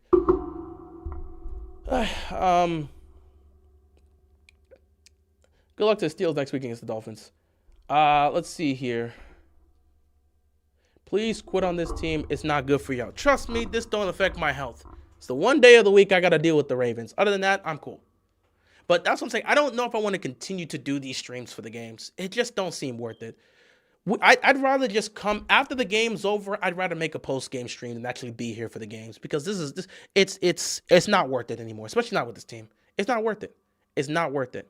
Sup, dog? Just got back in the car from the game. Just abysmal performance all around. Joshua, I'm sorry you went there to watch that. I am really sorry you went there to watch that. I hope you guys were able to enjoy yourself and have a good time. But I'm sorry you had to go witness that garbage live. I wouldn't wish that on anybody, especially knowing it's cold. I'm sorry you had to go watch that nonsense live. I really, really am. Again, I wouldn't be going to these games. This team's not worth the ticket prices. It's not. Ravens have had a fumbling issue for so long. They do. They've been having that for so long, and they've yet to address it. They've addressed it. They've addressed it, and they still can't get it fixed. I just don't think these guys are listening to Harbaugh. I don't think Harbaugh's message is hitting anymore. You can tell a football team's play on the field will tell you about that team. I think Harbaugh's lost this team. No one's saying it out loud, and no one's gonna directly come out and say it. But I really think Harbaugh's lost the locker room. No one's listening. His speeches, it's not hitting anymore. Whatever he's telling these boys, they're not listening. Because there's no way you go out there and continue to make these same mistakes over and over again. Me personally, I don't care about the win or loss. I fully expected them to choke this game. I literally said they were probably going to hand the Steelers the game. I'm not surprised by that. But the fact that this continues to happen should give you a clear sign that Harbaugh's time needs to end. This team needs a new coaching philosophy, because there's no way, if this was a well-run, disciplined football team, they wouldn't be making these type of mistakes. Go look at Seattle. They're not making these type of mistakes. You think the Seahawks are making these type of mistakes consistently? No. You're going to have some tough days. But Ravens have consistently made the same mistakes over and over again under John Harbaugh, and nothing has changed. Don't you think at some point you got to take a look at the guy and say, it's time to make some changes? I would make some serious changes in the coaching staff this offseason. I would honestly do that. But the problem is the Ravens don't do that. Ravens ain't going to do that. Congratulations on the win. I hope you guys make the playoffs and keep Mike Tomlin. I hope we miss the playoffs and get rid of John Harbaugh. But I just don't think they're listening to Harbaugh anymore. I don't think his message is hitting in the locker room. These guys may be tired of him. But you're not going to vocalize your frustrations with the coach. You're not going to say, I'm tired of him. But I think we could start to see it with the way they're playing out there. His messages aren't hitting anymore. It's not. His coaching philosophy doesn't work in this era. It's not garnering the results. It's not. I don't want Mike Tomlin. Well, why'd you win the game? You do realize if Mike Tomlin gets another winning record and y'all make the playoffs, you're not firing him. You do realize. So I'm just saying, you're like, oh yeah, Steelers. I'm like, hey bro, You know, winning this game is counterintuitive to what the fans want. Like, the fans are praying the Steelers just hand the Ravens the division, but the Ravens are so trash they don't want to take it. So I'm sorry for you, bro. Y'all going 9-8. Y'all may win the division, and you're going to have Mike Tomlin there next year. I'm just letting you know. There's no reason to fire Mike Tomlin if you guys keep having a winning record and making the playoffs. There's no reason to fire him. I know. Listen, Steelers fans, I know you guys wanted to lose this game. I know you wanted to lose this game. Unfortunately, the Ravens are so trash as a football team, and Harbaugh crumbles against Tomlin. Harbaugh crumbles against Andy Reid. Harbaugh was crumbling at times against Bill Belichick. He crumbles against better coaches. That's just what Harbaugh does. So I know you don't want this to happen, but Mike Tomlin has no interest in losing his job. Y'all may want him out of there. He has no interest in losing his job. Mike Tomlin is coaching for his job. And since the Ravens are an incompetent football team, they're going to lose games like this. So we're always going to fold to you guys because that's just what we do, especially under John Harbaugh. We always fold to the Steelers. So you're going to, and since the Bengals lost to the Bills, they might have ruined their chance to try to steal the division. Y'all might win this division by default, get blown out in the wild card round, and Tomlin will be back for next year. I don't know what to tell you, man. This might have been the worst possible scenario for you guys if you guys want Tomlin gone. You're now first in the AFC North. The Bengals and Ravens lost today alongside the Browns. Browns have been officially eliminated. Bengals lost. They blew it to the Bills. Ravens lost to you guys. You may end up winning the division by default, making the playoffs, and there's no reason to fire Tomlin after that. So I don't know what y'all going to do. Tomlin going to be back next year if y'all make the playoffs. You have to have a losing record for you to have an excuse to move off of him. Y'all not going to have a losing record with Tomlin. And with how bad the Ravens have been this year and how bad the Bengals have been, y'all going to win the division by default, and Tomlin going to be back next year. You don't want it, but he'll be back next year. Yeah, Chiefs versus Texans going to be a good watch. I don't know if I'm going to stream it, though. I'm just so tired of football, and I'm so tired of the Ravens right now. I had to let y'all know. I think what's best for me for the rest of this year is to just do post-game reactions. I don't know if I want to actually sit here and commentate over the game. I'm not going to do this on a week-to-week basis, man. This team is not worth the time and energy to do so. I'd rather just do a post-game recap and we could talk about it. If I could just sit here in silence and watch the game and not have to spaz out on camera like I do here, it's 1,000 times easier for me.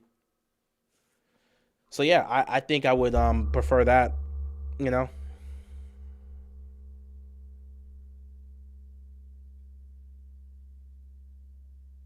So yeah, I really do hope the Ravens miss the playoffs, and this is actually an incentive to fire Harbaugh and make some changes. But that's not going to be the case. That's why I want to lose out. I'm tired of saying Mike Tomlin doesn't have a losing season. Who cares? I want a Super Bowl. Well, musician, you know Tomlin's too good to lose, and the Ravens always fold against the Steelers. So you guys are gonna make the playoffs and win the division.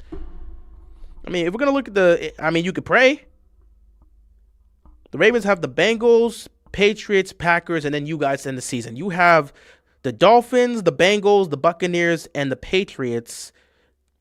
Just before you have to, we have the Bengals. We have, Bengals next week. Bengals next week. Patriots the week afterward. Packers the week afterward. And then, I'm looking at the Dolphins schedule. Let me look at the Steelers schedule. Excuse me. Not Steelers. Let me look at the Steelers real quick. You got the Dolphins next week, then you got the Lions, then you got the Browns, and you got the Ravens to end the season. I mean, if you want to lose out, you would have to hope you lose to the Dolphins, you lose to the Lions, you're not losing to the Browns, and then you got to hope Baltimore beats you in Heinz Field in Week 18. That's not going to happen. We're probably going to get swept by you guys again this year.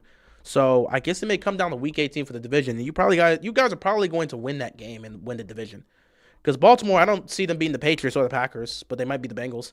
Yeah, y'all going to win the division by default. The Steelers are going to win the division by default. I hope you guys realize that. Ravens season's over. Y'all going to win the division by default. I don't know what else to tell you. Okay, let's look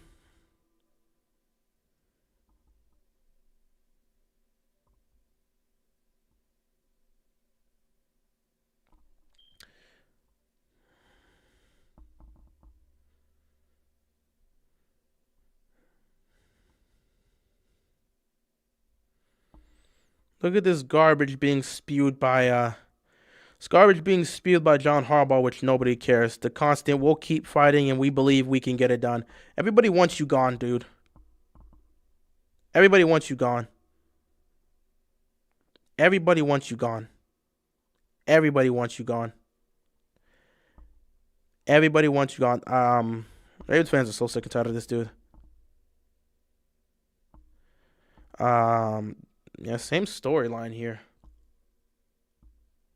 I've been done. I didn't even watch this team, so it's funny. Yeah, guys, I think moving forward for the rest of the season, I think I'm just going to do post-game recaps. Is that better? Because I don't want to be here for the game. I know you guys would prefer to do the spaz thing, but I just don't like spazzing out and getting angry and raising my blood pressure for no reason for this. It's not worth it.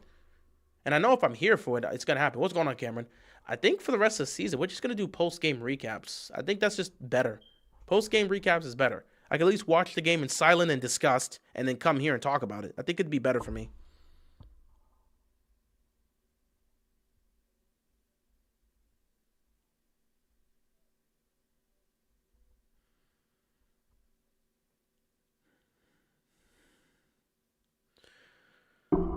John Harbaugh saying the same garbage he always says, and it doesn't change anything here. I mean, again, he's saying the same garbage he always says. It's just the same garbage from Harbaugh, bro. Season's over, bro. We're done. I'm ready for the season to end. I don't even want to talk about Ravens football for the next year. I'm so done, bro. I don't want to think about this team. I don't want to talk about this team. It's so pathetic, bro.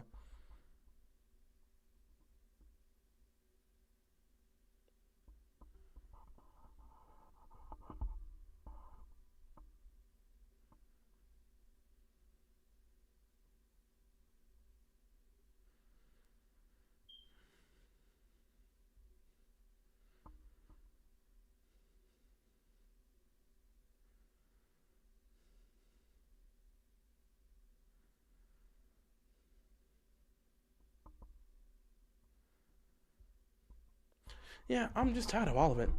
I'm all for post-game recaps. Don't even worry about having to sit here for this trash team. Yeah, I think that's just going to be the move. It's just better than me having to sit here and watch this crap and commentate over it knowing I'm going to be disgusted through and through. The team's not worth it at this point. I feel you, and I can't talk trash to the Ravens because the Steelers are in the same boat as them when it comes to coaching.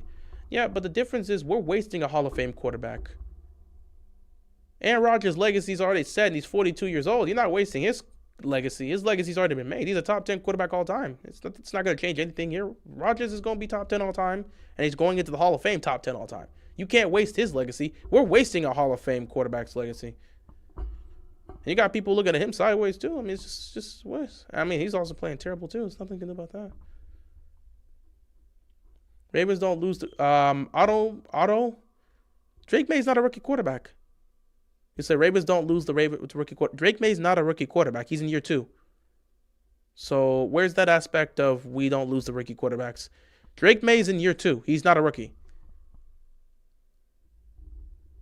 Rip live stream. There are technically other games you could have live streamed just for fun instead of the Ravens, but okay. I mean, it would... First of all, I would have to... I don't even get the other games here at times. So, then again, I could always just do a 4 p.m. game or a Sunday Night Football game. We may be back for Sunday Night Football between the Texans and the Chiefs. That could be it, but in all honesty, I don't know. I might be checked out of football right now. I don't know if I have the mindset.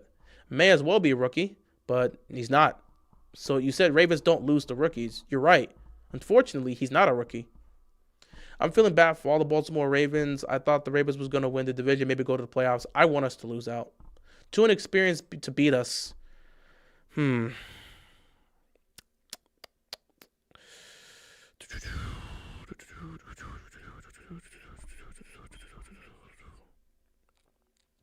luck with that statement. We'll see how that goes. Problem is this team's not competent enough to win games like that. So good luck with that statement. I've been ready to pack the season up since week 1. This team's just not good. We need to pack the season up. It's over. Season's over. They're done. We're done. Call of the year. I'm so tired of football. I want this to be done. I'm ready for January to reach because I know that means the season will end for the Ravens. They can go into the offseason with their garbage selves, and I don't have to talk about this team for another 8 months. And I can go do other things. I can go do other things and focus on other topics and other discussions. I'm so checked out of football. I already went through one playoff run with the Dodgers. I went through that whole playoff run. That's why the month of October I didn't really talk a lot of Ravens football. You calling Harbaugh a parasite was so funny. He is a parasite. He's a parasite and he's a freaking time vampire. He's just sucking up all the time we have to be a contending team. Harbaugh's not only a parasite, he's a time vampire on this Ravens team. He's a freaking time vampire. Just sucking up all the time we got left. Nothing's going to change. Same thing next week. Keep pretending things are going to change. It's not. They don't learn. They don't grow. They don't improve. You know what? I always say this. They don't grow. They don't learn. They don't improve. I need to say a new thing. I don't think they care. I don't think you guys care. If you cared, you wouldn't play like this. In front of the Super Bowl team? The 2000 Super Bowl Ravens were out there. The 2000 Ravens Super Bowl team was being honored today. And you play like that to the Steelers? You don't care. You can pretend you do. You don't care. You don't care. John's the best coach in the league. Who else has a 500 record without Lamar? Actually, he has a below 500 record without Lamar. So who else could have that? You know what? You guys, honestly, I don't think the Ravens care. You can't convince me you do. I don't think you care. Hey, I'm a Bengals fan, but in the way I feel for y'all, our division sucks. This division's terrible this year. I feel for you guys too, man. I mean, if Burrow wasn't hurt, you guys would have won this division. Don't worry, next week I got a feeling it'll be done. I hope so, Nicholas. I hope Joe Burrow drops 4 touchdowns on this team and ends our season. It's happened before where Cincinnati's end our season. They've done it twice now. Might as well do it again.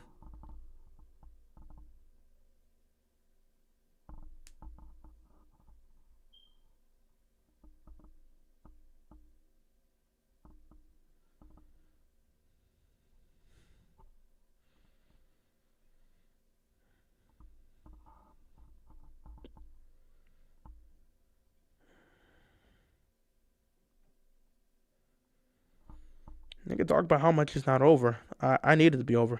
I don't think they care. What is the Ravens' plans during the offseason? Your guess is as good as mine, Cameron. I have no idea what they plan to do in the offseason. They got a bunch of contract extensions they got to get done. I don't know what they're going to do. I feel so sorry for the team that wins the division. That means they can't fire their coach. True. 2017, I can't remember the other year. Oh, 2013. 2013 was the other time they ended our season.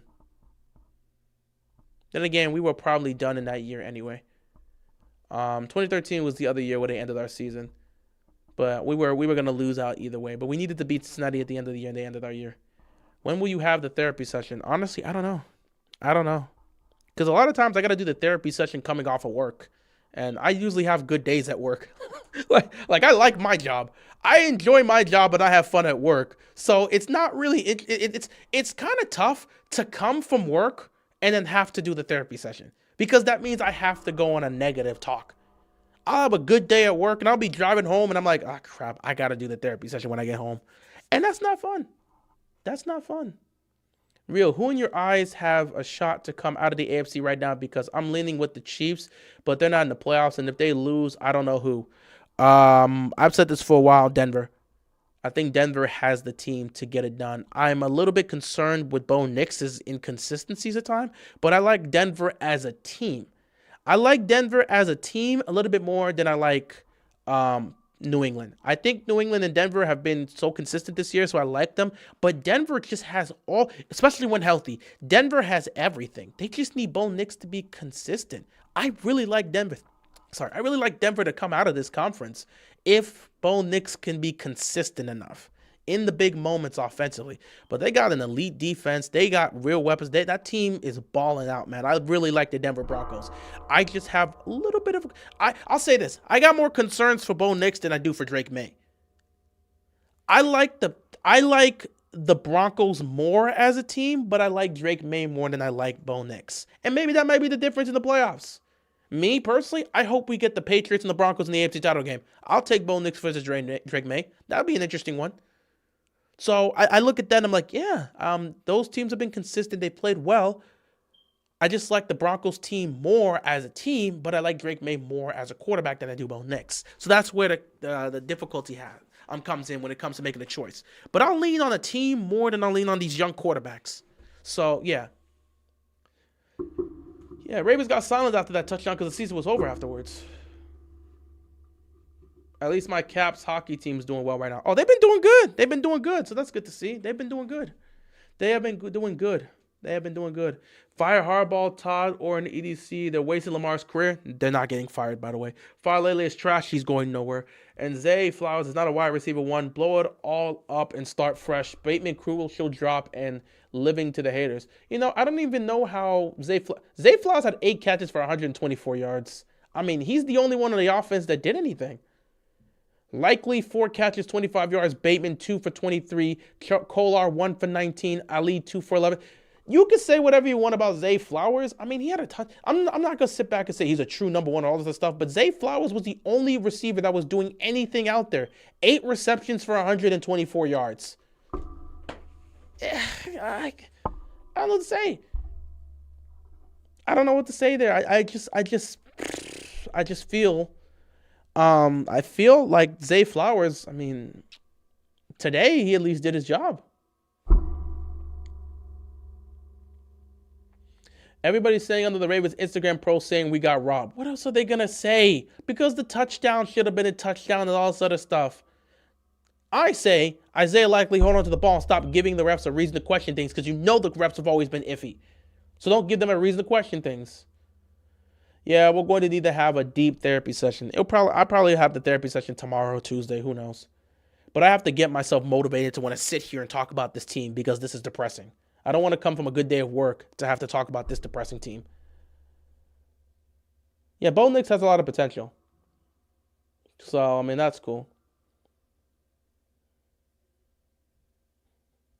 That's what they got the Broncos in Super Bowl in 2015, the defense. But they do have one weakness in their one corner. But other than that, they're legit. I really do like the Broncos, and I think the Patriots are also another good team too. But I really like Denver coming out of the AFC this year as a team. Yeah, it should have been a touchdown, but I've always said this. Isaiah Likely, hold on to the ball. Don't give the refs a reason to question things. Because when the refs start questioning things, they're going to start making mistakes. The Ravens gave them a reason to question things. And because they gave them a reason to question things, bada bing, bada boom, you saw what happened. It is what it is. Yeah, that's just how things go. But let's end things here, guys. It's 5:19. I've been streaming for nearly 4 hours. I don't know if I'm going to do Sunday Night Football. I'm getting tired of all of this. If I had Rams versus Chiefs for Super Bowl, but now Kansas City is in the playoffs, and now Kansas City is in the playoffs. I'm leaning towards 2018 rematch, Rams versus Patriots. It could be that. We'll see what happens. Guys, this has been another depressing session. Why did my Wi-Fi cut me off today? The stream was perfect today. Why is the stream perfect in a game that I didn't want? Why couldn't the stream have cut off today? I wish my stream was inconsistent today. I really wish my stream was inconsistent. I could have been cut off and say, you know, screw it, I'm not coming back. Why did the stream have to be consistent today? I hate this. When I'm suffering, the stream's consistent. When I'm happy, the stream's inconsistent. What the heck? I'm tired of all of this. Tired of the Ravens. Tired of all of this. And I don't know what to say moving forward. With that being said, everybody, I'm going to let you guys go. We've been here for 4 hours. Ravens pack the season up. Tired of talking with you guys. Moving forward, we're just not going to be doing live streams for the games. So next week against Cincinnati, we won't be doing a live stream. We won't. I'll do post-game recaps, but I'm not doing any more live streams for the rest of the season. Even if this team makes the playoffs, I don't think I'll sit here and do a live stream for them. I'm so sick of this team. I'm done. Tired with everybody. I truly don't think they care. You don't play the way they play and you tell me you care. You went out there and did your job, but you don't care enough to win. Because if you truly cared, you wouldn't be playing like this. Teams that care don't play like this. Seattle doesn't play like this. They care. You don't. You don't care. And nobody's going to listen or buy into the nonsense you're trying to pull. Nobody cares about your empty words in the press conference. You guys don't care. You keep acting like you do. You don't care. It doesn't hurt you. You don't care at all. With that being said, guys, everybody take care. Stay safe.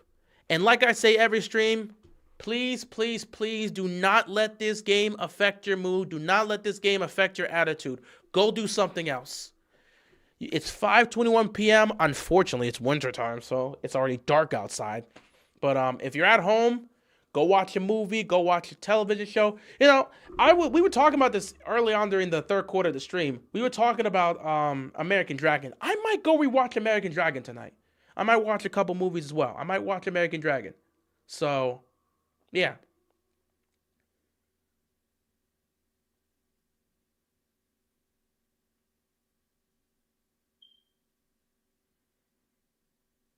I'm just gonna go watch something else.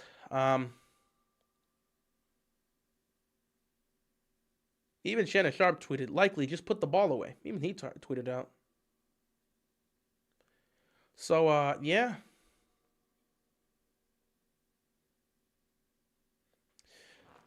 Guys, please don't let this affect you. We say a lot of things on the stream. And again, I guess I have to keep explaining this, but we say a lot of things on the stream. We always get emotional during the games. We're watching the games live as it happens. No one would be getting overly emotional if these games aren't happening. We watch the games live and we react to the games in live time as a fan. We're all going to get emotional. You know, every person is different. Some people are not that emotional. Others are emotional about the team. I'm somebody that's going to show that emotion. When I'm pissed off, I'm going to show my pissed off anger for the team. I'm going to show that anger. I'm going to show that frustration. You'll see me screaming, yelling, doing all this other stuff. But understand that this is just happening within the range of the game. When the game is over, we go about our day. There's more to life than just this game, okay? This game is played from September to February. From September to February. From the regular season starting in September all the way to Super Bowl in February. March, April, May, June, July. No actual football games are being played. It's not till August. And even when it's happening, these games happen once, at best, it happens 3 days a week. Monday, Thursday, and Sunday. What about the other 4 days a week? Like, life goes on, okay? Life goes on. We're going to have our emotions. We're going to feel the way we are feeling. We can have these emotions. But I want you guys to always understand that no matter how you feel, please do not let those emotions go past the aspect of the game. Do not let a football game, a basketball game, a soccer game, a tennis match, whatever you're watching, baseball, especially with baseball, do not let a game affect you outside of the range of watching said game. Do not let it affect you in your personal life, okay? You do not need to be sitting, trust me, as a kid, I know about it. Some of the losses we suffered growing up as a kid, I couldn't sleep at night because I would just be thinking, I'm never going to forget. There was a game we lost to the Steelers. I think it was 2017 when we lost 39-38. We lost that game, and I couldn't sleep that night. I could not sleep that night because actively, and I was like, 15, 16 at the time? I couldn't sleep that night because back then, as a young kid growing up in this aspect of sports, I didn't know how to separate the game from what I do. That was all I did. I wasn't really going out to parties. I sat at home, went to school, did my thing, and watched sports. So sports really was a big part of my life at that time. And when we lost, I took it to heart. And I remember when we lost that 39-38 game in 2017, when we lost that game, I didn't sleep that night. I couldn't because my mind at like 2 a.m. kept saying, "Dog, why the hell do we keep putting Brandon Carr on Antonio Brown?" That's what it is. Why do we keep having Brandon Carr and Antonio Brown? Why do we keep doing that? Dog, you are a veteran. How the hell do you not know where your feet is? Who was this? It wasn't Mike Wallace. Jeremy Maclin. I'm sitting there like 2 a.m. I'm like, dog, why do we keep putting Brandon Carr on Antonio Brown? He keeps cooking him. Why did we do that? We were up 39-28. No, sorry, we were up 38-29. How did we lose this game? Or was it 38-29? It was 38-29 or 38-26. Either way, we were up. How did we lose this game? Why do we keep putting Brandon Carr on Antonio Brown? How are you a veteran, Jeremy Maclin? Jeremy Maclin, you are a veteran in this game, and you don't know where your feet are? Because you remember that play that Flacco made to Jeremy Maclin, which would have put us in field goal range? Maclin had one of his feet, he had one of his feet touching the line. He had ample time to get his feet set so he could just catch the ball on the sideline, and he didn't get his feet set properly. And I was up at like 2 a.m. How do you not get your feet set? What are you doing? So yeah, as a kid, I let these games affect me. Nowadays, I don't. I say my piece. I speak to you, the audience. I turn my stream off. I turn my camera off. I go about my life. I want you guys to do the same. Because a lot of people come here when we're at our height of emotions, and they're like, chill out, man, it's just a game and all sort of stuff. And I have to explain to them, we are at the realm of reacting and recapping the game. We're doing this live. So we're going to be emotional while it's happening. But when the game is over and we turn the camera off, we still got a life to go live. I got work tomorrow. I'm going to be chilling at work. And I know people at work are going to ask me how I feel about my Ravens. I told them I've been telling them all season, I want this season to end. We don't have a chance. We stink. So they know how I feel. They know how I feel. So I'm going to have to deal with them talking about it at work. But I already told them we're going to miss the playoffs. They know how I feel about this team. But we're going to be talking about that at work. We're going to be cracking jokes at work tomorrow. It's going to be cool. For tonight, I might watch American Dragon. I might watch a movie. I'm going to chillax. I got some food to eat. I'm going to chillax. I just want to express to you guys that this is just a game. And no matter how we act on the stream and how we get riled up and emotional, at the end of the day, we don't take any of this personally. We move off of the game. I'm going to say whatever I want to say about the players, the coaches, and the staff of this team. But understand, I don't know any of these individuals personally. I will never take personal shots at these individuals outside the game of football. I may call them bums, but I'm calling them bums as professional athletes. There are some people out there on Twitter right now that are actually sending death. Well, not sending, but they're actually, wishing death or harm on Daniel Falele. They're wishing death and harm on a lot of players because they're so disgusted with what's happening. They'll take personal shots at our players because of what's happening. I've always hated that and I always stand against it. I call John Harbaugh a parasite. I call him a time vampire. But I'm calling him a parasite of a coach on the Ravens. And I'm calling him a time vampire that's wasting the Ravens' time. John Harbaugh, as far as I've known, and from the few moments I've seen him, haven't interacted with him like that, from the few moments I've seen him and for what I've heard, John Harbaugh seems like a great guy. He's a great family man that just wants to go out there and do his job. I ain't got nothing against him. I didn't have anything against Greg Roman. I am never going to take any personal shots at these players or coaches outside the game of sports. I'll call them bums, trash, and all this other stuff. But that's in terms of what they're doing on the field or what they're doing on the court or whatever. I'll go at the coach, but I'll go at the coach for what he's doing as a coach. But I got nothing against them personally. I don't know these people. So for the people that are going after Daniel Falele personally, can you please stop? It's not cool. He's a bum on the field. Let's keep it about his play. Let's not take personal shots here.